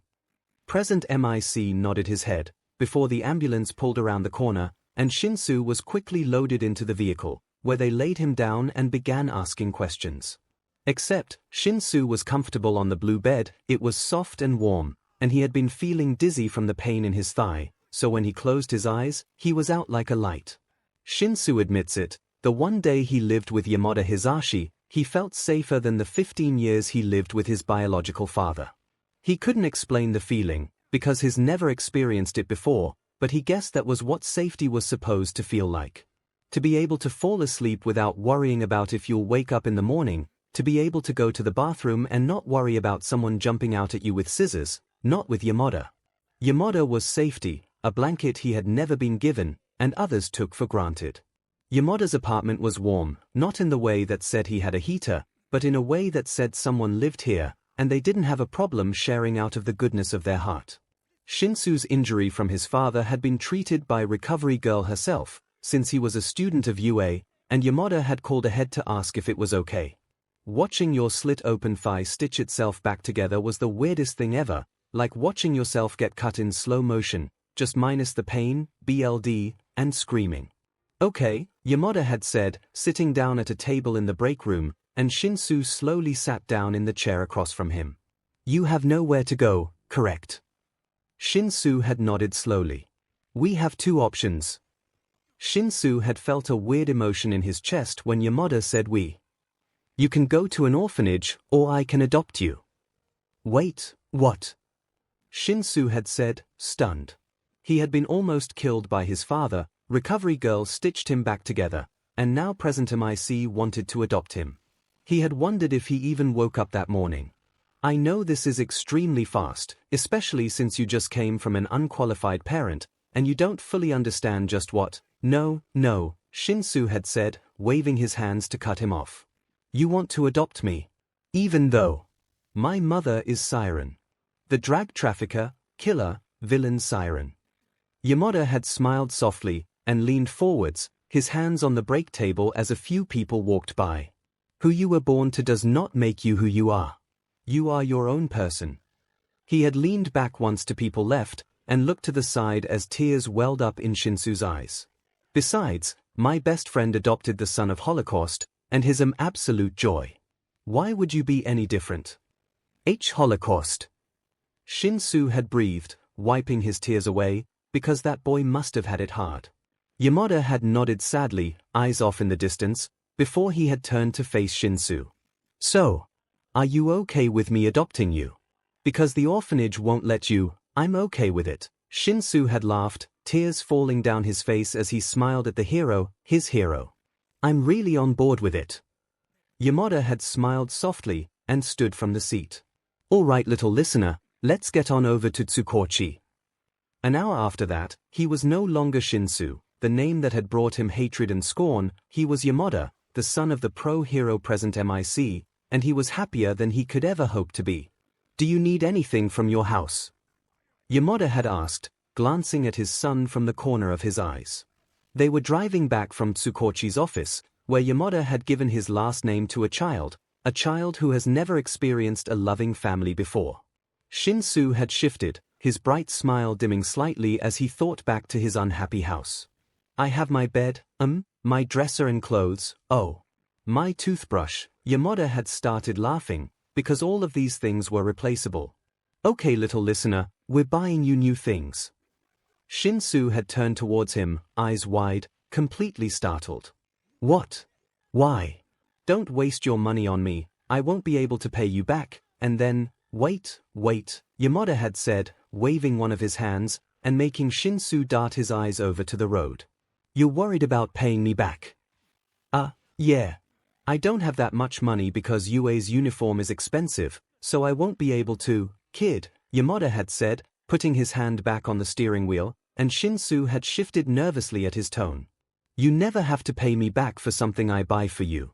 I have plenty of money, and buying you clothes that fit you, small trinkets you like, and anything that makes you smile will make me happy.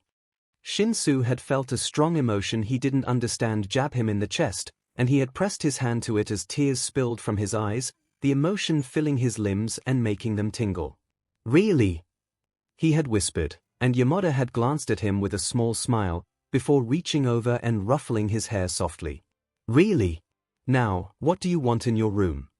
ₛ had wiped his eyes vainly as another strong feeling brought tears streaming right back down his cheeks.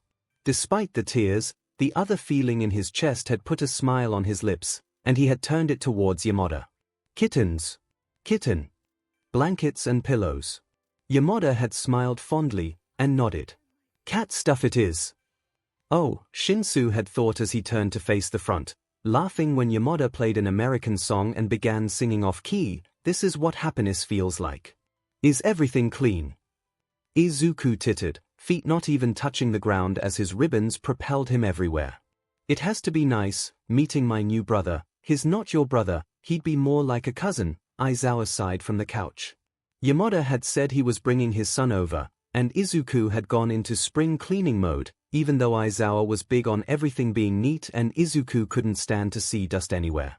"Oh, he'll be my brother," Izuku muttered, floating up to above the counters, ignoring the fact that no one would be able to see up there, and wiped a finger along the wood. He nodded when it came back dust-free.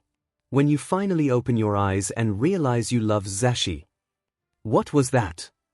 "Nothing," Izuku called back, lowering to the floor before his ribbon yanked him towards the couch, swirling around Aizawa's legs. "Dad, change your socks. We just did laundry." Aizawa's head lolled backwards as he groaned, and Izuku's ribbons swirled faster. "I just sat down." Izuku floated up and over the couch until he was face to face with Aizawa, and the man closed his eyes, before exhaling through his nose. "Fine." He threw his hands up and stalked to his room, muttering about annoying fairies bossing him around. Izuku scoffed slightly, crossing his arms with a pout. "Fairy, yeah right." He noticed he was floating off the ground, and he started glowing as he flailed his arms and dropped to the ground, his ribbons curling and forming their pretty blue swirls on his skin. He gently rubbed a finger over them, and they lit up before dimming. Izuku made to walk to his room, but paused, staring at his loose black t-shirt. Yamada said the boy he adopted had been webbed as well, except it was just for a small amount of time when he was younger. Even if that boy was webbed for a week, that kind of trauma stays. So, should he put on a white shirt, show the boy that he knew exactly how it felt, to have no control over something you are? He bit his lip and shifted, rubbing his arm nervously, having a mental battle, and that was how Aizawa found him, finally wearing clean socks. "What's wrong?" he asked, ruffling his hair and plopping back down on the couch, snatching the remote. Izuku plucked at his dark shirt. Should I wear white?" Aizawa froze, because he knew Izuku hated white, and slowly turned to look at his nervous son. He put the remote down and leaned forwards, linking his hands together. "Why do you think you should wear white?" Izuku uncertainly rolled his shoulders, conflicting emotions flickering on his face. "To show him that I know how it feels." Aizawa sat back, eyebrows furrowed, and tilted his head. "If you want to, but nobody's forcing you to." Izuku jolted at the reminder. Old habits really do die hard. Every time 𝐒𝐭 had someone over, he was forced to wear white, so she could gain sympathy over her sick baby. Even though Aizawa never did that, never forced his web to show, it was so ingrained into who he was, he forgot he could be himself. Izuku beamed brightly. "Thanks, Dad." He turned on his heel and bounced back to his room, humming a happy tune lightly. He would wear a sweatshirt, because 𝐒𝐭 would never let him cover up anything, but 𝐒𝐭's not here right now. It felt like he was giving her a giant middle finger, and he very much enjoyed that feeling. Aizawa smiled softly as his son's humming faded into his bedroom. He had been so worried about adopting a child, especially a webbed child, because he didn't think he had the maturity or mental ability to properly raise them. He was too sarcastic, and his sleeping schedule was trash, but adopting Izuku was the best thing he had ever done. The boy was helpful for one, helped around the house and didn't throw fits about it like all of his students did, and he was grateful for that. Izuku never bothered him, not in a way that the boy stayed away or kept his mouth shut, but none of Izuku's problems irritated him. He could listen to his son try and explain a certain emotion he was feeling, and help him identify it, and it didn't annoy him. He didn't know if that was because Izuku was his son, or if the boy just wasn't irritating. Before he could fall into his brain too much, the doorbell rang, and he pulled himself off of his comfortable couch to trudge all the way to the door. He didn't know why Yamada rang the doorbell, he had an extra key. Aizawa swears, if lost it, he took a deep breath, because there was no proof Yamada lost the key, yet, and opened the door, instantly meeting Yamada's beam. "Hey Shota," he chirped, before stepping to the side to reveal a boy with purple hair, dark eye bags and, oh that was straight up awe. "This is Eraserhead."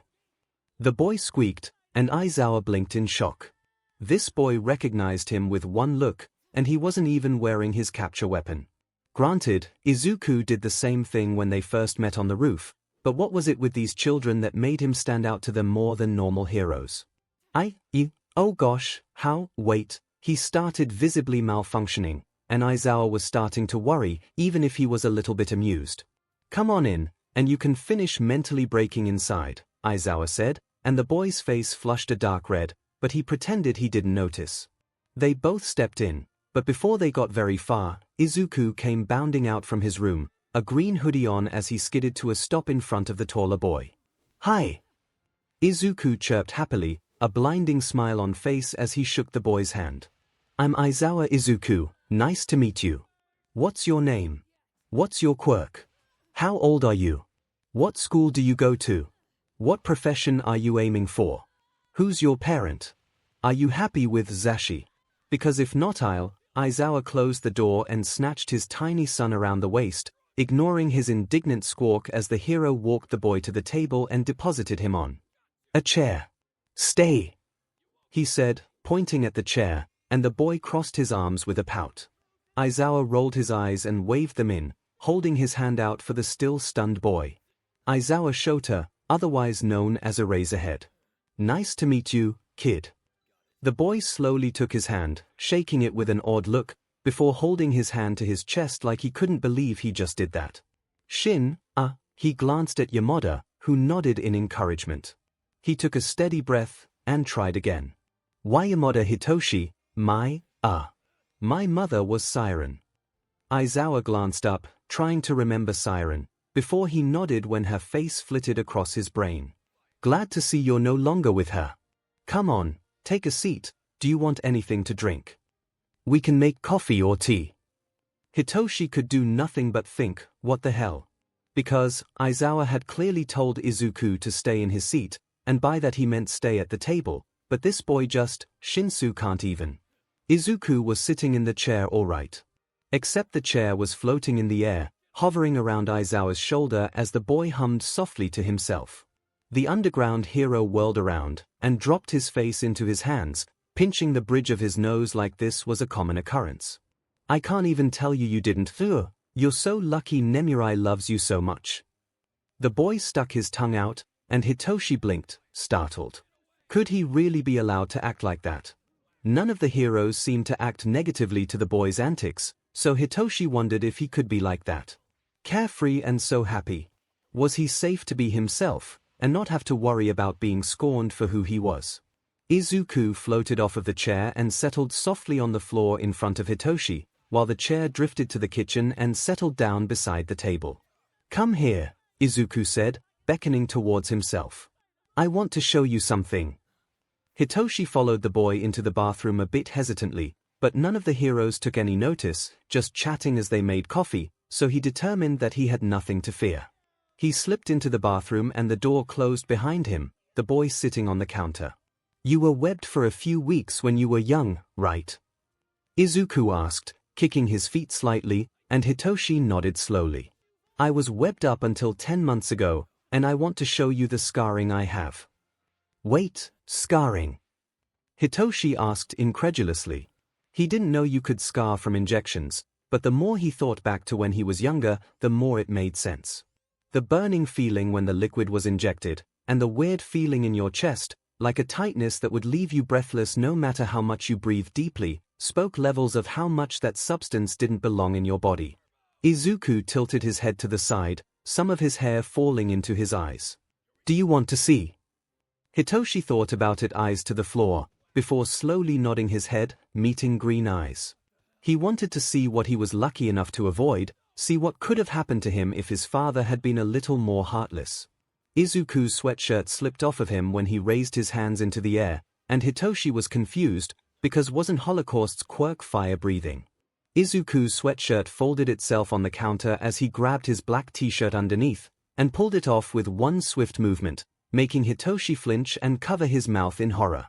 Horrible black veins were spread across his chest, evidence of the cage Hitoshi only felt for 3 weeks, and all of the skin around it was dark purple, the middle part almost black.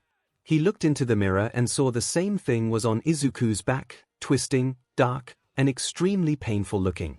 This is what happens, Izuku whispered softly, leaning closer as Hitoshi fought back tears. When a mother cares more for her image than her son's well-being.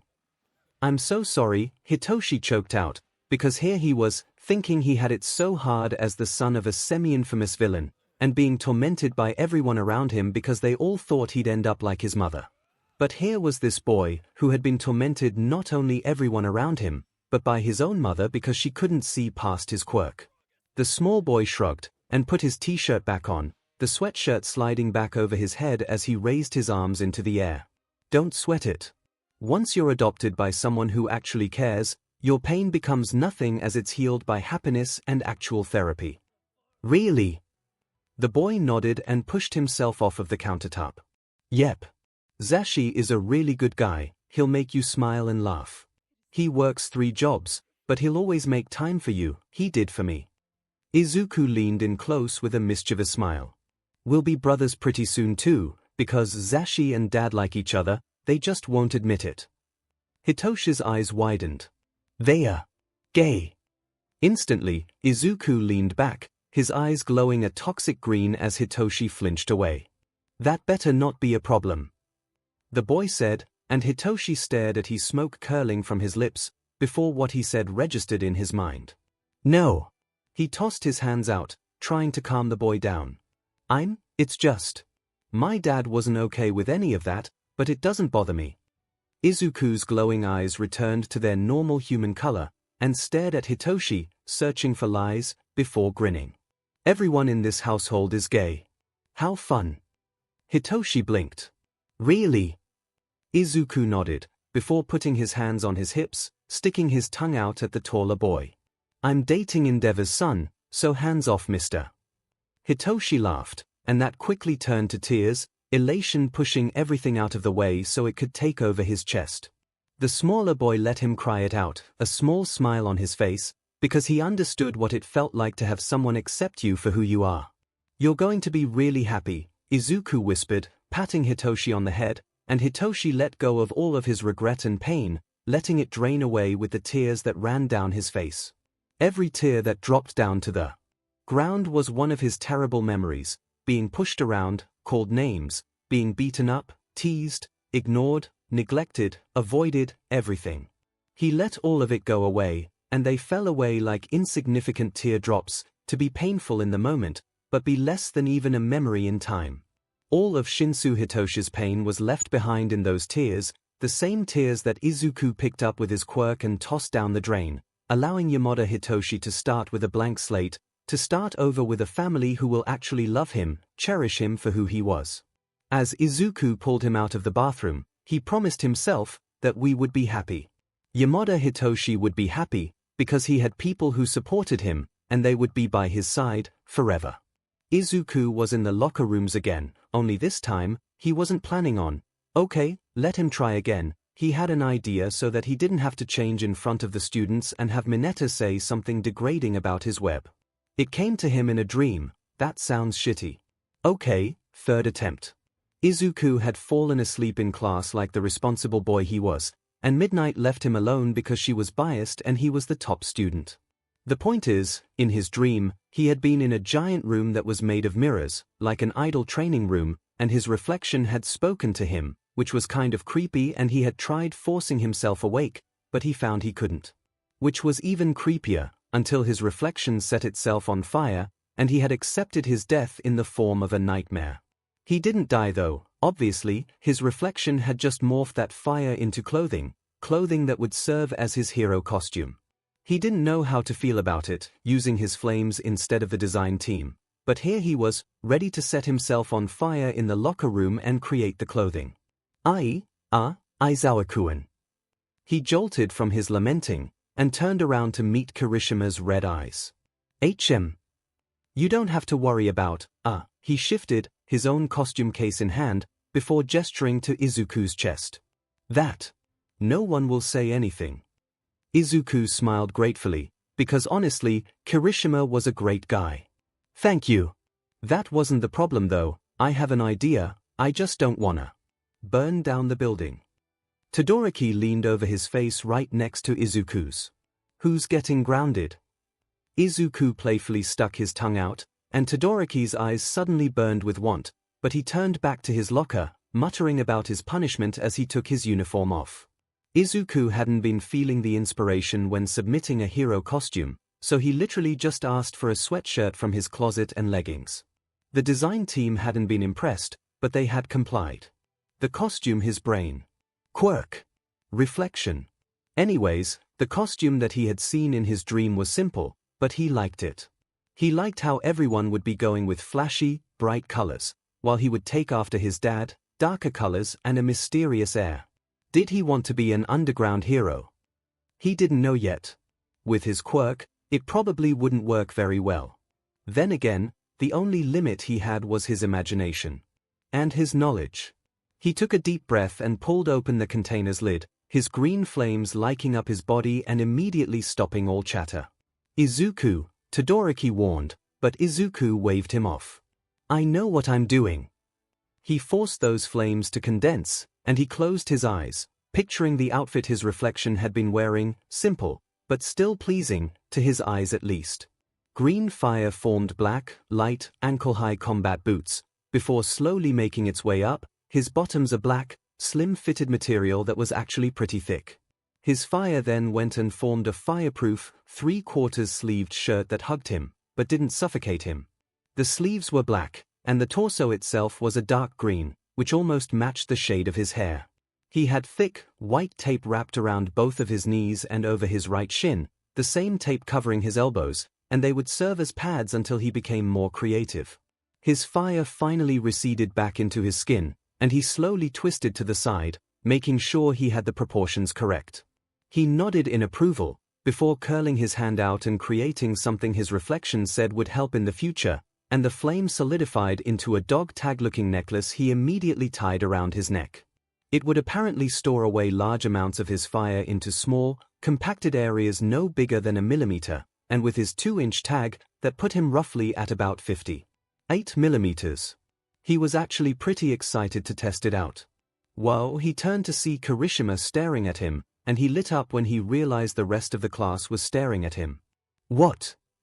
You just set yourself on fire, and created a costume. Ojiro deadpanned, and Izuku tilted his head, his glow receding slightly. Yes. All of the boys were incredulously staring at him, and he felt his skin heat up, so he desperately tried to push away his embarrassment. It's not very flashy. How will you get a woman wearing something like that? Izuku turned to Mineta, his patience wearing thin. Some people are naturally handsome, and don't need to use clothing to make them look better. He turned back to his locker, closing it as quickly as he could without slamming it. Of course, you wouldn't understand that. If I had a face like yours, I'd sue my parents. But, Izuku turned and held a hand up, his smile melting away. Save your breath. You'll need it to blow up your next date. He turned and walked out of the locker room as if he wasn't affected by what he had done, but as soon as he was out of their line of sight and hearing, he slid down the floor with a barely suppressed squeal. Oh God, he groaned, slumping over onto his side. Just kill me now. I can't believe I did that. He rolled onto his stomach and buried his head under his arms, hoping he could burrow into the ground and forget everything, but a door opened in that moment and he got nailed in the elbow. Oh! He deadpanned, rolling over and staring up into Rozu's confused face. What are you doing on the floor? She asked, sounding confused, and he groaned at the reminder, slumping back over. Please, cannon me into the sun, I yearn for death. Why? Izuku's ribbons lit up on his arms, and the one on his left arm burst free, curling around him and lifting him off the floor. Do you want all of the tea? Yorozu's eyes lit up, and she became very excited as she walked beside Izuku's floating body. Oh, I do love tea. I have many, many recommendations if you wish to hear them. Izumi chuckled, doing a small twirl in the air. Of course. Do you happen to have a kind of tea that makes you sleep better? Yorozu nodded, her ponytail bouncing rapidly. Ham. It's chamomile tea. It is the most well-known tea that is specifically made to help you fall asleep. Izuku found he liked talking to Yorozu a lot, how bubbly and excited she became when she had knowledge that would help Izuku out with any of his problems. Most people probably wrote her off because of her mature appearance, thinking she would be a stickler for rules just like Ida, but they seemed to forget that she was still just a teenager. From the sounds of some of her imported tea sets, a very rich teenager, but she didn't seem to be revealing her wealthy status out of malice. It just seemed like she got so excited she forgot not everyone lived like her. Aizawa-kun, Izuku's fine, Yorozu-san. I know it's slightly confusing with my dad as our homeroom teacher. The girl blinked, before beaming. Okay. You can call me Momo, then. Izuku smiled, because this girl was like a radiant little bean, easily excitable and always joyous. He found himself quickly attaching to her. Okay Momo, what's your question? The girl hummed, tapping her chin as they walked down the tunnel, before she went, If you don't mind me inquiring, why do you ask about teas that help one sleep? Izuku grinned, spinning slightly as he floated above the ground. Does it look like my dad sleeps? Yorozu blinked, before laughing. I suppose not. Oh, why do you float? Can you not walk? Izuku hummed, dropping to his feet. I can walk, I just prefer using my quirk, it's so much easier. Yorozu looked shocked. You can use it, just, all the time. Without tiring. Izuku nodded, slipping beside her as he tunnel got brighter. Yep. Villain's web, remember. I haven't used my quirk in almost 10 years, so it's somehow extremely strong. The girl winced at the reminder, and they both came out into the bright light, wincing as their eyes adjusted to the change. They both held back a squeal at the sight of All Might, and they stood side by side in shock, all of the other students slowly filing in behind them. Todoroki slipped up beside him, and Izuku actually couldn't look at his outfit, because was basically a giant popsicle covering his fire, and Izuku disapproves. Todoroki was being pouty because Izuku has not allowed the taller boy to kiss him, not even a cheek peck, because his costume was just plain hideous. It was his punishment. All Might went on to explain the exercise, but Izuku was already thinking of strategies as the students clamored for questions. The villains had to guard the bomb, and the heroes had to go in and try and apprehend the villains, or touch the bomb and they win. Izuku raised his hand, and had to bite back a squeal as All Might called on him. So heroes can get to the bomb using any means necessary, and villains can protect using any means necessary. All Might nodded. That is correct. And, does the bomb have to stay in the building? All Might paused, startled. Yes. If it touches the ground away from the building, it's an automatic loss. All right. Izuku could do that. The way All Might worded that rule had a loophole, and he could use to his advantage. Now, all that he was depending on was his partner, so he could begin formulating a plan, and he needed to know what he was. His necklace glinted in the light, and he picked it up, studying it curiously, before putting the edge to his lips, calling the smallest stream of his fire from his chest, and he felt it heat up his throat as it climbed his esophagus, where he exhaled it into the necklace, feeling like an idiot. Except the necklace didn't melt, or break, it just lit up like Izuku's throat, glowing a pale green as his fire was injected into the necklace, and demon that was cool. He didn't know how he looked with a glowing dog tag in his mouth, but if it worked later, it worked. He dropped the necklace from his mouth when his name was called, and the metal was warm, not in a burning way, but in a soothing way, like someone had pressed it between their fingers to try and warm it up. He was a hero, and he was paired with Uraraka Okiko, who he was pretty sure was the Infinity Girl. That was good, her quirk would be easy to copy and make a clone of, but he already had a plan. He could honestly probably finish this exercise by himself. He was up against Bakugo and Ida. Oh god. The Infinity Girl bounced up beside him, a bright grin on her face. Uraraka Okiko, pleased to make your acquaintance. Her smile was infectious, and he was grinning as he shook her hand. Aizawa Izuku, and the pleasure is all mine. So, Aizawa-kun, she said conversationally, sliding to stand by his side. You got a plan? Izuku hummed, because he liked this girl. She was very bubbly in the way Yorozu was, and he knew he would quickly make friends with her. Wow, 2 friends in one day. New record. I do, but I have to think of how to add you in there. She tilted her head to the side as they made their way to the screening room, the first pair already on the timer to start their exercise. What do you mean? Izuku rubbed the back of his neck sheepishly, not really knowing how to explain it. Well, you saw my quirk. And I, don't need my help. Izuku cringed, but the girl didn't seem offended. She looked excited, and Izuku couldn't imagine why. That's fine. Just do your overpowered move and win, but I want to touch the bomb. Izuku blinked, before grinning. I can do that. She nodded happily, tossing out a playful punch with a smirk. We have a plan. Izuku had to squash down the urge to hug her to his chest and run, because this girl was so adorable. They watched all of the battles in silent awe, and Izuku noted down all of the students' quirks, their first reaction to adrenaline, and how he could use it against them.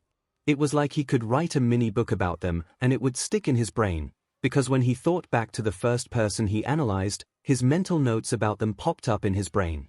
When it was his and Uraraka's turn, they stood outside the building that Izuku scanned carefully, taking notes of the structure and the easiest way to take it down.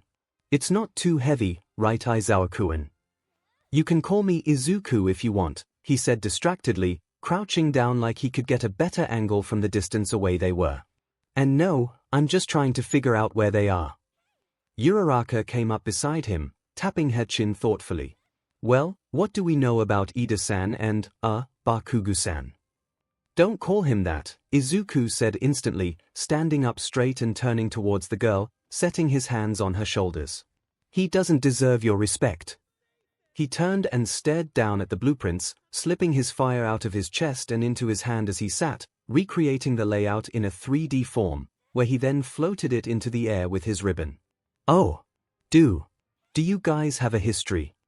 Izuku nonchalantly hummed, tilting the model slowly, and Uraraka sat down beside him. Is it about what he said on the first day? About you putting your mother in jail? Izuku sighed, dropping his hand and allowing the flames to disperse, seeping back into his skin as he turned to look at her.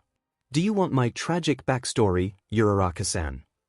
The girl blinked, slightly startled, but she slowly nodded her head. Izuku turned to look back at the building, because they had plenty of time, and took a deep breath. Do you know what the villain's web is? No, but our classmates have mentioned it. Izuku looked down to the ground, his arm glowing blue as a ribbon shot out and wrapped around a stick, and he began trailing it in the dirt, tracing the lines on his back that he knew by heart. The villain's web is something that only happens to spawns of villains, Uraraka stilled at this, but Izuku continued, because all of them would find out eventually, and he didn't want to start anything based on lies.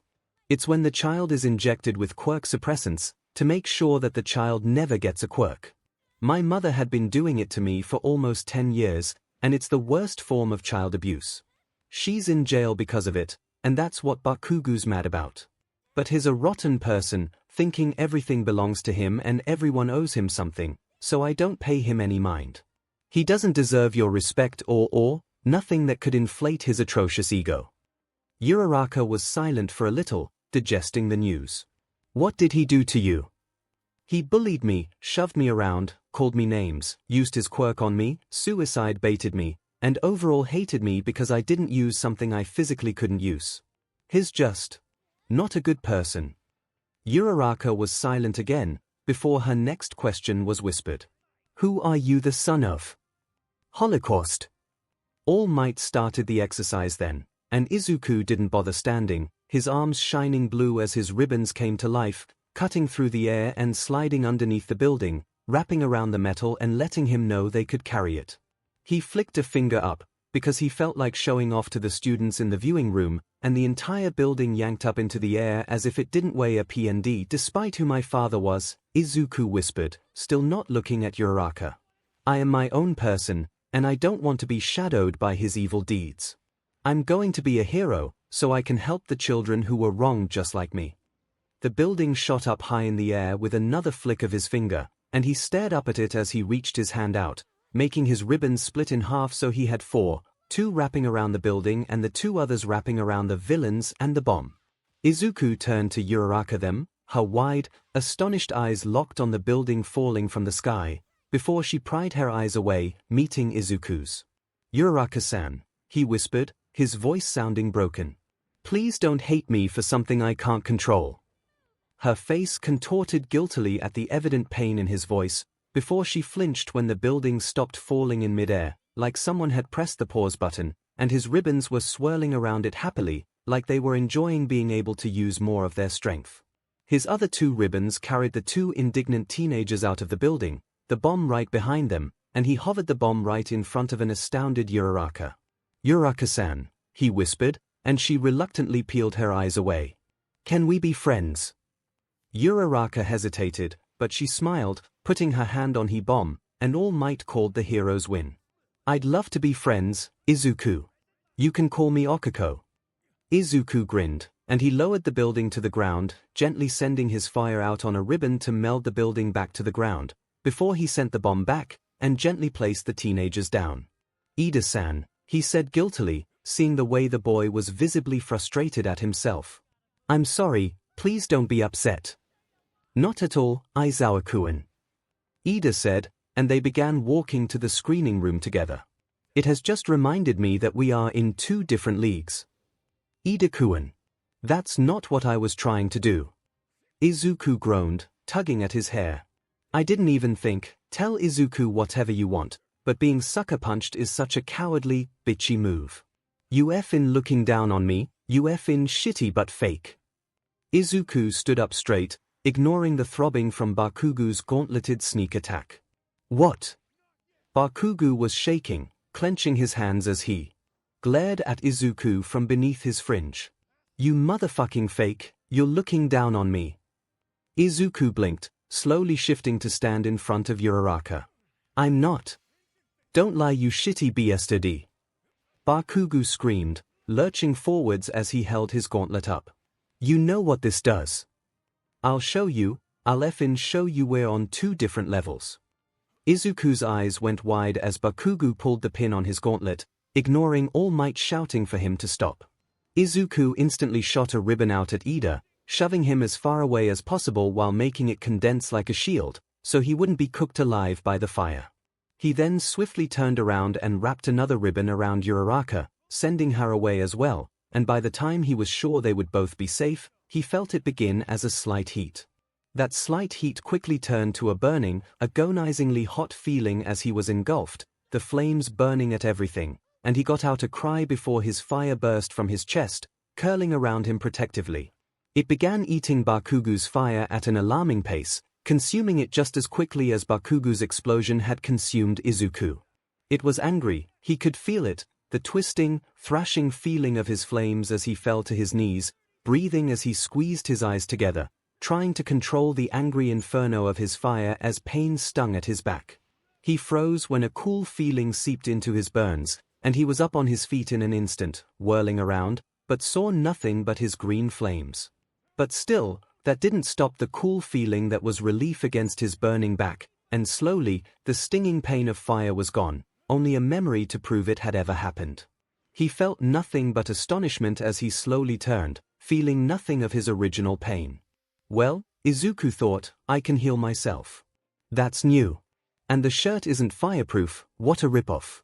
He inhaled deeply, and called his fire into his body, feeling it swirl around him like his ribbons, and it slowly sunk into his chest, getting smaller and smaller until he was staring at the blackened ground, scorched from the heat of his flames.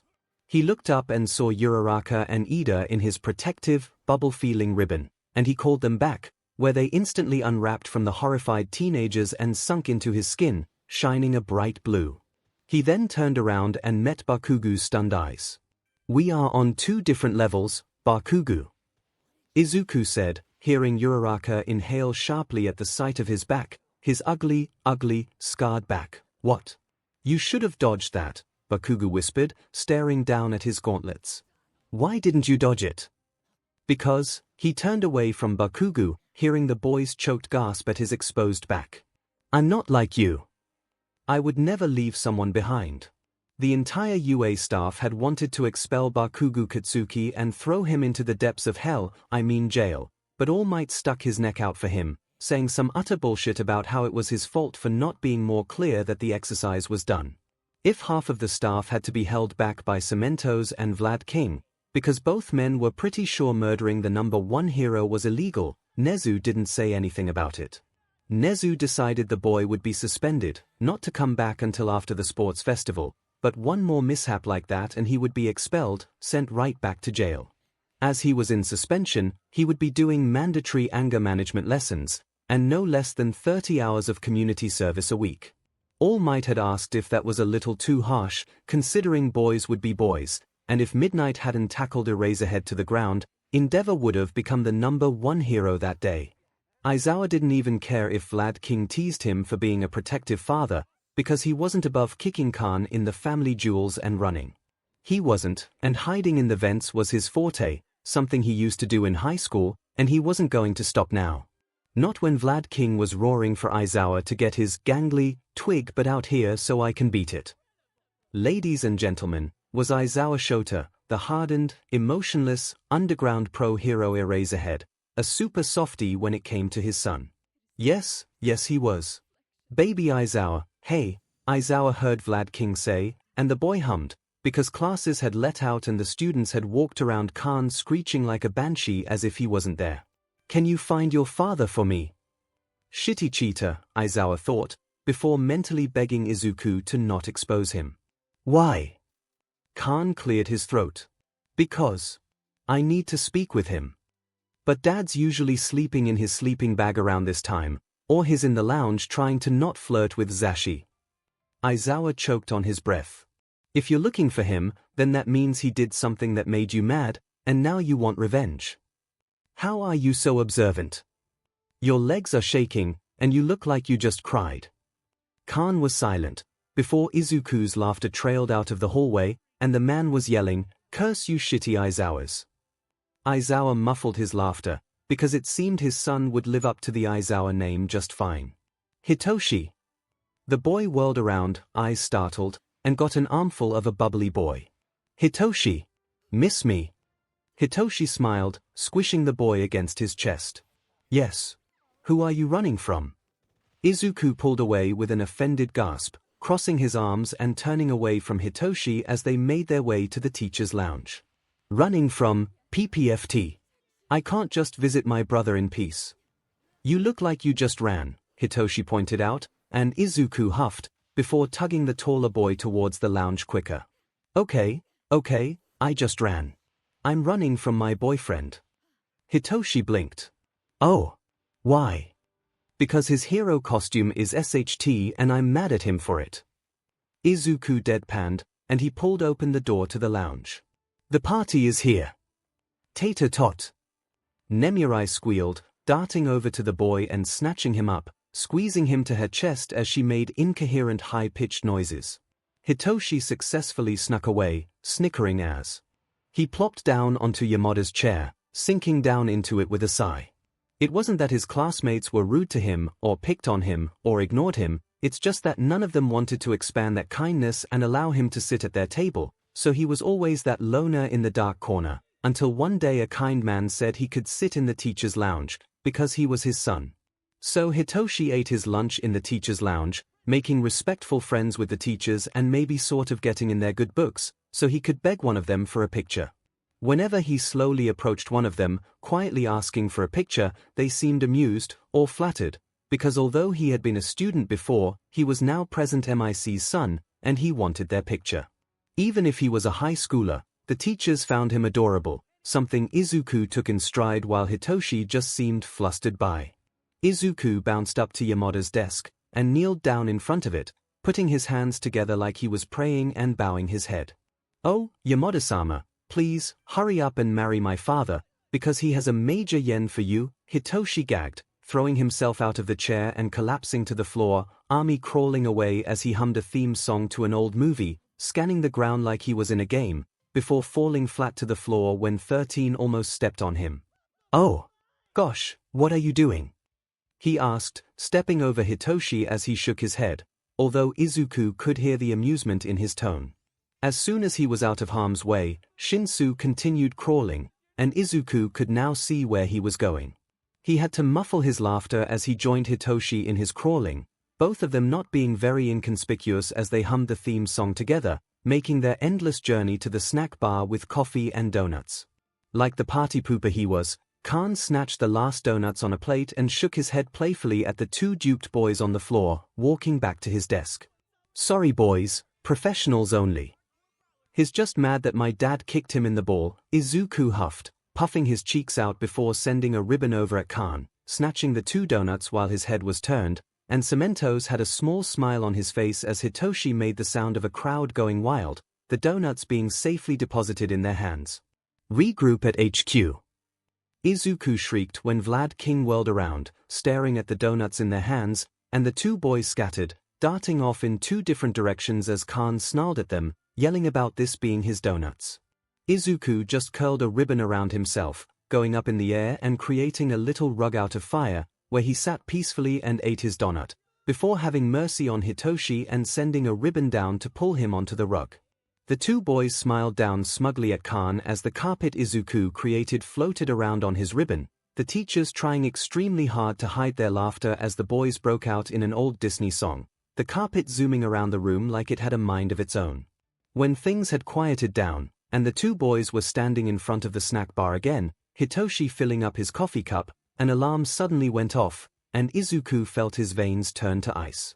"Security breach 3, security breath 3. All students please exit the facility in a calm and orderly fashion." The alarm continued as all of the heroes were suddenly on their feet, running out of the room and splitting up to go in different directions. "Wait!" Izuku cried, grabbing 13's sleeve before he could run away. "What's happening?" 13 turned to him and placed his hand over his. "Someone broke onto the campus. Stay here, we'll be right back." He was gone, and Izuku closed the door, turning to look at Hitoshi, because who broke onto the campus? When they found out it was the press, both of them were storming out of the lounge, fury coming off of them in waves, before they were carried away from the reporters under Khan's arms, like two kids caught being naughty. "This isn't going to affect the USJ field trip, right?" Izuku asked Hitoshi when they were deposited into the lounge, like he had an answer, and the boy just shrugged, confusion on his face. When the door slid open, they both looked to it as a skinny, gangly man walked in, before freezing at the sight of them. "Oh," Hitoshi said. "Are you a new teacher?" The man shifted, uneasily scanning the room. Yeah. Who are you two?" "I'm Aizawa's son," Izuku said, and the man blinked. "Yamada's son," Hitoshi said after him, and the man looked between them, confused. "But they are both 30, and you guys are like 15, adoption," they said in unison, and the man nodded, grimacing like he knew he was stupid. "So, who are you?" Hitoshi asked, spinning in the chair, because Izuku was sitting on the desk. The man froze, and Izuku's eyes narrowed, his ribbons shooting out of his arms to swirl around the man, where they began vibrating excitedly. They came back to him, and he looked down to them even if he couldn't see them, and they curled back into his arms, telling him, "That's All Might." "Oh, 𝐿, he said, because he was pretty sure this was what his dad said their entire staff was keeping from them, but they couldn't ask about it. He turned to Hitoshi. "Forget you saw him." Hitoshi looked confused, and the man paled drastically. "Why?" "Remember the secret our parents had to keep from us?" Higoshi's eyes lit up in understanding. "He's a part of it, so let's pretend we didn't see him." "You know who I am?" Izuku turned to look back at the man, and now that he knew who he was, the resemblance was there, if you knew what you were looking for. He nodded, and the man sighed, walking further into the room. "Well, I guess there's no hiding it from you now." Hitoshi looked back and forwards between Izuku and All Might in confusion. "What am I missing?" All Might pulled up a chair, and sat down in front of them. "My name is Yagi Toshinori, but other people know me as All Might." Hitoshi didn't squeal like a little girl, because he has a deep voice. And it can't hit high notes, okay. He didn't squeal. "Really?" He breathed, scanning Yagi up and down, like he was trying to figure out why the hell he looked like that. "Did you like? Are you a transformer?" Izuku elbowed him, rolling his eyes. "Wrong movie." "Oh. Are you?" Izuku leaned over and slapped a hand over Hitoshi's mouth. "Shush. You make me cringe." Izuku yanked his hand away with a shriek, and Hitoshi jerked out of the chair when Izuku tried to wipe his hand on his shoulder, but he didn't get far, because Izuku sent a ribbon out and it held Hitoshi in place, where Izuku walked up to him and swiped his against his shoulders and back, wiping his saliva off. "Oh, All Might-san, this doesn't affect the USJ field trip, does it?" Izuku asked as Hitoshi plopped down in his father's seat. All Might blinked, because the students weren't being told until later today, and he wanted to slap himself when he remembered that these were Hiro's children. No, I don't believe it does," All Might said, before Hitoshi slumped over the desk. "I wish I could go," he groaned, and Izuku grinned, slapping his shoulder. "Just place high on the sports festival, and you'll be transferred. You can train with me, if you want." "Sounds like a plan," Hitoshi said, giving him a thumbs up, and Yagi understood why the teachers loved them so much, because they just seemed so fragile, so innocent, and if he knew what would happen, what he would learn, he would take that thought back in an instant. "No. Izuku, come on. I'm not doing this again. WhatIf 𝐂𝐚𝐴. I don't care. Get up, we have the field trip today, remember?" "No. I'm burning your present MIC hoodie." "You wouldn't."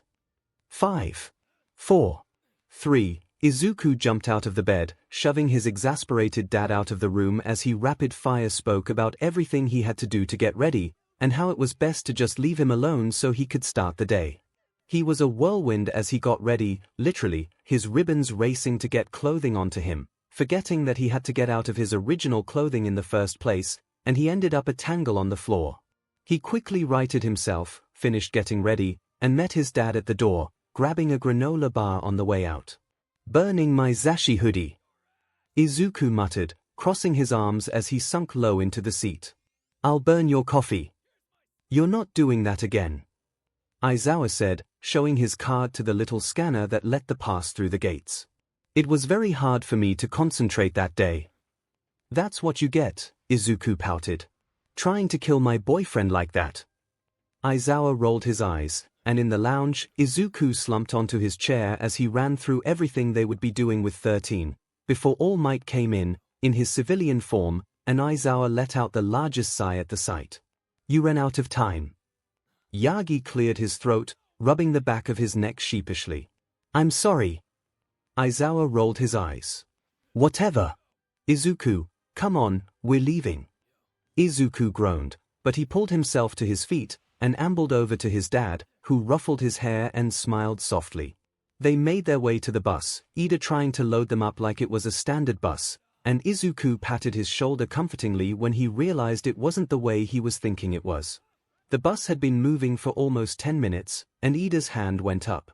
"Aizawa-sensei, where is Bakugo-kun?" "He was suspended." Aizawa deadpanned, and he class-gaped at him as he tilted his head to look at them. "Bullying is not tolerated. At all."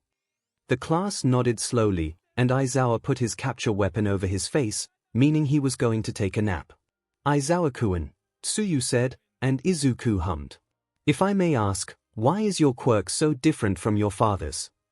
That got the entire class's attention, Todoroki pouting where he was banished to the other side of the bus because of his hero costume.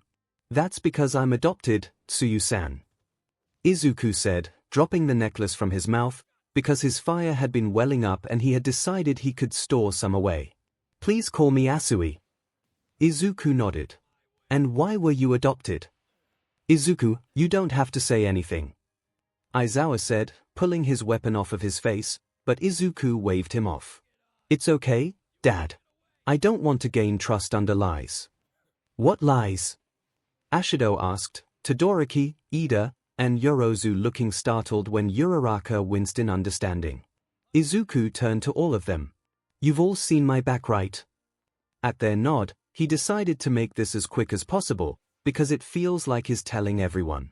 "My mom had been injecting me with Quirk Suppressants for almost 10 years because my father is the mass murderer Holocaust, and she didn't want me to have his quirk. Dad adopted me because it's extremely illegal and it was killing me." He met all of the shocked faces, and shrugged. "Here we are." It was silent, and the bus mercifully slid to a stop, Izuku getting off right after his dad, sticking close to him in case some of the students decided to lash out. They made their way into the building, all of the students gasping and exclaiming at the size of it, but Izuku wasn't listening. His arms were glowing blue, his ribbons aching to finally explore without a leash, and he smiled softly, letting them spring out of his arms and whirl around the place. He paused when he noticed that they were shimmering a light blue, like glitter was dumped into streaks of water. It was really, really pretty, and they expanded to their normal size, Izuku grinning when he realized that they were getting much, much bigger. Blue whales got nothing on my quirk, Izuku thought, chuckling to himself. 13 went on a lecture about the dangers of a quirk, and Izuku felt his chest squeeze when a few students side-eyed him, because he wasn't his father. Sure, he was the biological son of Holocaust, but he was an Aizawa, and they would have to rip that name from his cold, dead hands. His quirk suddenly sent a wavelength his way, and he whirled around, 13 casting him a glance as he stared down at the plaza, where his ribbons were swirling around a specific place in the air, and he stepped closer, because he couldn't see anything, so what could be there? "Hey Dad," he called, and Aizawa turned around, 13 pausing to look at him as well. "I'm the only one here with a..." The feeling he got in the next instant was hard for him to explain.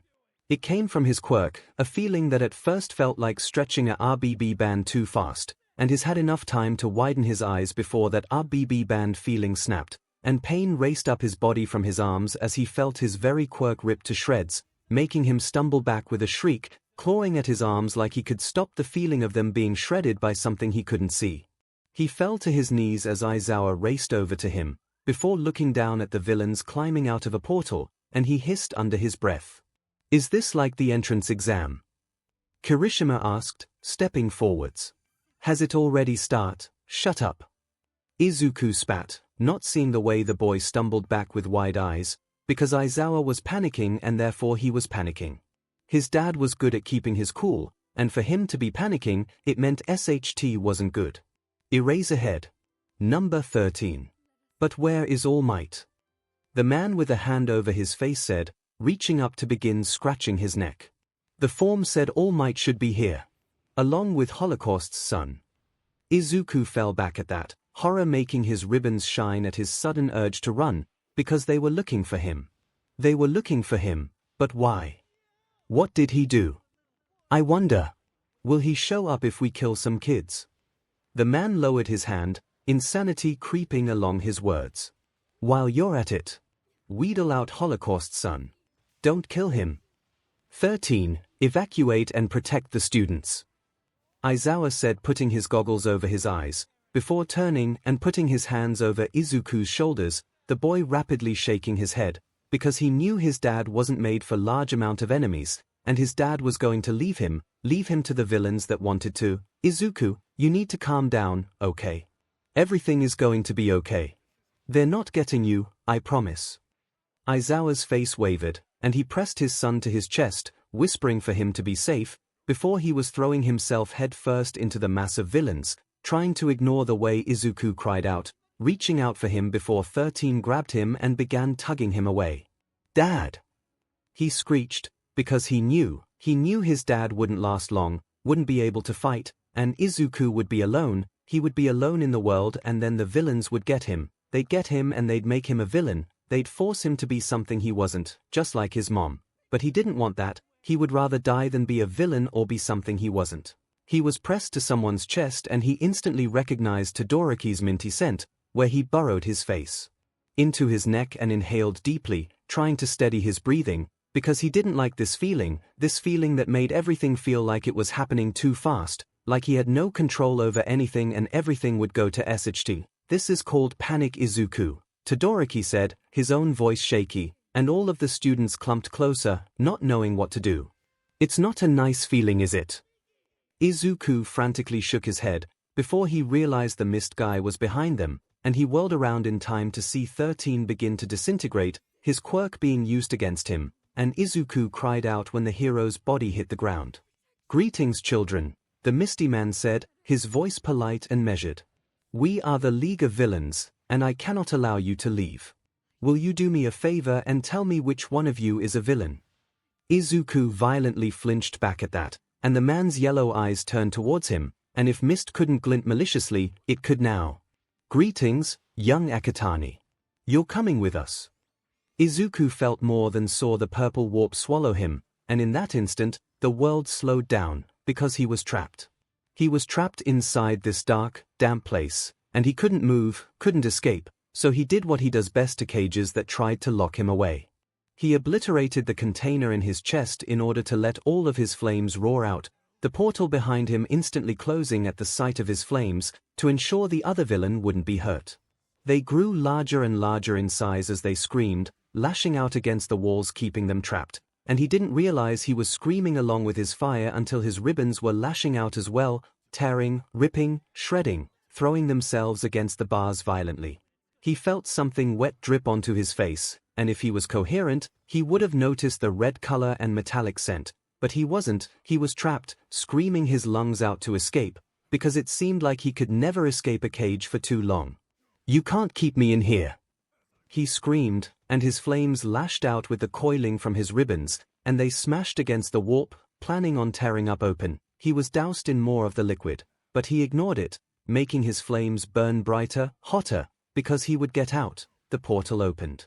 If he was standing with the students, he would have seen himself disappear into the portal with a scream, but before the portal at the plaza could spit the boy out, it suddenly shut, and the suited man pressed a hand against his chest in discomfort, and the student's panic was subdued by confusion.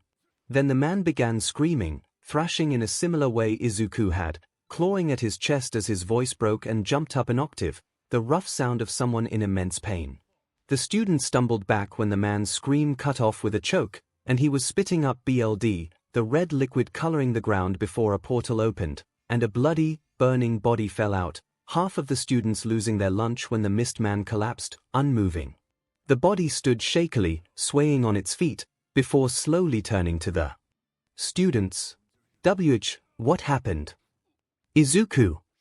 Todoroki asked, and the boy nodded, before looking down at his clothing, his red clothing, and he screamed.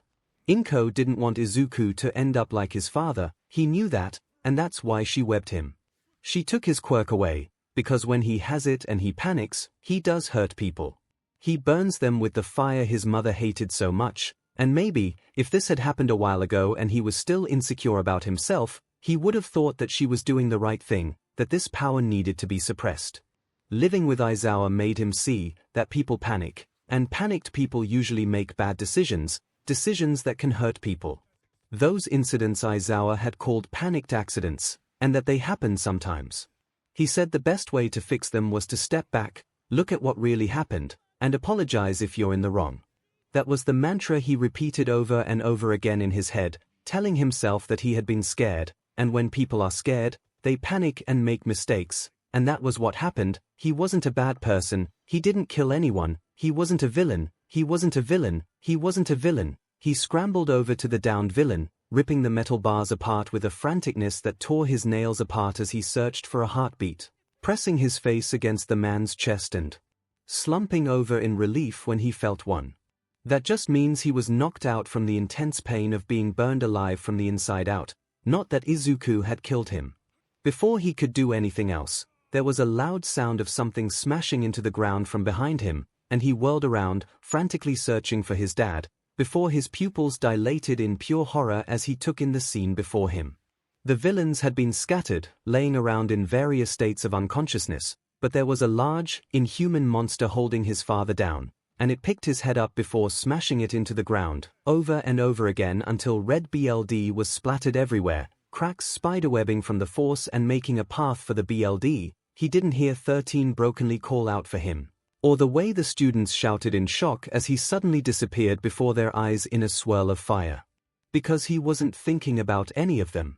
He was only thinking about his Aizawa, the person who pulled him from a very dark place in his life and gave him light, the person who broke his shackles of depression and replaced them with freedom, his dad, his savior, his hero. His ribbons were buzzing angrily as he slid to a stop in front of the monster, and they were swirling around him, his anger pushing his already burning fire to simmer right underneath his skin, and he shone like an emerald in the light, catching the villain's attention. The handsy guy stopped scratching his neck, peering at Izuku's BLD-soaked body, and then up to where Izuku had left the students, hoping they were smart enough to get out and ask for help. Kurogiri, the man said, before turning back to Izuku. BLD, you're no hero, child. You're Holocaust son, aren't you? A killer. Just like him.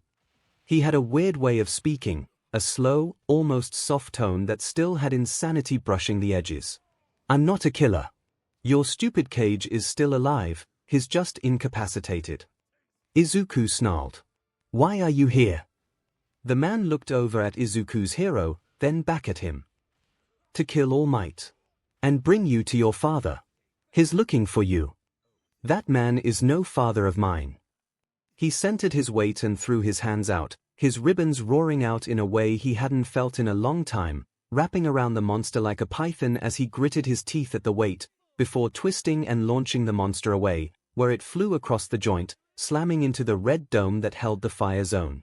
He dodged the villain lunging at him, feeling the necklace slap against his chest, and he put it into his mouth, ready to call his flames as he kept trying to duck away again, only to get tackled. He scared in a pained breath when the villain's hand landed on his arm and his cheek. Forgetting that he had his necklace in mouth, he let that air out in a scream, his throat heating as black fire burst free, the man screeching and throwing himself off of Izuku, the boy coughing and rolling over, clutching his arm and cheek. He didn't know what that man had done, but his burning cheek was slick with BLD, stinging like someone had slapped him with barbed wire. His arm felt the same way, each throb doubling in pain as he shoved himself to his feet, because he needed to make sure his dad was okay, because his dad was his safety, his sanctuary, Nomu. Get him. Izuku blearily looked up, and got a flash of black before he was held in a strong grip, where the emotion Todoroki called panic welled up, because it was just like in that portal, a compressed space that seemed to get smaller and smaller, swallowing all of Izuku's light and making him scream, because he was trapped again, and he could never ever get out. His ribbons lashed out violently, and he fell to his knees, losing the granola bar he had eaten as the Nomu's hand fell down with him. He scrambled away, horror making him tear up as he stared down at the arm laying on the ground, sitting innocently like it hadn't just been ripped off a body. He slowly looked up to see the Nomu's hand regrowing, a horrible sight to watch as muscle and skin expanded, twisting and squirming as it took the shape of a hand, red scarring the only sign that it had ever came off. You're really annoying. His ribbon lashed out at the sound of his voice, and the villain was flying backwards, not a sound as he collided with the ground, skidding and rolling, loosing a ton of his hands along the way.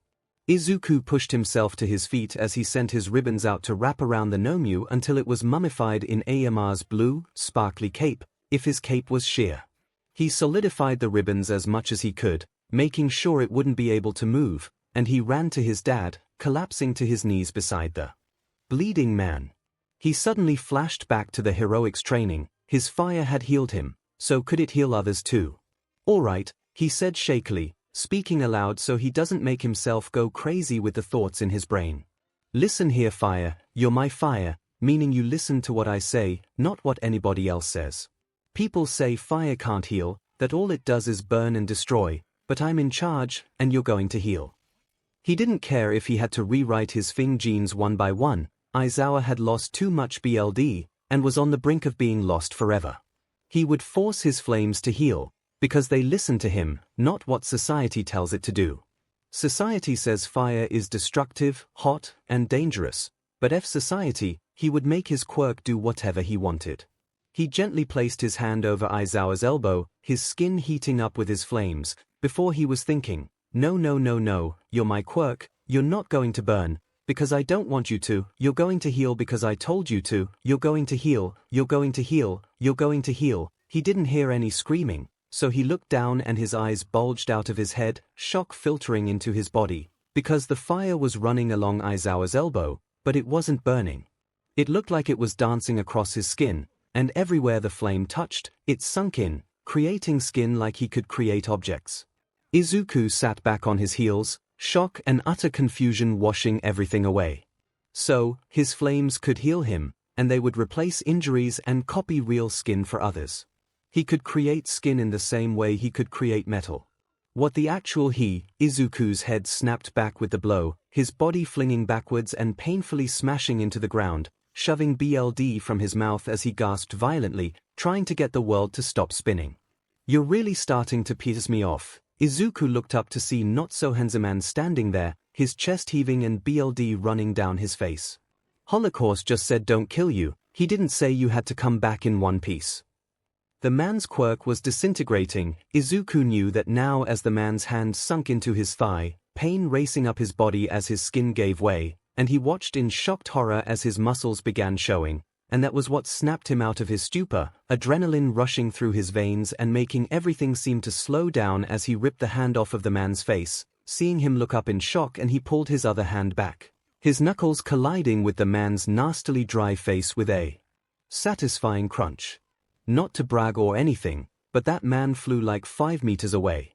Izuku took the opportunity to wrap his other ribbon around his dad, and he turned around to send him to the stairs, before feeling exasperation when that stupid Kurogiri stood up.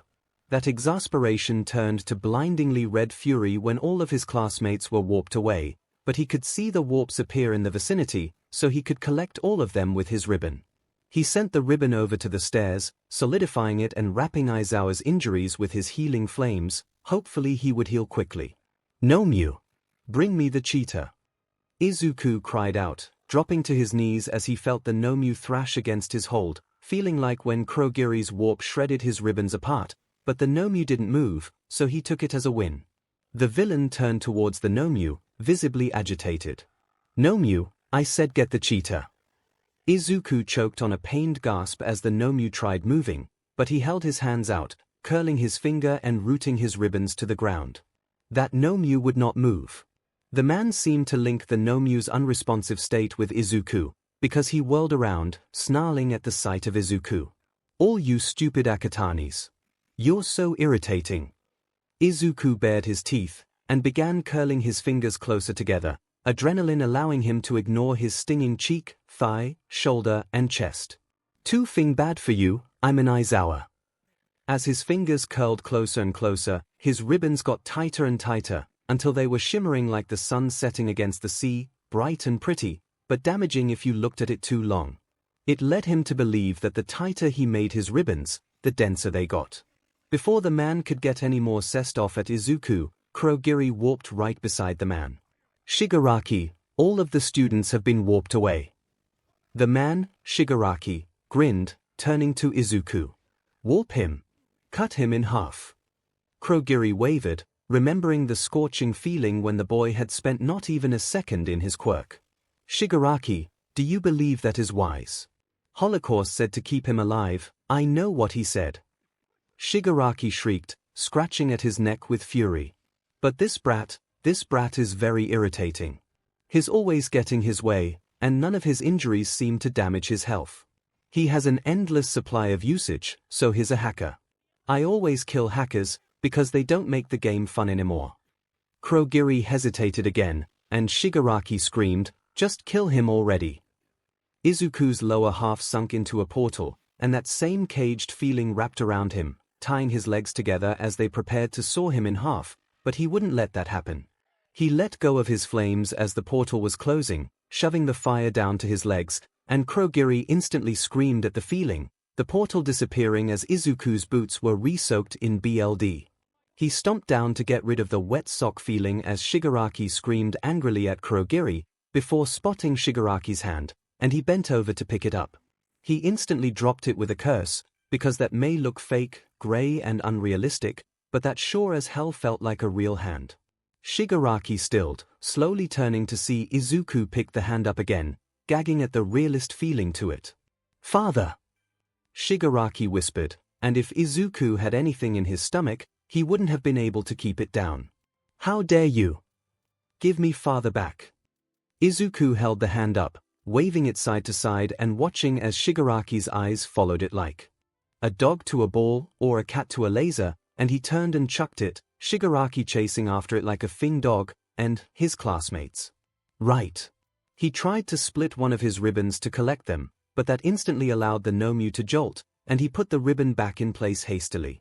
Looks like he'd just have to hope that they would be able to handle themselves. His head was suddenly fuzzy, and he cursed as he realized the adrenaline rush was gone, his body throbbing as the ground rushed up to greet him, but it was weird, because he didn't feel himself hit the ground, he only heard it in a distant echo as his vision tripled, one looking normal, the other blue, and the other red. He blinked hazily as his head lolled, catching sight of a few students staring at him in horror, but he couldn't control his head, so it continued lolling until he was staring at Shigaraki slowly advancing, saying something, but everything was muffled, like his head was shoved underwater. He tried to make himself stand, try and say something snarky before Shigaraki actually killed him, and Shigaraki stepped on his stomach hard, making him convulse and spit out more BLD last words. It was hazy, muffled as his ears rang like a bomb just went off, but it was there. Light travels faster than sound. Which is why people like you appear bright until they open their mouths. Shigaraki's face twisted in outright fury, and Izuku's thigh caved in underneath Shigaraki's hand, the pain mixing with Izuku's fuzzy brain and not even allowing him to scream. He just threw his head back and silently choked on black fire, not able to think through the haze of pain and agony. Shigaraki's hand was off of his thigh as the ground began shaking underneath him, and Izuku was wondering if Shigaraki was so heavy the floor was shaking. Oh no! Was the ground shaking because it was crying? Was Shigaraki so heavy he made the floor cry? What a bad man, making the poor ground cry. A blur of white and yellow passed by him, and someone gently grabbed his shoulders, screaming at him, questions he didn't understand. How was he supposed to think when he had pain on his body, and when the bad man made the floor cry? Are you okay? Aizawa-kun, hey. Ooh, it was a boy. Izuku, hey, can you hear me? And a girl. Aizawa-kun, are you breathing? The boy again, although he didn't sound very okay. Mineta, shut the F up. That girl didn't sound very happy. You said a bad word, Izuku said sing-songy, before scrunching his feature together and crying out when someone pressed their hand against his thigh. Don't touch it. She still sounded really mad. BB, but aren't we supposed to apply pressure? Ah. Scared. The boy sounded scared. Not when his thigh is disintegrated. We need to wrap it. And then you apply pressure. Even though this girl sounded mad, Izuku liked the sound of her voice. How was I supposed to know? Now scared boy was getting mad. Use your motherfucking brain, butt. This girl knew a lot of bad words. Hey! What the F is happening? Another boy. Aizawa-kun. Another boy. Oh my god, is he okay? A girl. Izuku. A very nice sounding boy. That's Holocaust's son. What if he was a part of the attack? Wow, there were a lot of boys. Izuku was too delirious to understand what was being said, but he turned his head over in time to see a boy with red and white hair punch someone in the face, the blonde boy falling over, but he had a weird piece of skin sticking out from his back, and Izuku was reminded of a lion, which made him smile. How dare you? I'm going to murder you, you stupid piece of s***. The red and white-haired boy was tugged off of the blonde boy with a tail, by 1, 2, 3, 4, 5. 5 other boys. 5 boys held the red and white-haired boy in a hug, but he didn't seem very happy. He was thrashing his legs and swinging his arms, a very mad sound coming out of his mouth, the sound of someone who can never escape. Someone who's trapped in a cage that they can never get out of, Izuku was on his feet, the world swaying as anger made him snarl, and the cage holding Todoroki shattered, the boy running forwards and colliding with Izuku. Pain arced up his body and he still couldn't scream, so he threw his head back and spat out the black flames that seeped from his throat, holding Todoroki close so it didn't burn him. Sorry, he wheezed, looking at his frightened classmates. I don't like this emotion. Suddenly there were gunshots behind him, and he blearily leaned back, catching sight of Snipe with his gun out. He grinned and cheered weakly, before his thigh stabbed his brain with pain, and he hissed when it gave out, Todoroki scrambling to catch him, but letting go at Izuku's cry when his hand caught Izuku's disintegrated arm. Todoroki fell to his knees, and now that they were level, Izuku could see the panic and guilt blazing in the watery eyes, and he didn't like that. He pressed his hand against Todoroki's lips, the boy looking confused as he leaned forwards, pressing a kiss against the back of his hand, where their lips would have met if his hand wasn't there. He had coughed up BLD and choked on his own fire, so he didn't want to filthy Todoroki's face. Todoroki's eyes watered, spilling over as he went to grab Izuku's shoulders, but Izuku felt his strength give out, and his hand slid down Todoroki's face as he slumped onto the floor, the BLD loss getting to him as the rainbow greeted his vision. He was rolled onto his back, people screaming, but there was a bright light, a pretty bright light that reminded him of the ribbons he had left keeping the Nomu in place, but Todoroki's face hovered over the light and he focused on those eyes, those appealing blue and gray eyes, gorgeous even as tears spilled from them. The light was fading away, looking like a faint halo around Todoroki's head, and he reached up, pressing his hand on the boy's temple, feeling bad as his hand smeared his BLD over the boy's scar. He hated it, and Izuku understood that hatred. He was in no place to tell the boy he should love it because it was a part of him, when he hated his own scar. Todoroki's voice was dancing across his ears, but no matter how much he tried concentrating on the appealing eyes he had fallen in love with, the light was getting brighter, shining whiter and whiter until he was convinced Todoroki was his angel. 𝐿𝐴𝐷, the boy leaned into his hand, crying although Izuku couldn't see it. I love you. Izuku's hand slipped off of the boy's face, and Todoroki followed it with his eyes, before looking back to Izuku's face, his glassy eyes that stared up into the sky. Izuku! He whispered, pressing his hand down on the boy's chest, a cry coming out of his mouth when he didn't feel any movement. Izuku! Izuku, please! No! You can't! Todoroki sobbed, rocking back and forwards on his heels. He pressed his hands against Izuku's wrist, his cries coming out louder when he didn't feel a pulse. Izuku!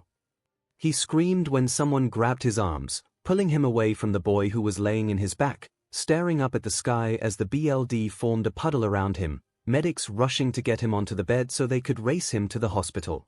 Izuku! He screamed, thrashing against the person's grip, screaming as pure agony ripped his chest apart, kicking his legs and throwing his head from side to side, the definition of a frenzy. Izuku, no! You promised me! You promised me! Midnight was approaching him, Vlad King struggling to hold the screaming, thrashing boy still as steam rose off of his body, seconds away from losing control of his quirk. Midnight was crying, but she ripped her sleeve, and the pink mist wafting over to Khan and Todoroki.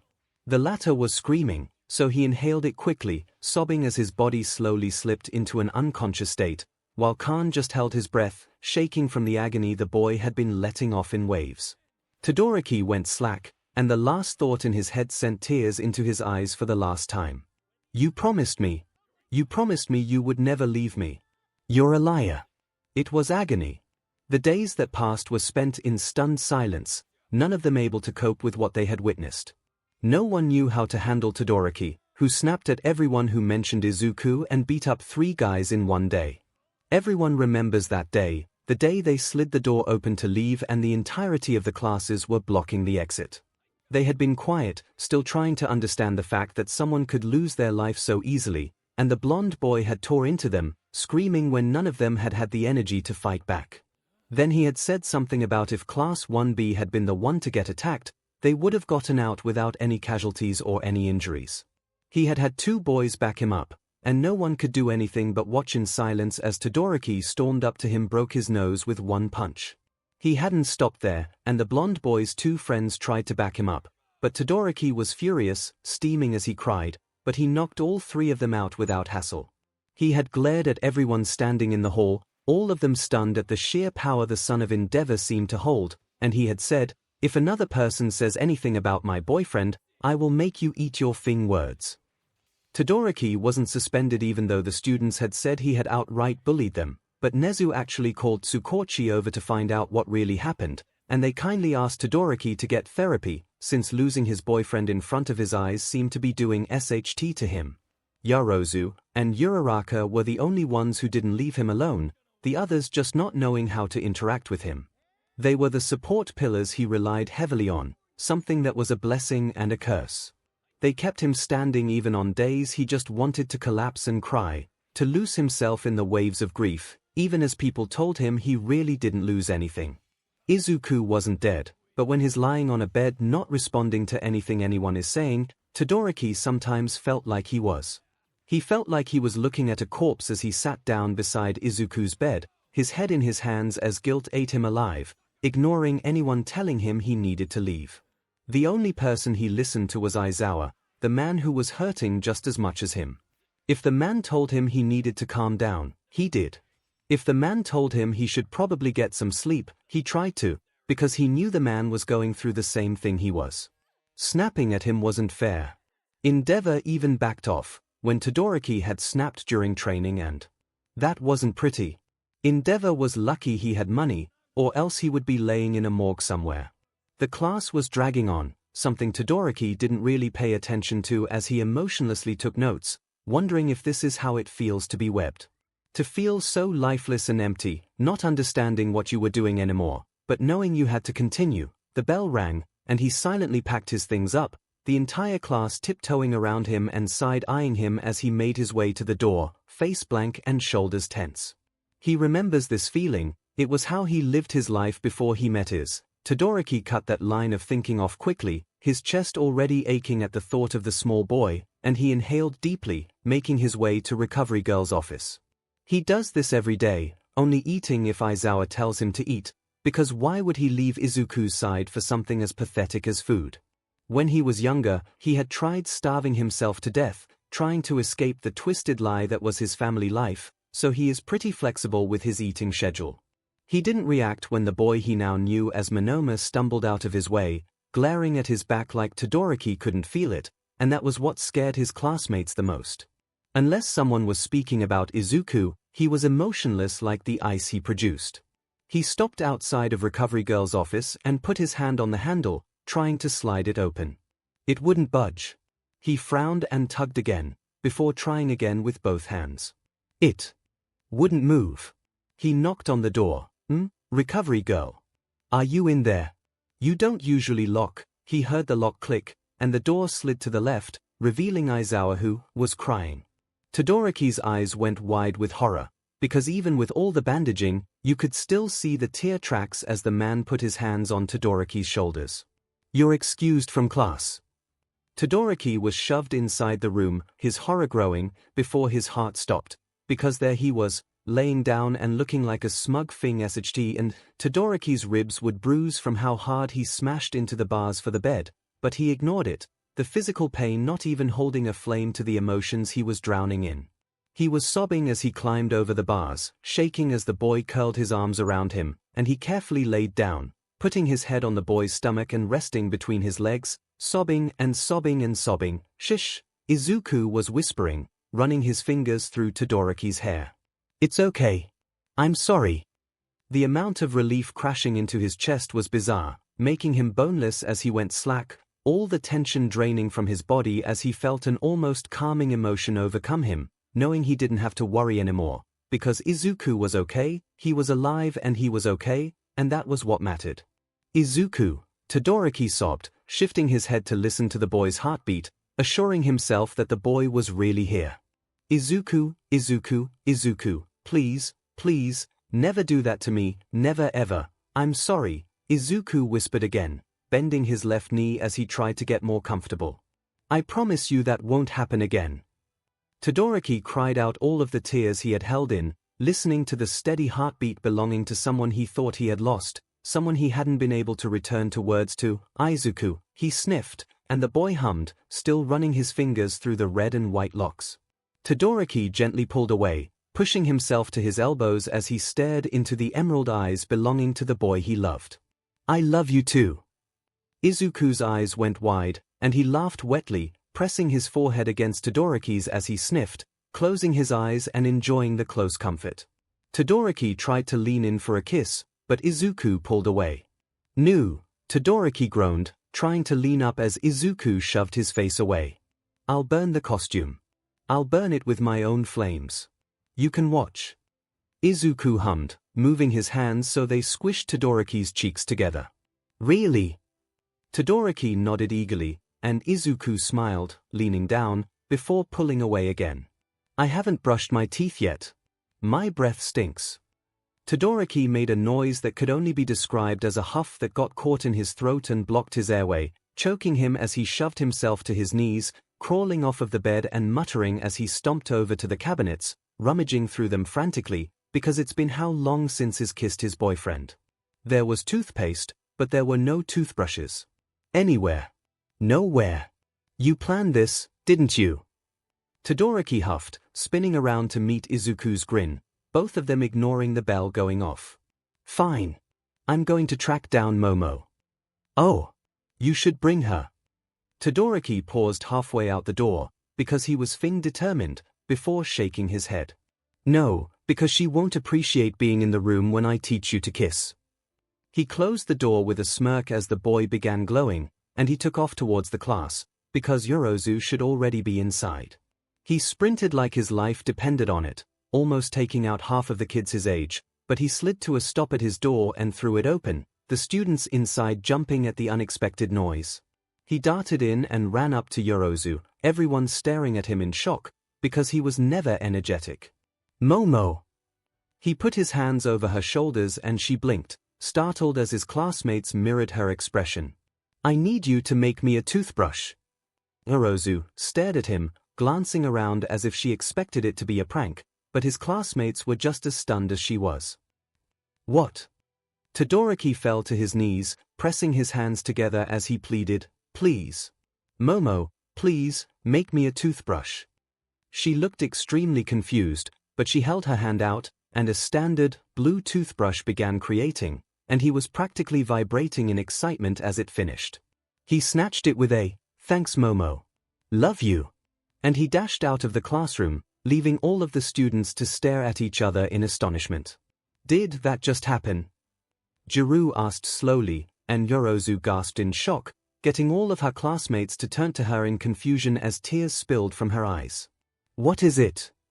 Ashido asked, leaning over her desk as Yorozu turned towards her, fanning her face as she tried to breathe. Izuku's awake. Hurry up, hurry up, hurry up, Todoroki chanted, and Izuku rolled his eyes, brushing his teeth at a slow speed just to irritate the boy. The sink wasn't too far away, and technically Izuku shouldn't be using his quirk right now, but you see the things he does to keep his insatiable boyfriend happy. He finished brushing his teeth, and floated back to the bed, Todoroki following like a puppy, and Izuku felt his skin glow, slightly embarrassed by the situation he was in. He laid down on the bed and snuggled under the covers, only to have Todoroki crawl over him, caging him in from above, and Izuku felt his skin heat brighter. You comfy? Todoroki asked, his voice deep in the way that said he wanted something, and Izuku squeaked out a yes. Todoroki lowered himself down carefully, wary of Izuku's sore, healing injuries, and Izuku's breath hitched when he felt a new emotion pool in the bottom of his stomach, almost like a heat, but it wasn't his fire. He ignored the confusing emotion and focused on the warmth of the boy's body heat along his entire body, warming up everything as his fire raced underneath his skin, making him light up like the glow stick he hated being.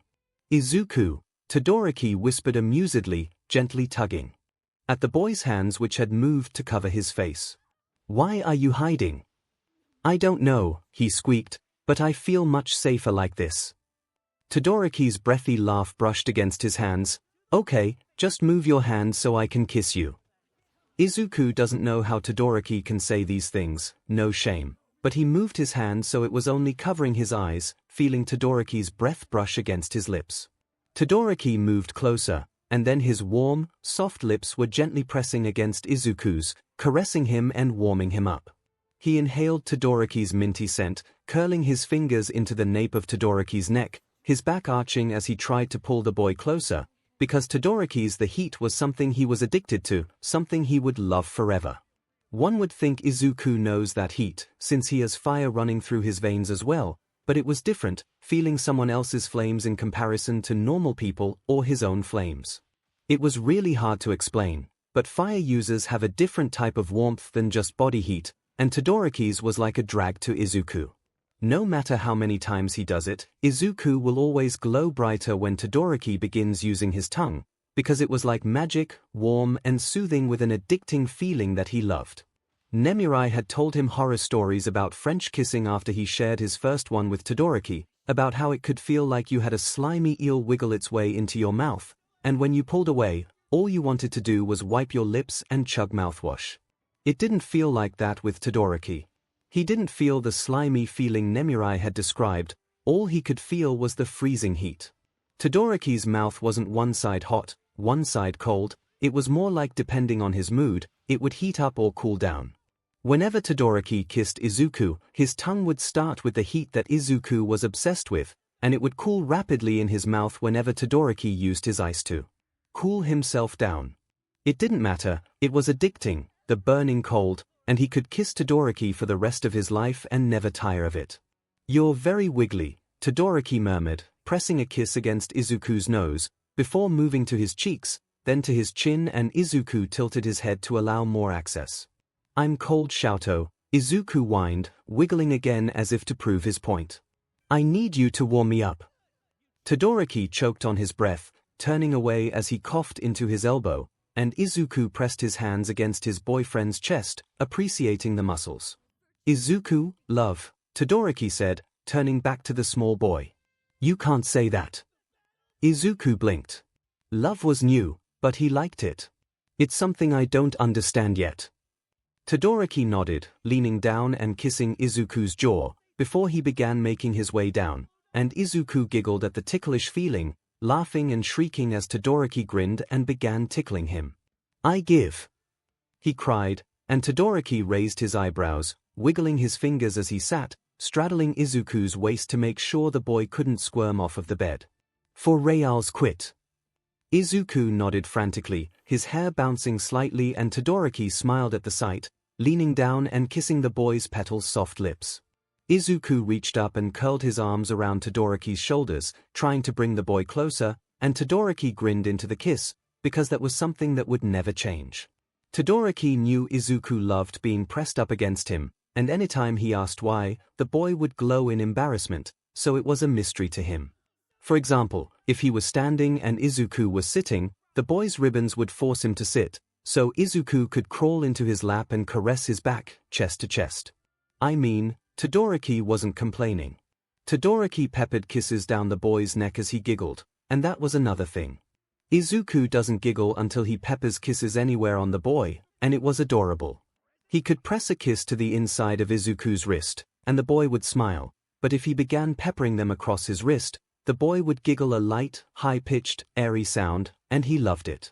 Izuku jolted and yelped, putting his hands on Todoroki to shove him away, but the boy pulled away before he could, laying down on his chest and smirking smugly. Izuku removed his hand from his neck, and looked at it, as if he was checking for BLD, and then he looked down at Todoroki, utter confusion on his face. "What did you do?" Todoroki shifted and pressed his cheek flat against Izuku's chest, closing his eyes and listening to the pattern of Izuku's heartbeat. "Something your dad's gonna kill me for." Izuku still looked confused, touching the part of his neck that still stung slightly. "Did you bite me?" Todoroki smirked. "Yeah." "Why?" "It's called a love bite." He opened his eyes, and the shouldering emotions in them made Izuku's skin heat. "It means you're mine."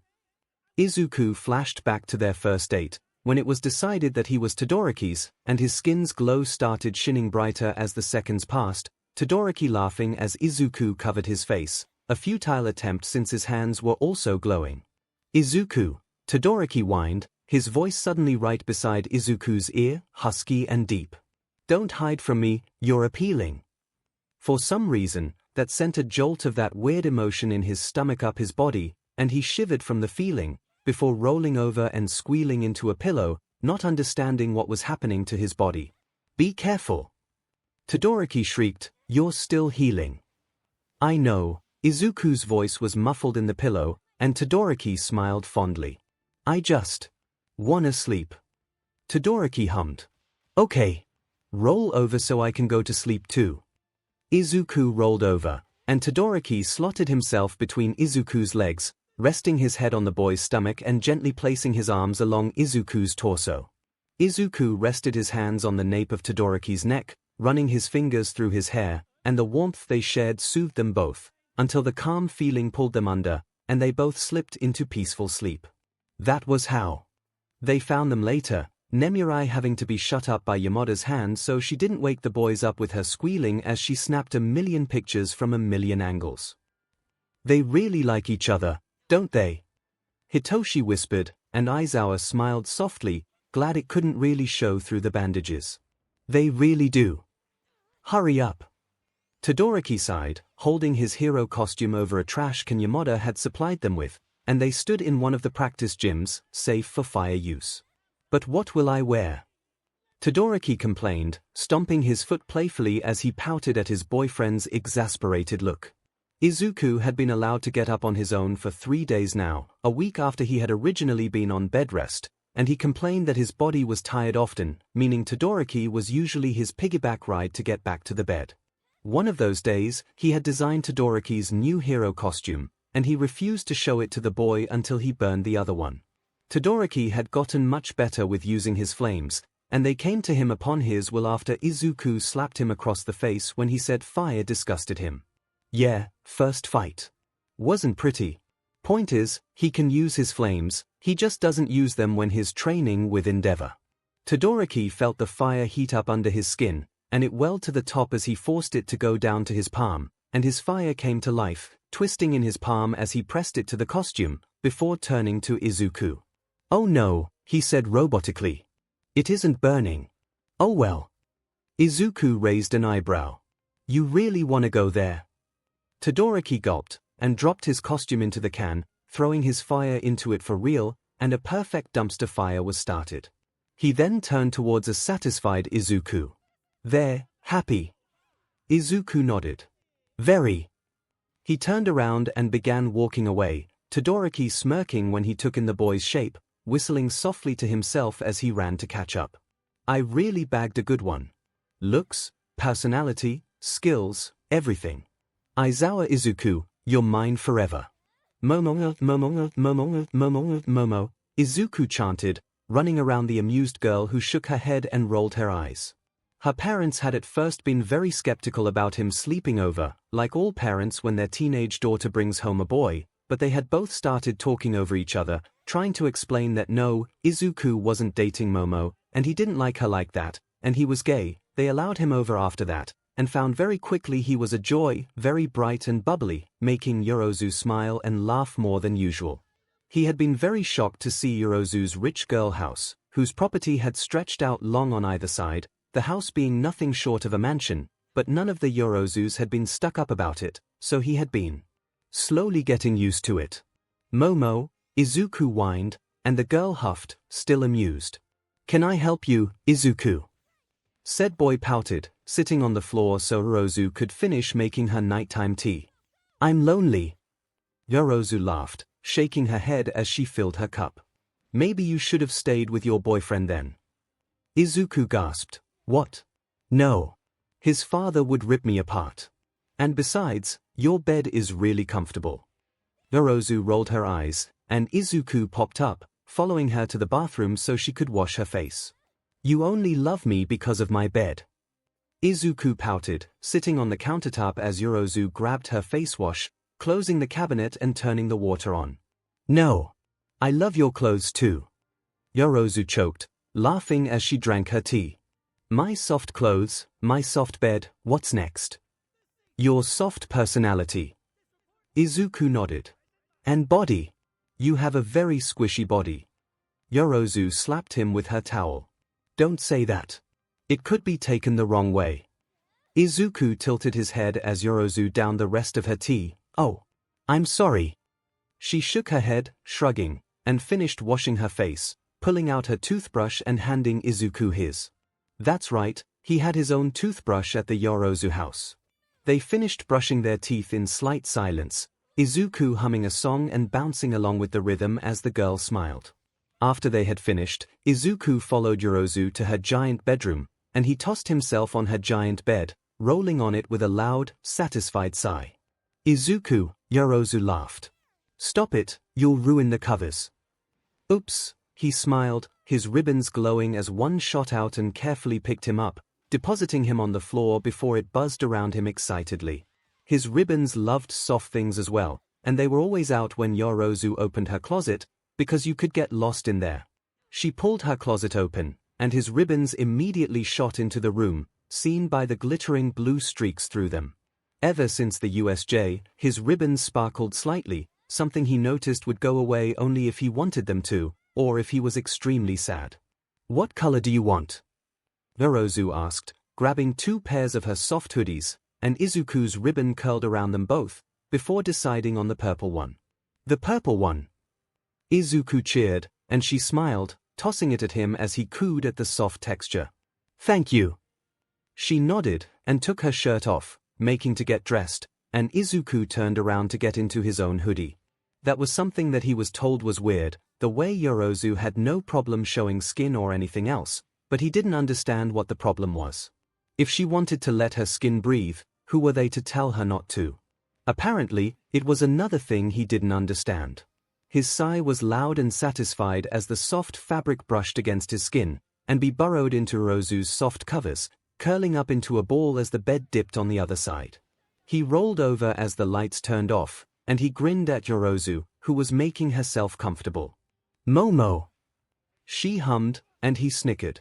Momo, he sang, and she huffed, turning to look at him. What? Are you ready for the sports festival? She hummed, rolling over to fully face him, and his ribbons finally came out of her closet, closing the door and swirling over to them, settling on the bed around Yorozu like it was a cat. Yeah. We've been training for a while, I think I'm ready. What about you? I'm going to pee my breathes. Yorozu shrieked, shoving the laughing boy off of her bed. Don't pee on my satin covers.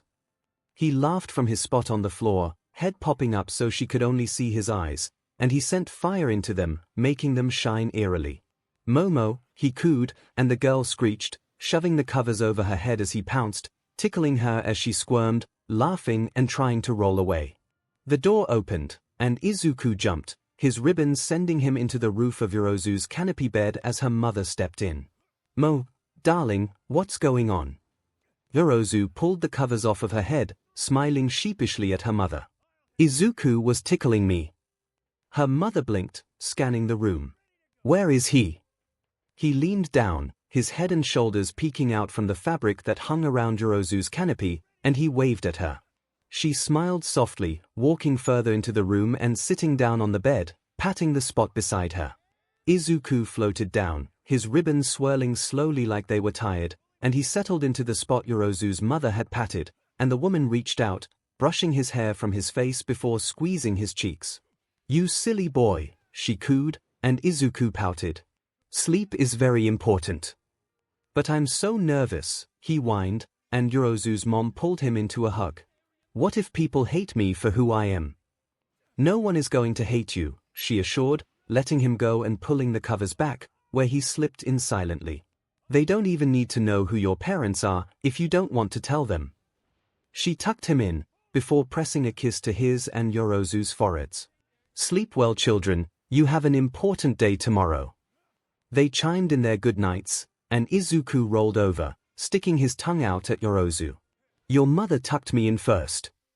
He got a pillow to the head, and he laughed, but still fell asleep quickly, swimming in luxury with Yorozu beside him. I'm gonna die. You're not going to die, Yorozu huffed, walking him to the locker room. Just change, and I'll meet you in the waiting room. Momo, he whined, and the girl pressed her finger to his forehead, pushing him away.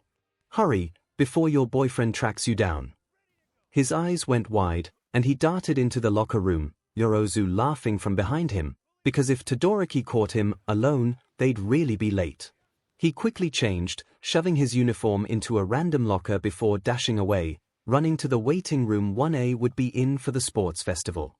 He skidded to a stop in front of the door, and took a deep breath, calming his breathing as he pulled the door open. He slipped in and closed the door behind him, his classmates chatting, trying to keep the nerves away before the event.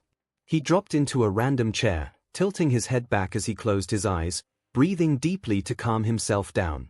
No one would know, because his flames were different from his father's.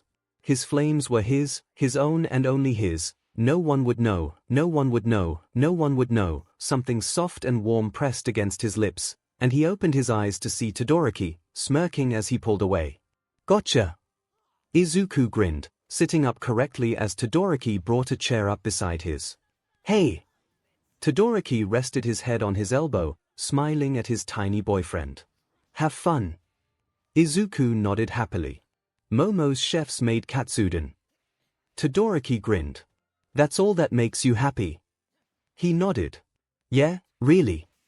Todoroki huffed, slumping onto the table with a pout. There I was, being so lonely while my boyfriend had a slumber party with someone else.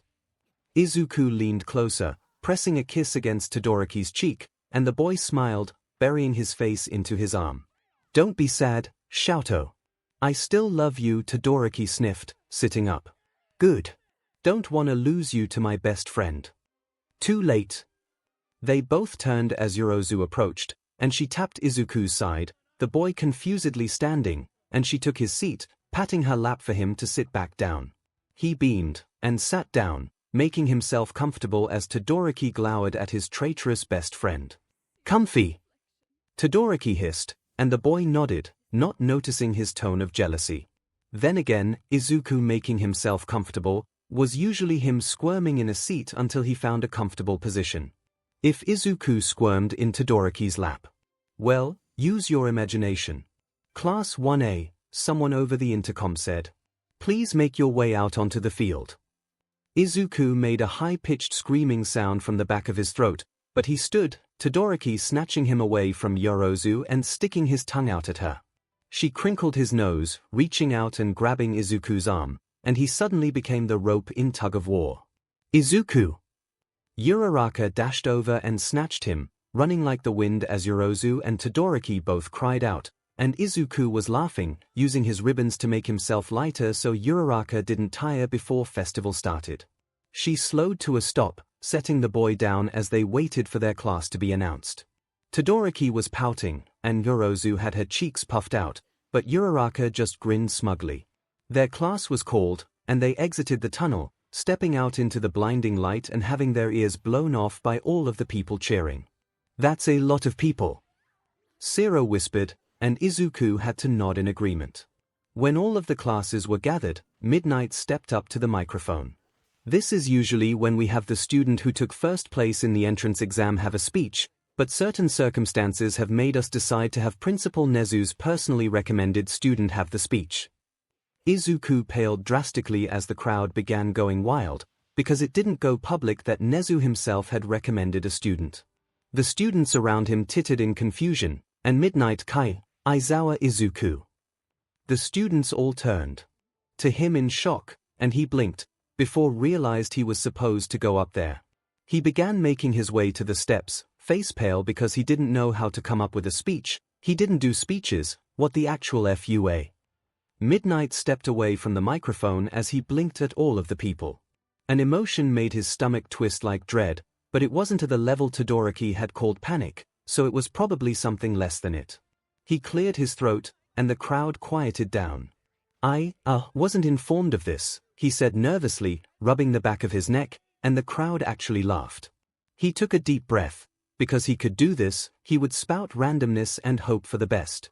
Everyone paints 1A to be better than the others because we had a near-death experience, but don't write off how hard the other classes have been working to be noticed. Everyone standing before me is determined to take home the win, and they will be putting their everything into making that dream a reality. Plus ultra, because the worst thing that can happen today is you get pantsed.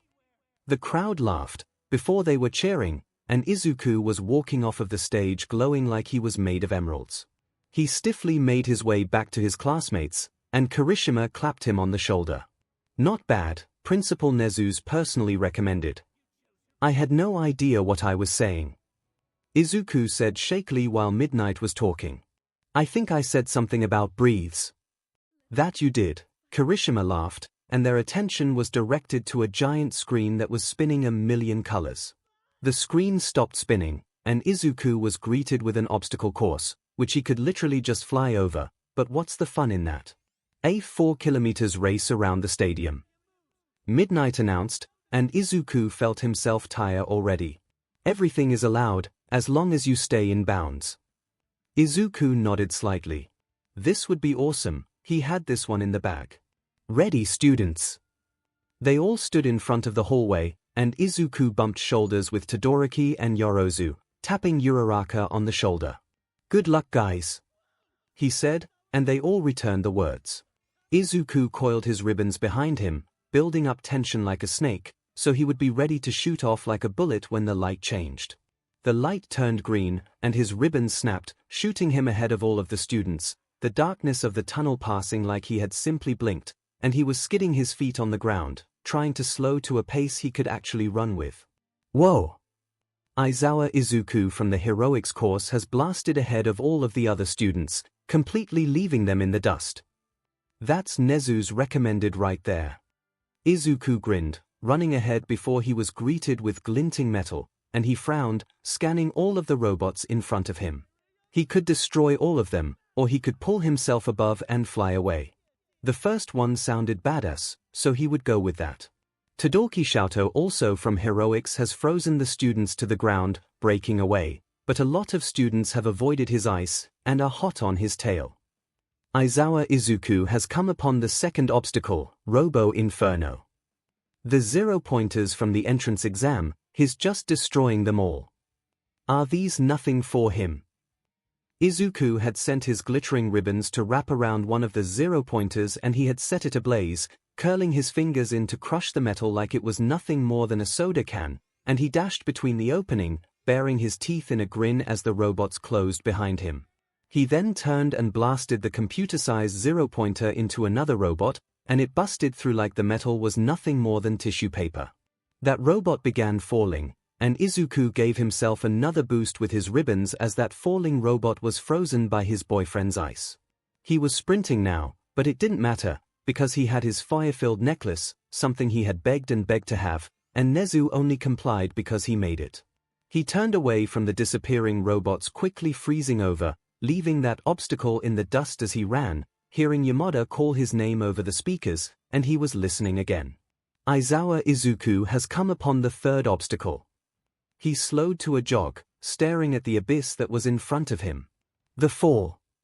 Make your way across the chasm without falling, or else you're in for a bad day, and you'll be disqualified. Izuku grinned. Time to show the world what he could do with his flames as well. He called his flames, jogging a bit quicker as his flames curled around his body, and he forced them into the hands that he threw out, and created a skateboard.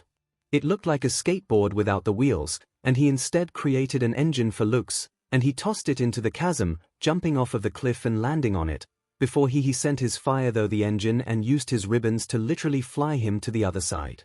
Todoroki Shoto has passed the second obstacle, leaving the robots frozen off balance, and now, Aizawa Izuku has jumped into the chasm, but is flying across it on a skateboard. What is this boy's quirk? Izuku's dad's voice came over the speakers as he landed on the other side, running as his skateboard melted into fire, curling back into his body and chest. Aizawa-kun's quirk is one of the rare quirks that has two parts in one. He can control fire, and he has a strong form of telekinesis. As you can see, Aizawa-kun can create things with his quirk as well, and is only limited by his knowledge. Sounds like there was a reason Principal Nezu recommended him. Look at him go. You're a teacher, Aizawa deadpanned. You know why Principal Nezu recommended him. Izuku laughed, stumbling a bit as his aching lungs throbbed. He came up into a stretch of dirt, the tunnel up ahead, and decided he would step on one of the bombs, so he could just fly the rest of the way, because his legs were done with running. He didn't slow as Yamada screamed that Todoroki had come upon the third obstacle, before changing and saying he was on the last obstacle. He stepped onto one of the bombs, and it exploded in a cloud of pink, where he then wrapped his ribbons around himself and launched himself away, staring down at the smoke like he had never seen it before. The landmines. Not real bombs, but they are flashy enough to give you a scare. He rolled his eyes, and began gliding away, turning to face the tunnel as he quickly sped towards the entrance, while Yamada screamed about how strong his quirk was. As soon as Izuku touched the ground in front of the entrance, he turned around, locking eyes with his amused but miffed boyfriend. Heroics Todoroki Shoto has come across the last obstacle. Will he catch up to Principal Nezu's Aizawa Izuku? Izuku rolled his eyes, before he winked at his vexed boyfriend, blowing the stunned boy a kiss as he turned around and ran through the tunnel. The first one to cross the finish line, heroics course, Principal Nezu's recommended, Aizawa Izuku. Chill it on the recommended, Zashi, Izuku grinned, smiling into the camera. They heard it the first time. He grinned when Todoroki crossed, sticking his tongue out at the boy who shook his head, unable to do anything about it. They weren't ready to go public at all, the number 2 hero Endeavor's son and Principal Nezu's personally recommended student. The media would have a field day. He waited for everyone else to finish, squealing happily when he saw Yorozu, but the girl looked exhausted, disgusted with herself. She turned around, and Izuku felt his chest well with anger at the sight of Mineta sticking to her suit. He stalked up to them, ripping the boy off of her with a polite smile, before he stuck his foot out and dropped the boy, his shoe smashing into Mineta's not-so-happy place anymore. "Momo!" he cried, holding out his hand. "Want me to make you another uniform?" The girl shook her head, smiling softly, and ruffling his hair. "Nah, I'll just go request another one. Thanks for the offer, and congratulations on getting first, Nezu's personally recommended." He groaned, Yorozu laughing as she walked away, and he pouted, waiting for Uraraka. When she finally crossed, Izuku happily squeaked, pulling the girl into a hug as he spun her around, before feeling guilty when he realized all of the students seemed exhausted. "Good job, Okiko," he said, pulling her to sit down beside him. "How do you feel?" "Like I could sleep for 1,000,000 years." She groaned, before turning to look at him. "Congrats on getting first, Mr. Favorite." Izuku huffed, crossing his arms and pouting as she laughed. "I'm sorry, it was just amazing to hear you progress so quickly, knowing what was coming up because you were just so ahead." Izuku smiled softly, before standing and pulling her to her reluctant feet. Midnight Sensei is going to call the next round." Uraraka groaned, and Izuku laughed as he pulled her to stand closer to the wheel, his ribbons popping from his arms as they swirled between all of the students, who stared at it in confusion. They completed their journey when they wrapped around Todoroki, the boy smiling as his chest began glittering, the ribbons wrapped around him in a hug. "Congratulations to the top 42 students who passed, you deserve to advance to the next round."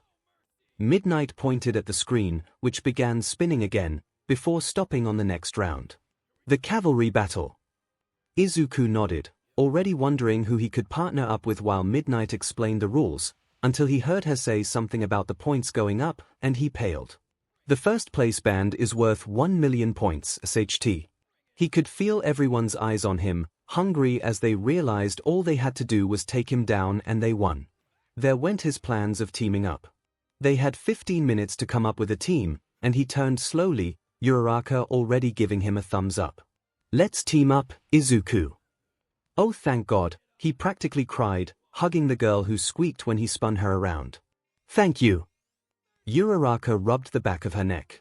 "I think it's better to team up with people you know, right?" Izuku nodded, before he remembered that he did know people. "I might know someone else, hold on."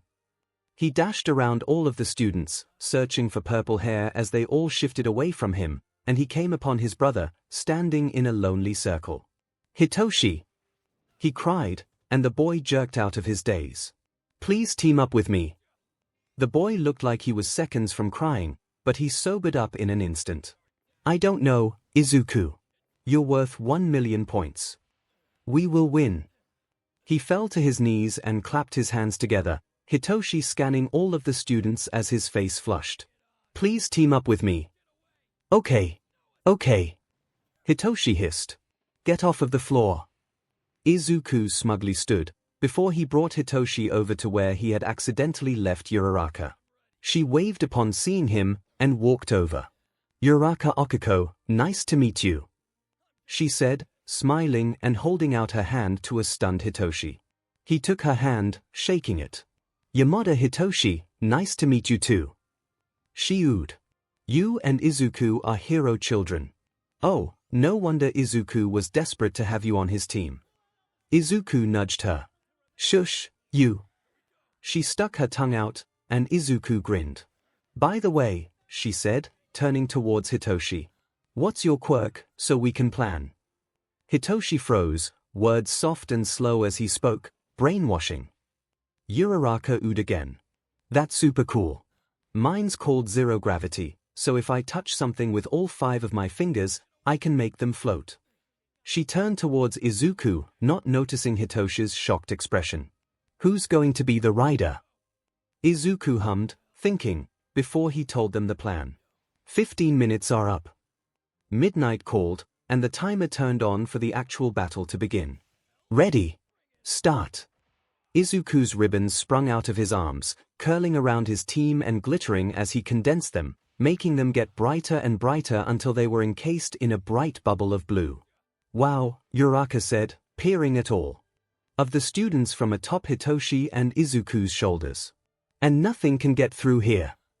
Izuku shook his head, breathing heavily from the distance he had covered with his quirk, just to make sure he wasn't being too cocky. "Nah, this is how I kept the Nomyu in place." Uraraka flinched, and Hitoshi looked at him, wondering just how bad the USJ really was. Students tried. They tried banging against Izuku's ribbons, tried using their quirks, tried everything to get through, but nothing prevailed. You could see how none of Izuku's classmates were trying, instead going after the headbands belonging to the students who were getting frustrated, sitting ducks easily distracted. What did they expect? Hitoshi yawned. Trying to beat Principal Nezu's student like that. Izuku groaned again, dropping his head as Uraraka laughed. The time ran out, and Izuku removed the ribbons, all of the crowd screaming and the students' frustration rushing in and making the three of them wince. They had been singing 100 bottles of milk on the wall in the ribbons, substituting milk for sake because why not? "Told you we would win," Izuku smirked, their team name taking up the first place spot. Hitoshi shook himself, getting rid of his awed face. "I know," he said, crossing his arms. "That's why I joined your team." Izuku teased. "That's what happened." "Shut up," Hitoshi said, and Uraraka laughed. They all made their way to eat for the noonday lunch, but Todoroki pulled Izuku aside, taking him to a secluded hallway for some reason. "Shouto, why'd you bring me here?" Izuku asked, confusion on his face as he stared at the other teenager, who was leaning against the wall. Todoroki sighed, closing his eyes. "It's Todoroki." Izuku blinked.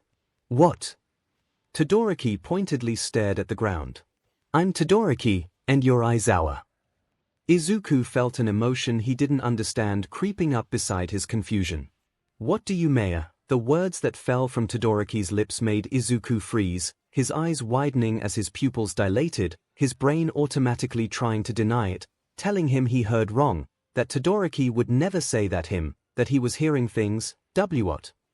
He said shakily, his ribbons shining as they reacted to the rush of emotions going through his chest, the burning, twisted feeling of an emotion he'd never felt before, and he instantly hated it. The words fell from Todoroki's lips again, curling around Izuku, replaying in his head over and over again, pounding against his skull, and he stared into Todoroki's eyes, begging to find any trace of lies, that Todoroki was lying to him for some reason, that this was just a cruel prank. Todoroki's eyes were dull, blank and dead in the way they were when they first met, the look of someone who could never escape. And Izuku felt his heart rip from his chest and fall into his stomach, squeezing its way down his leg where it popped out of his shoe and shattered into a million pieces, because Todoroki repeated the words, as if they weren't already ingrained into his very soul. "I was just using you." Izuku ran. He ran and ran and ran, tears were blurring his vision, making things disappear from his path as they welled up, and he stumbled, tripping on his shoelace as he hit the ground hard. He couldn't believe this was happening. He didn't want to believe it. He didn't want to think anymore. He didn't want to. He pushed himself to his feet, sobs racking his body as he stumbled. He needed to find someone, Hitoshi, Momo, Okiko, his dad. He smashed into someone's chest, and he stumbled back, looking into Kirishima's startled red eyes. Aiza, his eyes bulged. "Whoa. Dude, are you okay?" He wrenched himself out of the redhead's grip, sobbing as he slammed into the wall, and he cried out, hugging himself as he stumbled away, the agony tearing his chest apart and making everything swirl, because he couldn't believe it. "Aizawa-kun," Kirishima said, gently grabbing his arm, and he screamed, pulling away because that gentle hand reminded him of the boy he had left in the tunnel, his face stinging from the wrath of Izuku. "What did I ever do to you?" He screamed, hugging himself as his legs gave out, and he wailed, rocking back and forwards as Kirishima kneeled beside him, eyes frantic. Aizawa-kun, hey, look at me, Izuku tried locking eyes with the red ones, but his eyes were blurry, and they kept darting around, catching on anything white or red, white and red, white android-like. Kirishima, he choked, lurching forwards to grab onto the boy, his body shaking, aching. Please, where's Yorozu? Yorozu. Something happened to Aizawa-kun. Another person was kneeling beside him. He could see it though his blurry vision as his chest pounded, blood rushing through his ears as he struggled to seek air into his lungs. Izuku. Hey. Izuku, what's wrong? Oh God, please, Momo, he sobbed, slumping forwards into the girl who spoke rapidly to Kirishima, their words mushing together to Izuku, going through one ear and right out the other. Momo, why? Why? What did I do? He wailed, and Yorozu began gently rocking him, speaking soothing words, trying to get him to calm down so he could tell her what happened. She was rocking him for a while before his breathing calmed, and he was silently crying, tears falling from his eyes, and he could pull away. Izuku, Yorozu whispered, and he slowly looked up, his head lolling slightly as he hazily met her eyes. What happened? A small part of him wanted to go back to screaming, back to crying, but there was an emotion that was clogging his throat, eating at his body and mind, leaving him just as lifeless as when he had been on those suppressants.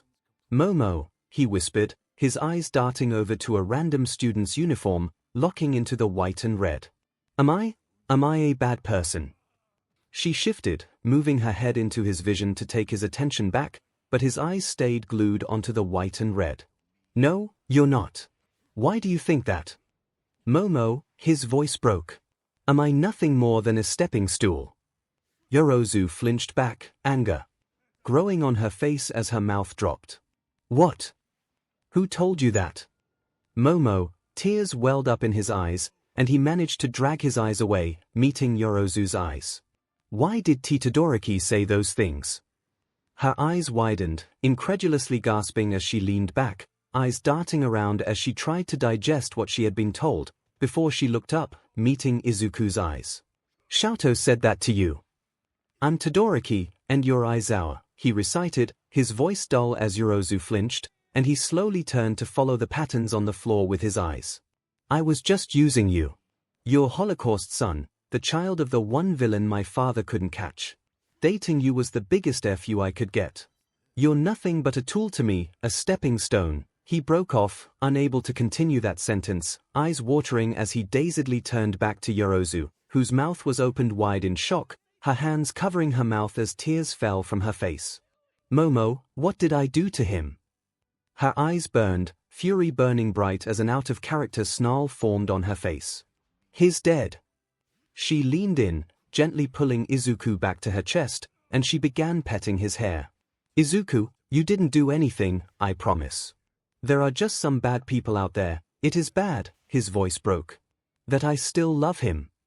Yorozu's breath hitched, and the bell rang, signaling that the sports festival break was over, and that the students needed to make their way back to the stands. I'm fighting first, Izuku said softly, pulling away from Yorozu and standing. I'm going to the waiting room. Yorozu watched him walk away, the way the boy curled into himself, arms hugging his torso as his head dropped, like he was just wanted to disappear. Todoroki called him a stepping stone. Yorozu slowly turned around, seeing Kirishima standing behind her, his fists clenched as he glared at the ground. She nodded, wiping her eyes as fury welled up in her chest. Yeah. That's not cool. No, it's not, she said, pushing herself to her feet as she began striding to where she knew the stands were, where she knew she'd find Todoroki. I'm about to beat his stupid butt. Kirishima's shock was almost palpable, because everyone knew Yorozu didn't curse, but he followed her. That's not cool either, but I get it. I can't believe him, Yorozu snarled, tears falling from her eyes in her anger. After everything, she sobbed, before inhaling deeply, wiping her face as she walked faster, the students getting out of her furious waves. I'm going to murder him. How long have they been dating? Yorozu's face fell, because she knew how much Izuku had given Todoroki, how much he loved the other boy, only for it all to be fake. Almost a full year now. Izuku was so happy, her anger made tears slip out of her eyes, and she angrily wiped them, before they came upon the door, and she flung it open without a care in the world. The class jumped out of their seats, turning around as she walked down the steps, and the minute she met Todoroki's eyes, she knew it was true. They were cold like the ice he created, uncaring and unapologetic, and Yorozu felt angry tears spill from her eyes again.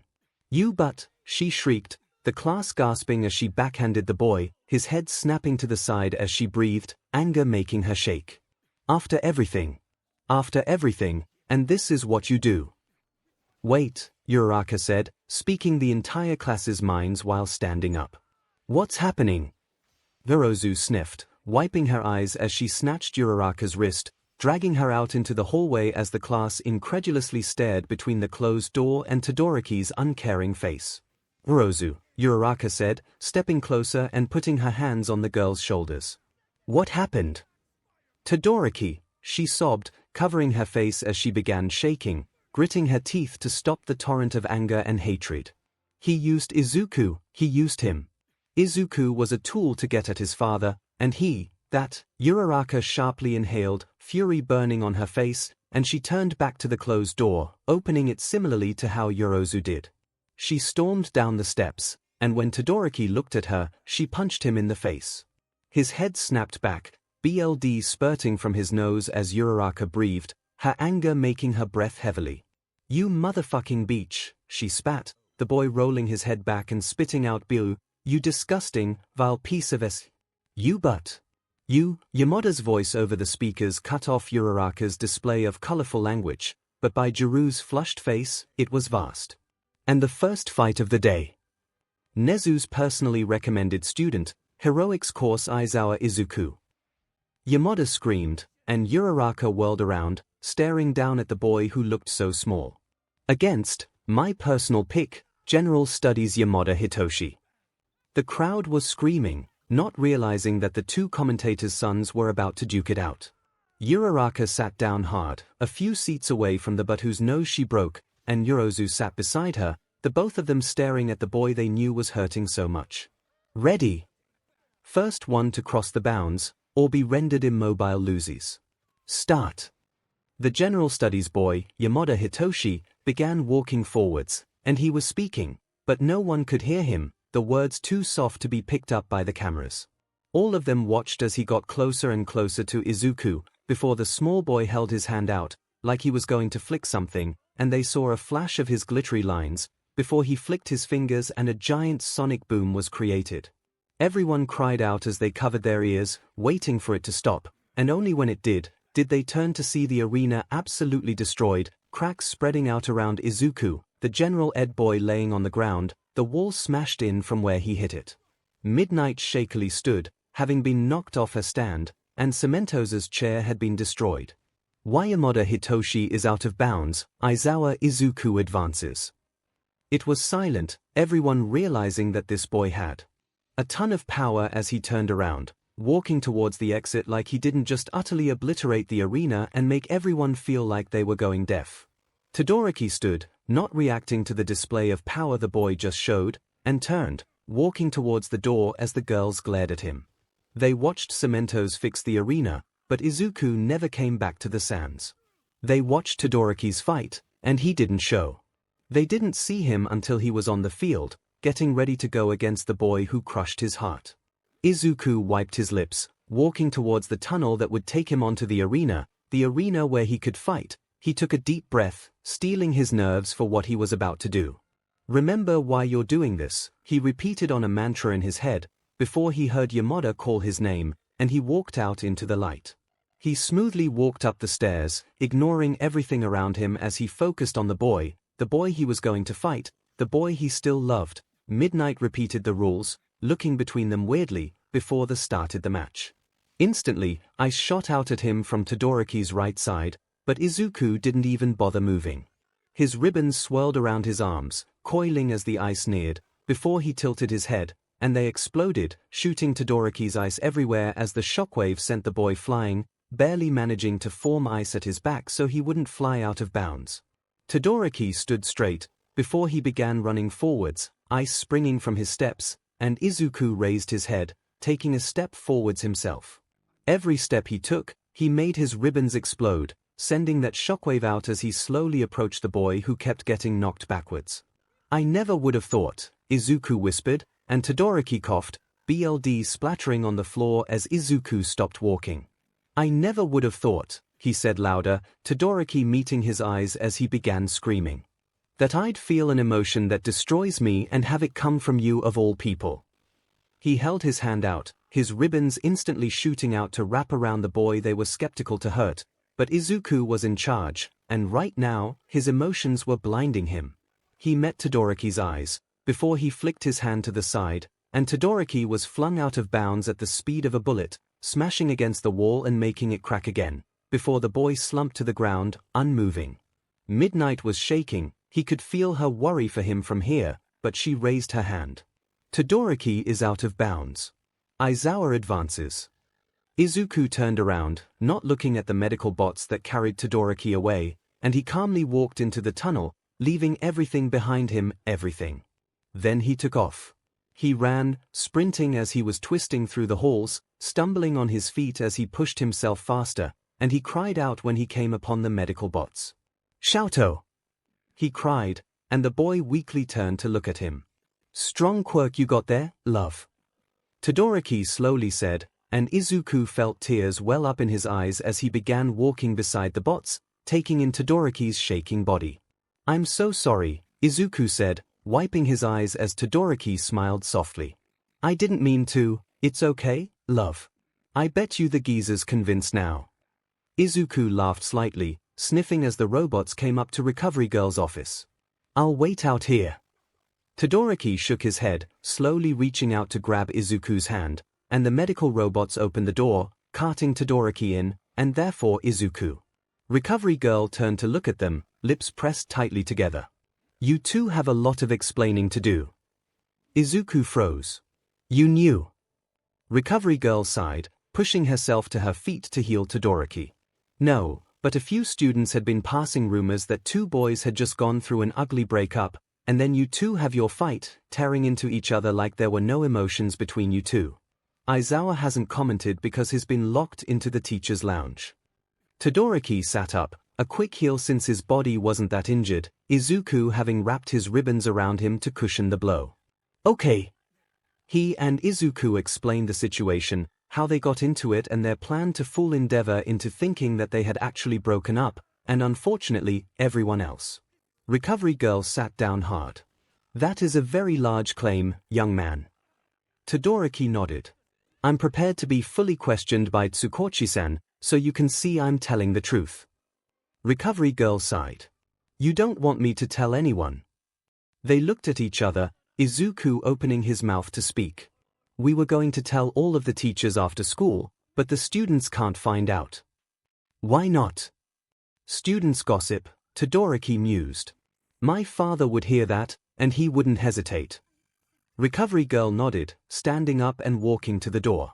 "I'll tell the teachers not to bother you two, and as of right now, Izuku had a breakdown, so I put him to sleep, and Todoroki was majorly injured, to the point of surgery." Todoroki gave her a thumbs up, and she left the room, locking it behind her so no one entered.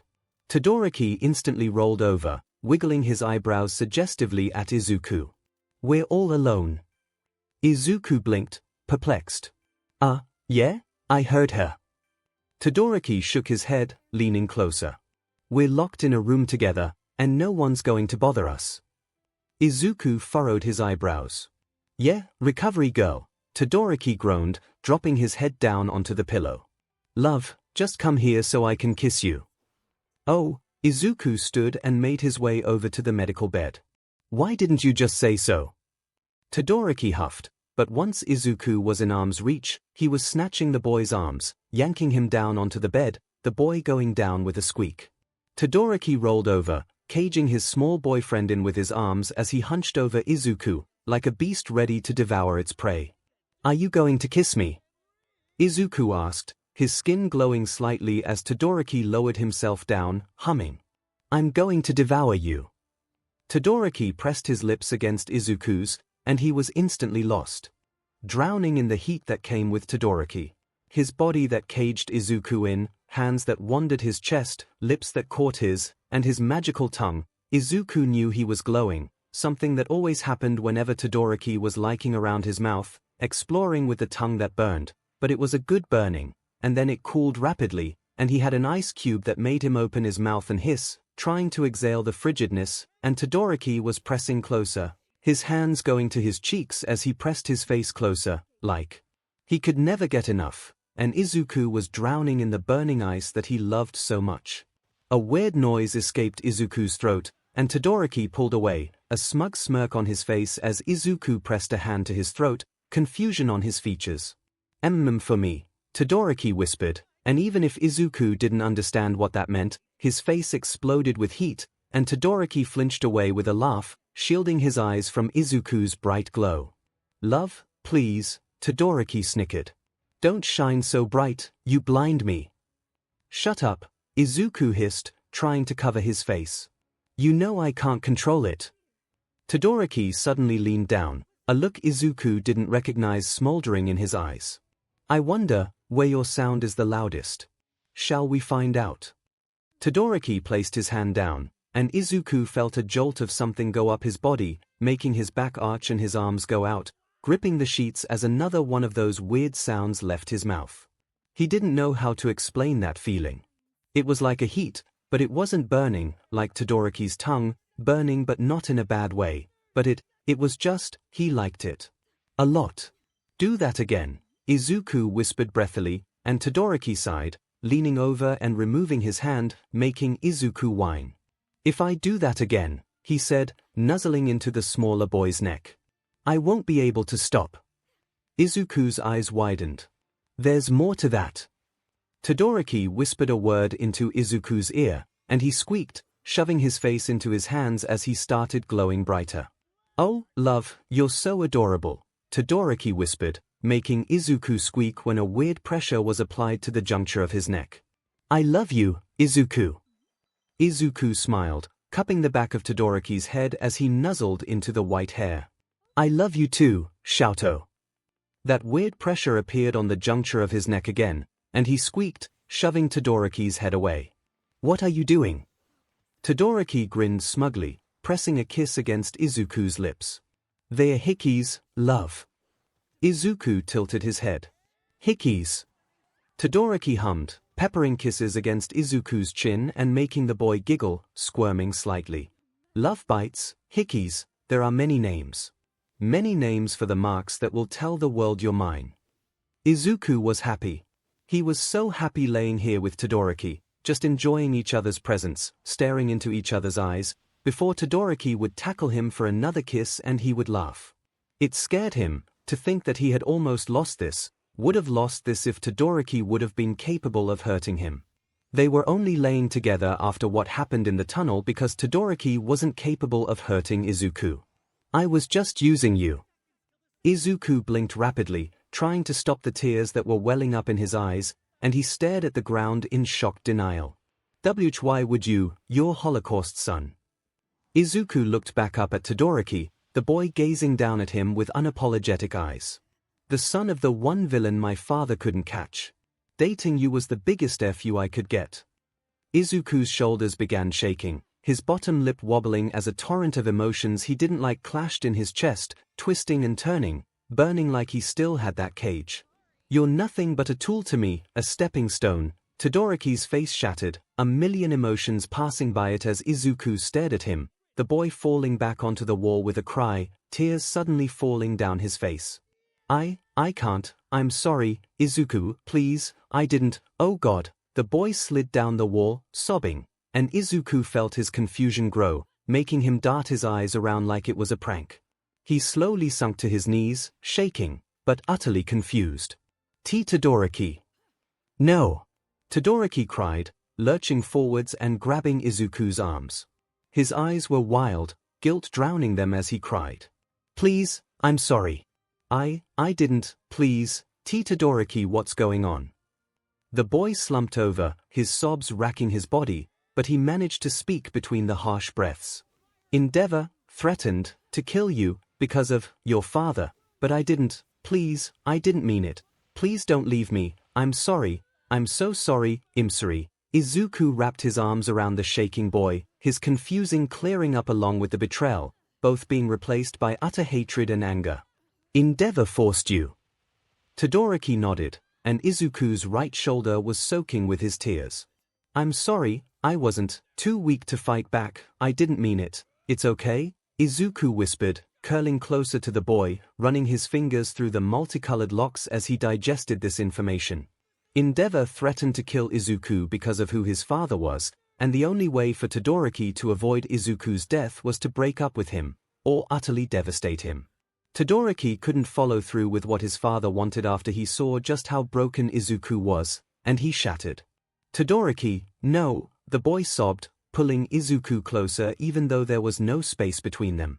Please, I don't want to leave you. Please don't leave me. We can figure this out. Please, please, please. 𝐿𝐴, Izuku whispered, and the boy sobbed. We will figure it out. We can tell the teacher. No. Todoroki cried out. He'll lie, he'll get his way, he always does, with my mother, with me, with my brother. 𝐿𝐴, Izuku soothed, gently caressing his hair. I have Tsukochi and the entire UA staff on my side, including All Might. You think 𝐿's words are going to win. Todoroki had stopped sobbing, but he was still shaking, crying as he tilted his head. Really? Izuku hummed. I think we should pretend to have broken up, that way your father believes it, and then we can tell the teachers after the festival. Todoroki nodded slowly. That sounds like a good idea. I'll probably get my butt handed to me by Momo, your brother, and Uraraka. Along with everyone else, but it'll be okay. How are you going to act? I'm going to be destroyed, of course, Izuku said, leaning his head back as his ribbons wrapped around them. I'm going to be on the brink of losing it, and anytime you're mentioned, I'll break down. Todoroki nodded. If we fight, win. Izuku shifted. I could seriously hurt you. Todoroki shook his head. I'll take that as my punishment for not being able to stand up to my father. Izuku sighed, but he relented. All right. That means you'll be busted out of the sports festival. Todoroki nodded, relaxing against Izuku slowly. That's fine. You're more important to me than any medal. Izuku laughed, bending his knees so he could squeeze Todoroki closer, and the boy relaxed. How will I act? Izuku hummed. You're going to be aloof, like when I first met you. You're going to be cold, like you did what you needed to do, and you don't have any reason to be nice anymore. Todoroki hissed. I'm going to get a lot of haters today. Izuku laughed, nuzzling into the cool neck. You will, I'm sorry. It will be fixed though, and everything will be okay. Todoroki nodded. Okay. I'm really sorry. Izuku sighed. It's okay. I just wasn't expecting it. You know that's one of my worst fears, right? Todoroki froze. Me using you. Any of you using me, any of you playing me to get something you want. He leaned in closer, burying his nose into Todoroki's shoulder, which faintly smelled of mint. But it's okay, because you weren't. Never. Todoroki shook his head, squeezing tighter. I said you'll be mine forever, and you'll be mine forever. I won't let anything break us, I promise. You're mine forever. Izuku smiled, tears welling up in his eyes. Thank you. Todoroki pressed a kiss to his shoulder. I love you. Izuku was choked, tears clawing up his throat, but he managed to say it back. I love you too. He had walked away, kissing Todoroki one last time before he replayed what Todoroki had said, replayed the boy breaking down in his head over and over again until he was crying, tears spilling down his eyes as he began running, and he needed to find someone, because 𝐿 needed to be taken down quickly, and the only way to do that was to start the rumor he had smashed into Kirishima, and the guilt of lying to all of them kept him crying, kept him able to scream incoherently like he was extremely broken over something. Throwing Todoroki under the bus was something he felt guilty for doing, but he could hear it in Yorozu's tone, see it in her eyes, that she believed it. He has stood, guilt making him unable to look her in the eyes as he walked away. As soon as he was out of eyesight, he had taken off, because he was going to tell Hitoshi, otherwise his confusion would make him ask questions, and that wasn't good. He had slid to a stop in front of the door, slipping inside and meeting Hitoshi's confused eyes. "Hitoshi," he said, slipping into the seat beside him as the boy looked at his dried tear tracks. "Izuku, Hitoshi, this is going to sound crazy, but I need you to go with it, okay?" The boy had nodded slowly, and Izuku told him everything, sparing him the lovey-dovey details, and the boy had been quick to agree. During the fight, Hitoshi spoke harsh words they had planned, telling him it was his fault Todoroki left him, as midnight whipped between them in confusion, and he had wrapped Hitoshi in his ribbons, before sending him smashing into the wall, the boy laying there but not injured. They both apologized to each other, but Izuku was pulled into the waiting room, where Todoroki proceeded to kiss Izuku like his life depended on it, like it was the last taste of his boyfriend he would ever have. Todoroki had a very noticeable broken nose, and a red handmark on his face, but he didn't seem to be in pain. Todoroki had gone to his fight, and Izuku had kissed his injuries better, before they ended up in a broom closet, and Izuku couldn't help but realize that Todoroki was being very touchy. Not that he was complaining. Yeah, they spent a long time in that broom closet, just breathing into each other and letting their hands roam in the dark, caressing each other gently, smiling into the kiss. Todoroki and he had pulled away when their fight had been announced, both of them breathing heavily, and Izuku had pecking him one last time. Before they split up to fight, Izuku wiping his lips and telling himself that they were doing this for a reason, to make Endeavor believe they had split. Hurting Todoroki during that battle hurt him as well, yelling things that would be caught by the camera, and the media would question, and then Endeavor would know, and they would be safe. All of that lead to where they were now, sleeping on the medical bed, legs entangled as Todoroki snored into Izuku's chest, their uniforms crumpled and displaced, but they both looked so calm, so peaceful, that the heroes left them alone, only waking them up once Izuku's fight for first place was called. He was fighting Uraraka. Standing out on the arena, Izuku felt his heart tug as he met Uraraka's worried eyes, determined even though they scanned him for injuries. He and Todoroki had decided that they would tell the girls after the festival was over, that way no rumors would get to his father, if any even started. Izuku didn't like lying to any of them longer than necessary, but he understood why he had to. Hopefully, the girls would too, because Izuku didn't want to die before Todoroki showed him. Yeah. And for the last battle, to determine the winner of UA's first year's sports festival, we have Heroics course my personal pick Uraraka Okiko. She's up against Principal Nezu's personal student, Aizawa Izuku. Go Uraraka.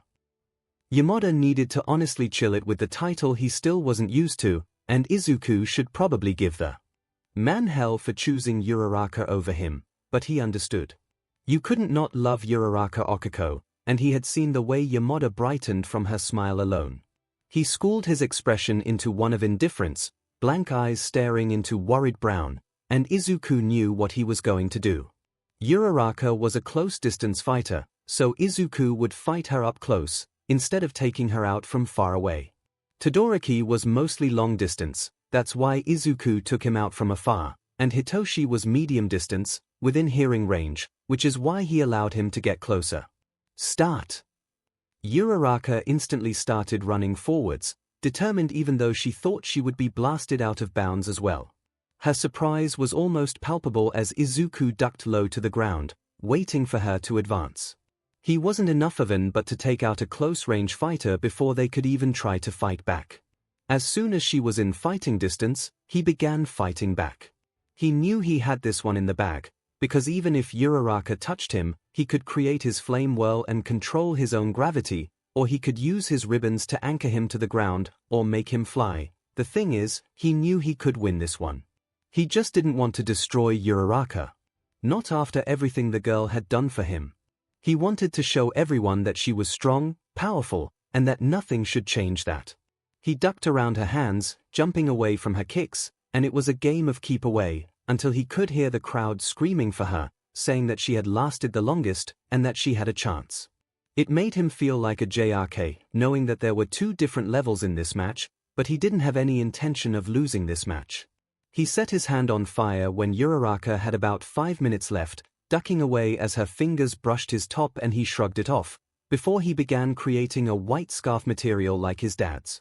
He was planning on copying his father's signature move, to show the world that he had more technique to just destroying everything. When she came in for another try, he ducked again, tripping her up with his foot as he twisted and twirled, spinning the fabric around her and creating more until she looked mummified. She tilted on her feet, and he jerked forwards, gently grabbing her shoulders to steady her while Midnight asked her if she could move. A little disappointed, Uraraka shook her head, and Izuku pulled the fire into his body, the white wraps disappearing into his chest as he stared blankly at Uraraka, the crowd screaming cacophony behind them. "Meet me at Recovery Girl's office after this, bring Yorozu," he said, turning on his heel and walking away, where he sat in a hallway to wait for the medals to be given out. The medals were given out without much fanfare, at least not that Izuku could tell. He was staring into nothing as he nodded his thanks, perfectly playing a freshly broken-hearted boy. He was really thinking about the weird feeling Todoroki made him feel, and the noise he made. It was very confusing to him, he didn't understand it. The crowd cheered after All Might handed the medals out, and Izuku was the first one off of the podium, which he knew the media would play when Endeavor's case came out. "Izuku!" He turned around, the blank expression making Uraraka flinch and Yorozu wince, but he didn't change it, he didn't have the ability to change it. He made sure they were both looking at him when he nodded. "Follow me." He turned and made his way down the hallway, feeling bad when the girl's tension bounced off the wall, but Izuku kept his pace swift, because he needed to get back to Todoroki before he dad climbed through the vents and strangled him. He stopped in front of the door and rubbed the back of his neck nervously, dread pooling in his stomach as he cleared his throat, the girls looking utterly confused at his sudden change of character. "I can explain everything." "What?" Uraraka said, but he pulled the door open before she could answer, and the girls stepped in, both tensing when they laid eyes on Todoroki, the boy smiling nervously. "What the?" Izuku darted around them, Yorozu already getting ready to throw hands, and he threw his arms out protectively. "I can explain." Yorozu looked confused, her hands clenched as she stared at him while Uraraka glared at Todoroki. "What do you mean explain?" Izuku sighed, pointing to the chairs beside the bed. "Please sit, this will take a while." Baffled, the two girls slowly made their way to the chairs, sitting down and frowning when Izuku sat on Todoroki's bed, scooting close and placing his hand on the boy's leg. "Please, listen without interrupting, this is a lot," Izuku said, drawing a random pattern on his boyfriend's thigh. Yorozu's eyes went wide, like she knew what they had done but didn't know why. Uraraka was staring at Izuku's hand on Todoroki's thigh, but she didn't say anything and both of them nodded, saying they wouldn't interrupt. Todoroki started talking, telling the girls about how his father approached him earlier that day, telling him that since Izuku was Holocaust's son, Endeavor could kill the boy and all he would have to say is Izuku attacked, and no one would care, because it's Holocaust's son. Todoroki told them about how Endeavor said he would leave Izuku alone if they broke up, so Todoroki had gone out to do just that, but he couldn't continue after he saw just how much it hurt Izuku, so they came up with a plan to trick Endeavor into thinking they had split up, that way they could tell the teachers and get Endeavor thrown into jail for everything he'd done. "That makes sense," Yorozu said a few seconds later as she rubbed her arm. "You two love each other so much." "𝐿𝐿, I'm sorry for slapping, it's okay Momo," Todoroki said, smiling softly at the guilty girl. "I knew you two would explode, but that made it all the more believable." "I broke your nose." Todoroki turned to Uraraka, her eyes downcast as she stared at the floor, her hands clenched tightly. "I know. It's okay, like I said, I was expecting it." She looked up. Eyes still guilty, but she nodded once. "We're telling the teachers, right?" Yorozu said, leaning forward with a worried look. "When?" "Right now. Endeavor can't be allowed to threaten students just because of who their parents are. He shouldn't be able to threaten students, PRD." Uraraka said with determined eyes. "What are you going to do?" Izuku exhaled gratefully. "Thank you. 𝐿𝐿 and I are going to pretend we broke up until Endeavor has a strong case built against him.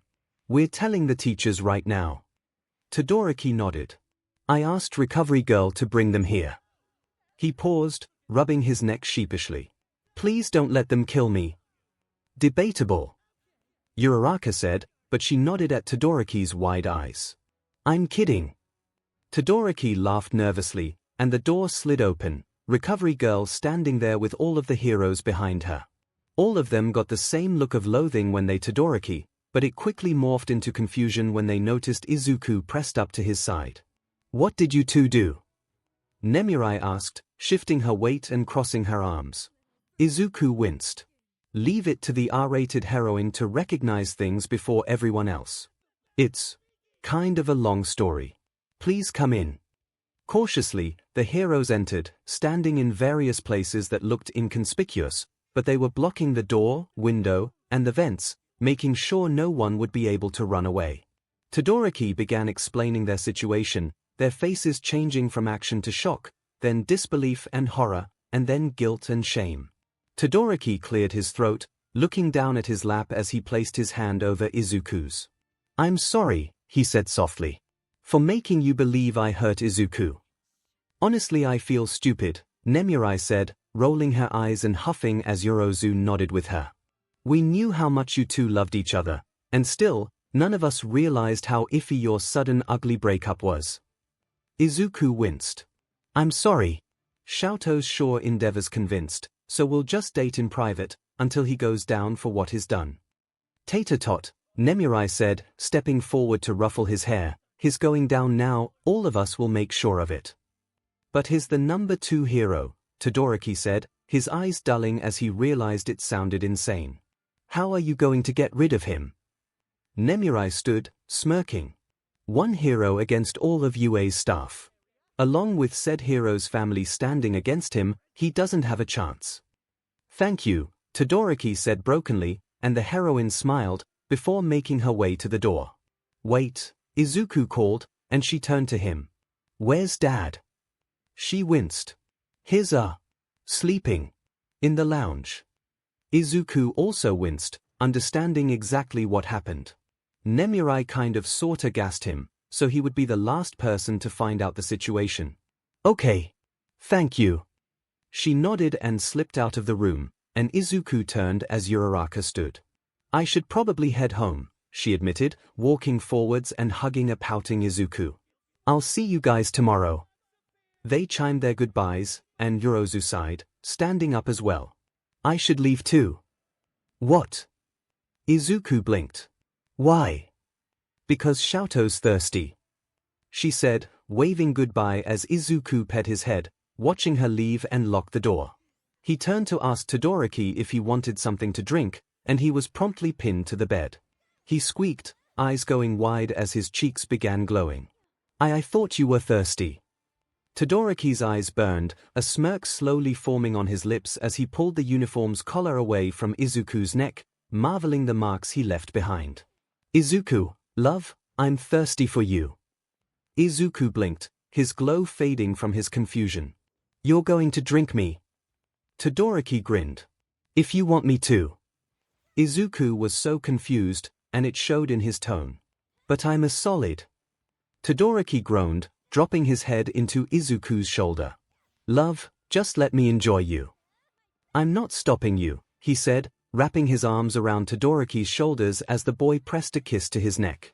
I was just a little confus. Todoroki had dropped his hips, so he was laying fully on top of Izuku, and he felt that feeling boil hot in his gut, making his words cut off with a strangled gasp as Todoroki chuckled deeply, pressing a kiss to his jaw. What was that, love? Todoroki asked, shifting slightly, and a strangled sound came from Izuku's throat, the feeling in his gut spreading slightly and making him glow brighter. I can't hear you. Izuku gasped, arching his spine as Todoroki shifted again, and at every sound he made, Todoroki would smile and press a kiss to his shoulder, or neck, or jaw, whatever was closest. Izuku's face was hot, burning as Todoroki leaned down and captured his lips, the cool feeling of his tongue sliding into his mouth sending Izuku's brain into overdrive. He made a sound, and felt Todoroki grin into the kiss, before the boy pulled back, taking his cold heat away and making Izuku pout. Todoroki beamed at him, the love in his eyes making Izuku's heart clench, before Todoroki crinkled his nose and nuzzled into Izuku's neck, his soft hair tickling Izuku's cheek as he laughed. "Izuku, Izuku, Izuku," he chanted, nuzzling into said boy's neck as he laughed at the ticklish feeling. Todoroki began peppering kisses along his neck, and Izuku giggled, pushing Todoroki's head away as goosebumps raised his skin. Todoroki pushed himself up, caging Izuku in with his arms, and Izuku looked into his eyes, his sudden seriousness in them startling him. "𝐿𝐴𝐷. Izuku, I love you." Izuku smiled softly. "I love you too." Todoroki leaned down, pressing his body closer as Izuku dealt with the juxtaposition of having hot and cold so close to each other. "Izuku, I really do love you," Todoroki whispered, and Izuku blinked, a little startled. He wrapped his arms around Todoroki's neck and pulled him closer, so they were breathing the same air. "𝐿𝐴𝐷, I really do love you too." "No, I don't want anybody else." Todoroki's eyes began watering, and Izuku's blew wide open. "I don't know what I would do if we really broke up, or if something happened to you. Izuku, please don't leave me, Izuku." Shushed the boy gently, pulling him down into his chest as Todoroki shook, crying, and Izuku was feeling like he was on a roller coaster, unable to control what was happening. "𝐿𝐴𝐷, 𝐿𝐴𝐷, what's wrong? Why are you crying?" "Izuku," Todoroki sobbed, curling his fingers into Izuku's uniform shirt. "Please, please don't ever leave me." "I won't," he said, baffled. "𝐿𝐴𝐷, I don't want to leave you, I don't want you to leave me." Todoroki sniffed, wiping his face as he pushed himself to his elbows, searching Izuku's eyes for any trace of a lie. "Promise." Izuku nodded, because it was true. He had gotten so attached to Todoroki, he didn't know what he'd do either if they ever actually split. Todoroki sat up, pulling Izuku into a sitting position as he cupped his face. "Really?" Izuku placed his hands over Todoroki's. "Really? I'll love you forever." Todoroki closed his eyes, resting his forehead against Izuku's, breathing in the scent of his boyfriend. "Izuku, marry me." Izuku's eyes opened, startled. "Right now?" Todoroki laughed, falling back onto the bed as he pulled Izuku onto his chest, running his fingers through the smaller boy's hair. "When we're older, love. Marry me, and I promise I'll make you happiest person alive." Izuku smiled softly. He didn't need Todoroki to promise him anything, he just wanted Todoroki. "Okay, I'll marry you. Where's my ring?" Todoroki laughed again, rolling over so he could look into Izuku's eyes. "You're the one who can create things with your fire, not me." Izuku rolled his eyes, the smile on his face not dimming. "Guess we know who wears the breathes in this relationship." Todoroki quickly pinned him down again, and Izuku's cheeks began glowing as Todoroki's husky voice caressed his ears. "You want to find out, love?" Izuku shivered, gulping as the hot feeling returned to his gut. I love you." Todoroki's face split on a smile, and he collapsed onto Izuku, the boy shrieking as Todoroki peppered kisses everywhere, Izuku squirming and laughing at the feeling. "𝐿𝐴𝐷!" he shrieked, trying to squirm off the bed. "Stop. I'm ticklish. I'm gonna die." "Then perish," Todoroki said dramatically, attacking Izuku's sides with his fingers, and Izuku's laughter echoed across the room, bouncing back to them so they could hear how happy he was, and it made Todoroki smile. He really loved this boy, wanted to protect him from everything, but wanting to show him the world. He wanted to devour him, but savor him, wanted to love him and corrupt him, show him everything the human body can feel while showering him with love and affection. He wanted to proudly display Izuku as his boyfriend, but he wanted to hide him away, keep him away from anyone who wanted to steal him. He wanted Izuku, all of Izuku, from his bad days to his good days, so he can comfort him and make him smile, and then spoil the bubbly boy. He didn't want to see Izuku cry, unless it's on their wedding day, and he didn't want to hurt Izuku, be the cause for an emotion Izuku didn't like. He didn't care if Izuku's looks changed over time, because Todoroki fell in love with Izuku himself, not his body. He loved Izuku's eyes, his laugh and smile, the way he would cry at the sad parts in movies, his little smirk when he was proud of himself, The badass way he could carry himself when he was feeling smug, his kind personality that just wanted to help people, the way he could tease Todoroki without even trying, make him yearn for the boy even if Izuku wasn't doing anything, the way he was silly, eternally young. He unconditionally loved Izuku. Todoroki would never let anyone try and drive them apart, unless Izuku himself wants to leave, because Todoroki would rather die than force the boy to do something he didn't want to do. He would respect the boy's wishes, even if it killed him inside. He honestly didn't care if anyone wanted to tell him he was being stupid, 15 years old and has already promised himself to someone, because he didn't care. People could say whatever they wanted, because he loved this boy, and he wanted to be with him forever. He would marry Izuku, cherish and love him, grow old with him, and then spend all of his next lives with him, forever. People could talk. They could call him stupid, ignorant, call him a stupidly hopeless romantic, whatever they wanted, because he didn't care. They would be hating on his choice while he sat here with the love of his life, being happy and enjoying every second with Izuku. Unconditional love is known as affection without any limitations, or love without conditions. This term is sometimes associated with other terms such as true altruism or complete love. With Endeavor believing Todoroki and Izuku had broken up, along with their classmates hating the hero child and Aizawa keeping distrustful watch over the boy, they had no alone time. It was worse considering they sat in the same classroom and changed in the same locker rooms, because they were right beside each other, but were unable to reach out and touch. It made Izuku feel something Nemurai had called SXL tension, which Izuku did not like. She had been teaching him more than just the basics of reproduction, informing him that what he had been feeling with his boyfriend was LOL and pleasure, which was completely normal for corny teenagers. She had also gone and taught him all of the crude terms for sex, and he was baffled that there were so many, all varying levels of dirtiness. He had learnt a lot that day. He felt like the first time Nemurai had told him about these things, overwhelmed and weirded out, but also curious.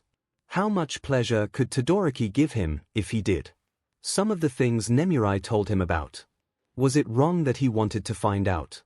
Nemurai said he should tease Todoroki, which apparently meant he would ask the boy and then not do anything about it. Which actually sounded really mean to Izuku, but Nemurai had shrugged, saying it happened to Todoroki on a daily basis, only now Izuku would be aware of it. The day before Endeavor's trial, something that wasn't going public until after, they had come out with their hero names in class, something Izuku had found amusing. Ashido's name, for example, Alien Queen, would have fit perfectly if Nemurai hadn't found the referenced movie terrifying. She had had to watch that movie through her fingers, over Ida's shoulder, and surrounded by an army of pillows. She still screamed Aizawa deaf, and freaked out if anyone mentioned it. Izuku had gone with the incandescent hero, Phoenix. Incandescent because his fire glowed when it rose to his skin, and Phoenix because those animals always got back up, always kept burning bright no matter what killed them. Which was something he had come up courtesy of his mother, but his classmates had somehow linked that with his fake breakup with Todoroki, and Izuku had buried his head into his arms as they came up with things that sounded like conspiracy theories. He had been shaking as he muffled his laughter, which he later overheard Kirishima saying something about him looking broken and sad. Oh, how obsessed would they be when they found out the truth? Izuku knew he would soon find out, but hopefully when Endeavor's trial was aired, a day after, his classmates would understand. Nezu had done an amazing job in collecting evidence for the many charges Endeavor would have against him, and they were so detailed, no one would be able to find a loophole in them. They had even asked a student from another school to look at them, for Tsukochi's peace of mind, her quirk being something with her mind, and she couldn't find any way to squeeze through them, and that was after she daintily sipped 3 gallons of tea like she wasn't worrying everyone about her digestive system. During the trial, Nezu had metaphorically slapped Endeavor in the face with all of his charges, laying them all on the table and calmly tilting his head like they were having a simple tea party. All of Endeavor's property damage, the innocent deaths on his hands, his abuse to his wife and children, which looked worse since he was missing a child and his wife was admitted into a mental hospital, by him. Every little thing that had been overshadowed by man's the hero title, that the jury just stripped him of. Todoroki Enji was found guilty of domestic abuse when Todoroki Rei testified against him, with Detective 𝐒𝐭𝐚𝐲 𝐔𝐸𝐼 acting as her literal lie detector. He was also found guilty of child abuse when Todoroki Fuyumi, Natsuo, and Xiaotou testified, also with 𝐒𝐭𝐚𝐲.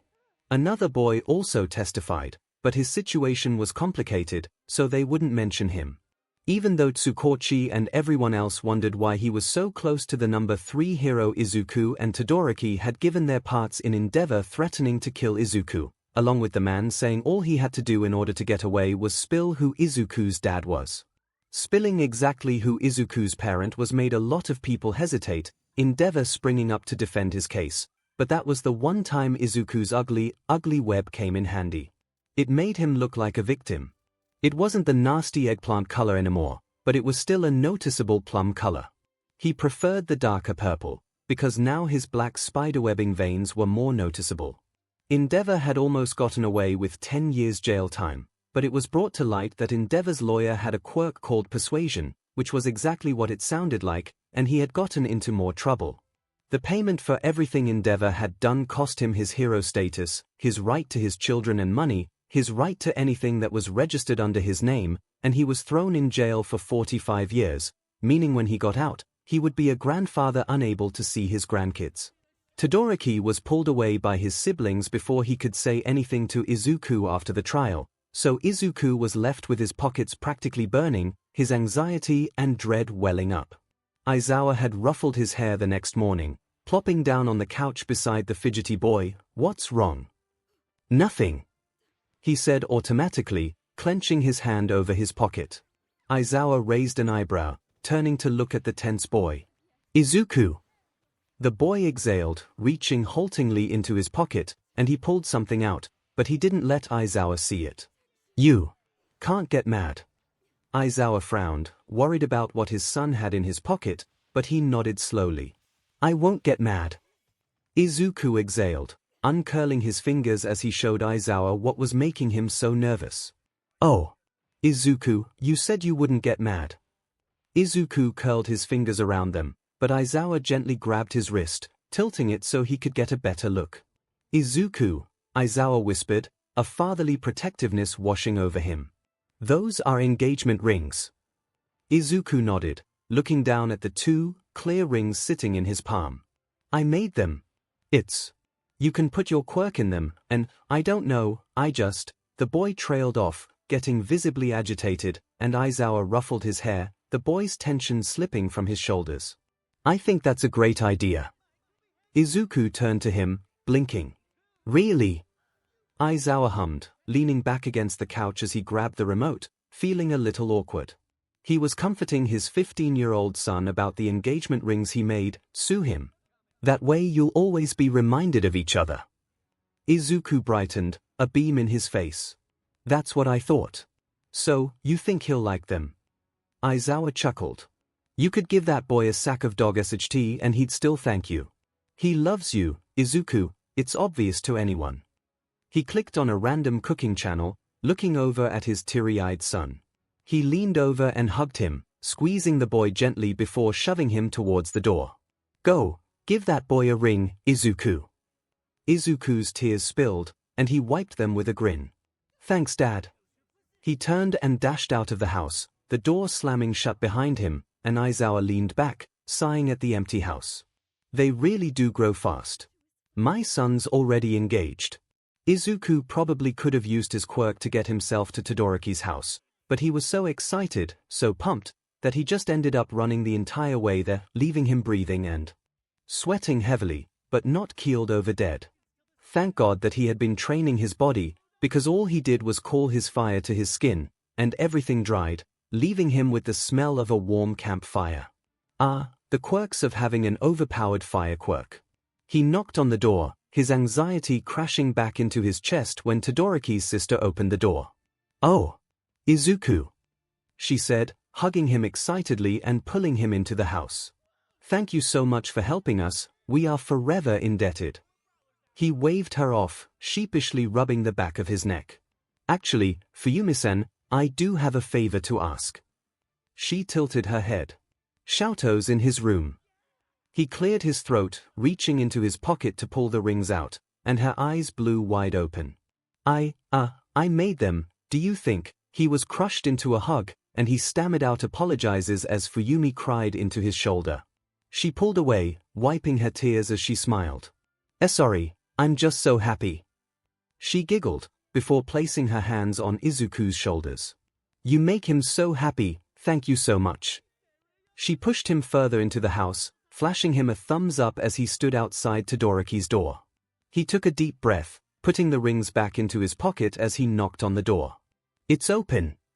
Todoroki called, and Izuku opened the door, the sight of his boyfriend sitting at his desk doubling his anxiety. Hey, Fuyumi, what do you? Todoroki turned around, faltering at the sight of a nervous Izuku, his cheeks glowing a slight green. Izuku!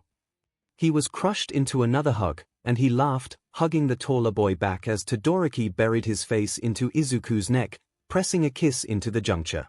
Izuku, I missed you, Todoroki whispered, inhaling the scent of his tiny boyfriend, and he grinned, pressing more kisses up and down the giggling boy's neck.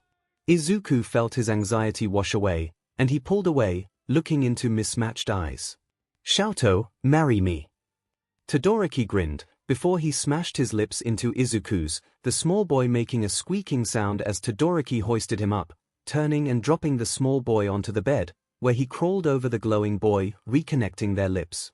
Izuku curled his arms around the boy's neck, his cheeks glowing brighter as Todoroki liked his way into his mouth, body pressing closer and closer until there was no space between them.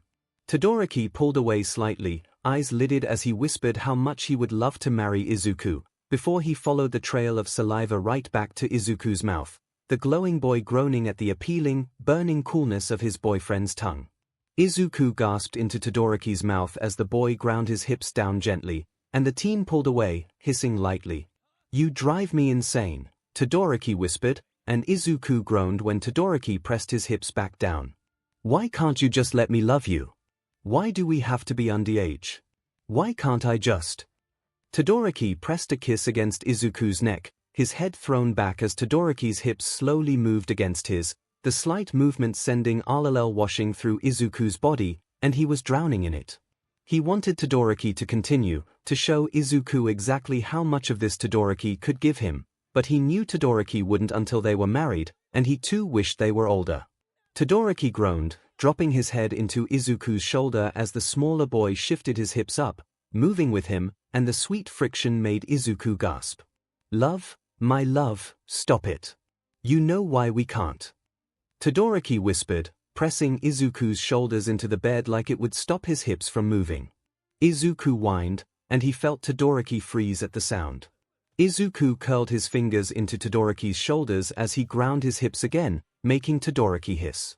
Nemirai said teasing a male usually drove them crazy, made them lose control, but Izuku knew Todoroki had amazing self-control, otherwise he would have already felt exactly how much the other teen loved him. Izuku stuck his bottom lip out in a pout as Todoroki pulled completely away, his breathing heavy as he began freezing, ice forming against the left side of his body in what Izuku knew was to keep his 𝐴𝐷 down, both literally and figuratively. Izuku grinned as Todoroki sat up, shifting his basketball shorts uncomfortably, before incredulously shaking his head and leaning his back against the wall. You knew what you were doing, didn't you? Izuku hummed, his glow fading as he too sat up, liking his lips playfully as he failed in shoving down the mischievous streak that Nemirai had basically given him. Maybe. Life's hard when you're taught by Nemi. Todoroki hissed, DMN that heroine. Why? Izuku cooed, crawling over to his stunned boyfriend as he settled into the boy's lap, straddling his hips, and he tilted his head. Nemi taught me all of this and much, much more. I'm not ignorant anymore, I know what I do to you, and I love it. He curled his arms around the shaking boy's neck, feeling his body begin to cool rapidly, and he grinned, bringing his fire to his skin to keep the boy warm. What's wrong, 𝐿𝐴𝐷? The boy hissed, his skin cold to the touch, but Izuku pressed their chests together, feeling smug as he brought his fire closer to the surface, heating up Todoroki's body. Izuku wiggled gently, tilting his head as Todoroki groaned, and, oh, that's a new feeling. Izuku leaned close to Todoroki's flushed face, shifting his hips and making the boy He sighed softly, pulling his fire back into his chest as Todoroki's ice acted quickly, the pressure against Izuku's thigh rapidly fading as Todoroki blinked, Izuku pressing their foreheads together. "𝐿𝐿, my one and only, I love you so much. I want to spend all of my life with you, want to wake up next to you, see your smile and feel your love. I want to make you happy, make you feel like you're flying. I want to love you through your bad days and enjoy you on your good days, want to feel you with me even when you're not, want to know that you'll never leave me." He pulled the rings out of his pocket, and Todoroki inhaled at the sight of them, his eyes looking suspiciously wet. Izuku curled his fire in his fingers, his ribbon glowing happily, and he wrapped them around one of the bands until they sunk in, green flame swirling and spinning around a thin blue ribbon. "My love, I asked you this before, but will you stand by my side and help me be strong? Will you bring me higher than the clouds and be there to catch me if I fall?" He inhaled shakily, staring at the tears on Todoroki's face. "I promise these things to you, Todoroki 𝐿𝐿, if you will make me the happiest person alive and marry me." Todoroki sobbed, nodding as he lurched forwards, pressing a wet kiss to Izuku's lips as he laughed, pulling away to kiss Izuku's tears away. "I thought I wore the breathes in this relationship." Izuku laughed wetly, grabbing Todoroki's left hand to slide the green and blue ring onto his ring finger. "I'll always be in charge." Todoroki shakily lifted his hand, staring at the way the glowing ring sat on his finger, a constant reminder of the boy he was promised, engaged to. "Izuku, I love you so much."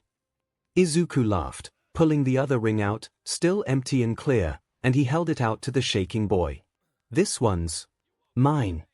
Todoroki sniffed, inhaling slowly as his fire danced out of his arm, his brow furrowing as he focused it on his hand, and it took longer than Izuku's had, simply because Todoroki was still kind of unused to using his fire so freely, but soon enough, white and red was inside the ring, red dancing over the white that seemed unmovable.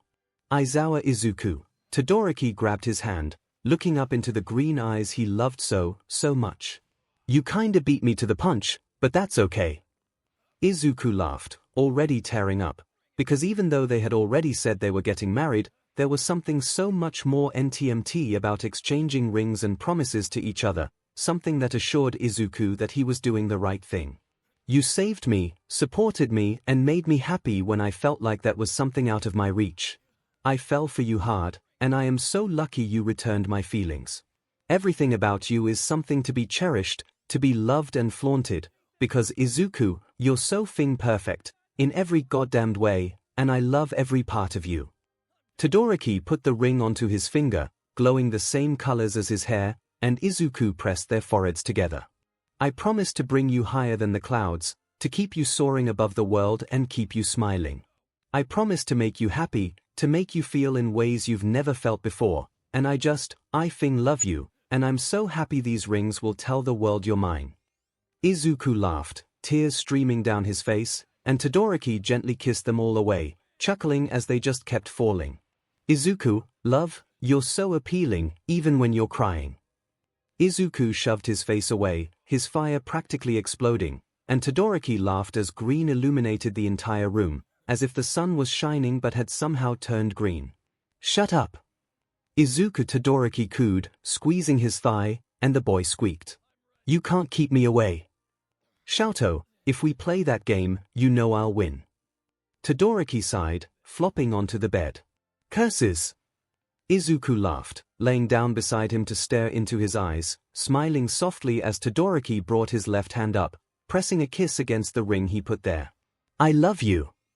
"I love you too," Izuku whispered, and Todoroki pressed a gentle kiss to his forehead, inhaling and closing his eyes. "Our classmates are going to kill us." Izuku choked, sitting up suddenly, and Todoroki blinked in confusion. "Ida." Todoroki furrowed his brow. "What about Ida?" Izuku's ribbon sprang to life, yanking Todoroki out of the bed as Izuku dashed to the door. Tensai was attacked by the hero killer in Hosu, correct? Todoroki stumbled, shoving his shoes onto his feet as he tried keeping up with Izuku's pace. "Yeah, it was on the news.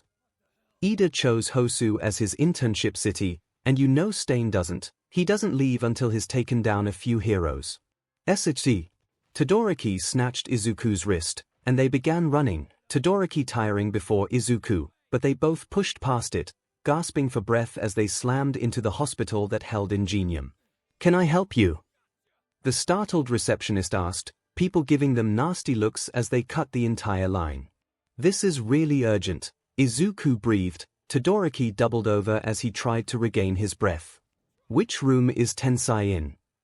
The woman blinked, looking confused. "Ingenium," Todoroki gasped, putting his hands on his head as he stood straight. "Turbo Hero, Ingenium." "Oh, I'm sorry," she said, not looking that apologetic as the people began telling them to get in line. "We don't give hero rooms to the media." "You stupid bitch." Todoroki slapped a hand over Izuku's mouth, smile plastered onto his face. "This is about his little brother's life."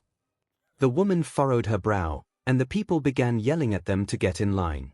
"Tell him Pro Hero Eraserhead's son is here to see him," Izuku spat, mostly to the people who had shut up at the news, glaring at the woman who was taking too long. She nodded slowly, the people unable to object as she made her way to where Ida was, and she knocked on the door, motioning for the two teens to stay.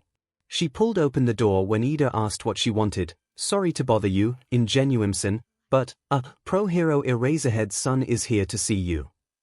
Let him in." Izuku felt tears spring into his eyes at the sound of his dad's friend, and they fell when he saw the man in the hospital bed, so very pale and weak.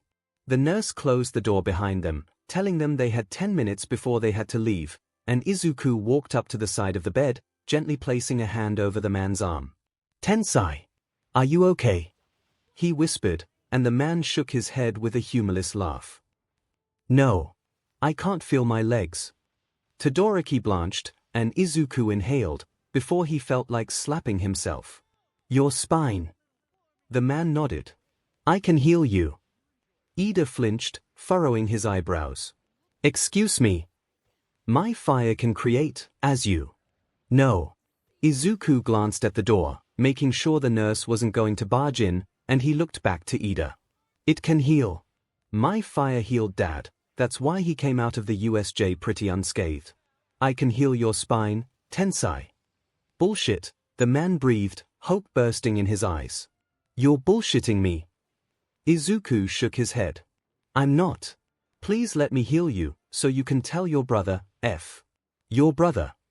He whirled around, pointing at Todoroki. "Call him, make sure he's okay." "What's going on?" Ida asked as Todoroki stepped out of the room. "What's wrong with Tenya?" "You were attacked in Hosu," Izuku said, gently shifting the covers aside so he could press his hand over there the man's spine should be. "Stain is still in Hosu, and that's where your brother chose his internship to be." "No," Tensai whispered, and Izuku nodded, his fire curling around his fingers as it sunk into the man's body, his eyes glowing as he felt it begin healing what had been broken. "Yep." His fire was healing other wounds as Todoroki stepped back into the room, shaking his head with a worried look. "He's not answering." Izuku cursed, and his fire tingled, telling him it was done healing. He pulled his hand away, Tensai's eyes bulging as feeling from his legs returned. Tears welled up into his eyes, and he looked into Izuku's. "Thank you." Izuku nodded. "Try calling your brother, tell him to stop being stupid." Izuku turned and dashed away from the room, Todoroki hot on his heels as they ran out of the hospital, heads darting around as they looked for the nearest train station. "Too long," Izuku said, snatching Todoroki's wrist as he yanked him into an alley, ready to use his quirk to get them to Hosu. The sun was gone, and he pulled the taller teen to his chest, fire swirling around them as he pictured Hosu's train station, the minty walls, white floors, grey pillars, people milling around, fire burning at the walls, and a crash train was not what he was thinking of, but he quickly yanked Todoroki away from the collapsing ceilings, keeping their eyes and ears peeled for any civilians left behind. Thankfully, they didn't hear anything, and they got out of the station safely, staring at the fires and heroes everywhere, screaming and fighting against Thing Nomus. Todoroki breathed, and Izuku yanked him away, dodging flying debris as he sent his ribbon out, the glittering blue ribbon splitting into a million others as they all shot out into different directions, looking for Ida. "Stain attacks in alleys, doesn't he?"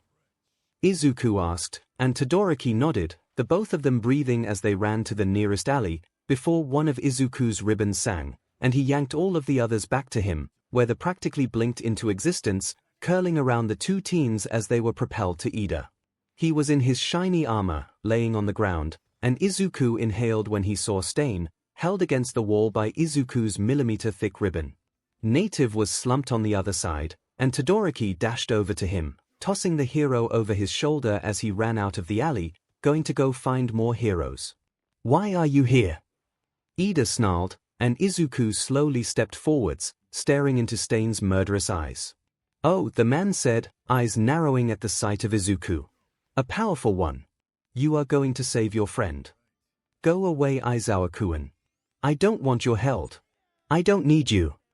"Good thing I don't care about what you want," Izuku said, swirling his ribbons around Ida and sending him to wherever Todoroki had gone, turning around, and a knife to the gut was new. Oh yeah, he used all of his ribbons, like a fing idiot, a true hero. Stain asked, Izuku stumbling back as the knife slipped from his body, and he bared his teeth in hopes to keep the man back. "Too bad we'll never know." Stain dragged his tongue across the blade, and Izuku felt his body go slack, fear crawling up his body as he realized he couldn't move, his quirk wasn't listening to him, he couldn't call his fire. The only thing keeping him sane was the fact that he could still feel it, even if it didn't respond. Stain cried out, dropping the knife and spitting everything in his mouth out, coughing as he slapped his chest. "Your BLD is poisoned," he went back to coughing, and Izuku's smug face dropped as the man reached over, snatching the back of his shirt and shredding it, tearing it right back off of him. He cried out, the cold air hitting his back, and he heard Stain hiss. "Little hero," the man said, crouching down beside Izuku, who was shaking from suppressed anger. "You're being webbed." "F you." Izuku spat, angry fear clawing up his body as man stooped down and tossed him over his shoulder. Hey, put me down." "Villain webbing is done only for villain kids," Izuku froze. "Which villain was okay with you being webbed?" "What?" he asked shakily, blinking as he realized they were now on the roof, Stain running away from where he had kidnapped Izuku. His fire was slow, sluggish, and it had begun sealing his wound from the inside out, but he could feel his head getting fuzzy. Stain crouched down, staring at two figures across from them. "No villains are okay with their children being webbed, so who needs to die?" "My father wasn't okay with it," Izuku breathily asked, finding that idea bizarre. Stain hummed. "Probably not. Most villains are villains because they'd been webbed, or because they witnessed it and aren't okay with it. Or they just enjoy making people suffer." What about you?" Izuku asked, stalling for time as he began regaining feeling in his body. Before Stain could say anything, there was a screech from behind them, and Izuku felt claws grip his sides, making him cry out as his wound was ripped further open. Everything after that was a blur of the sky and floor, hot and cold, people flitting in and out of his vision, soft and hard, white rooms and whiter lights, before everything was silent and black.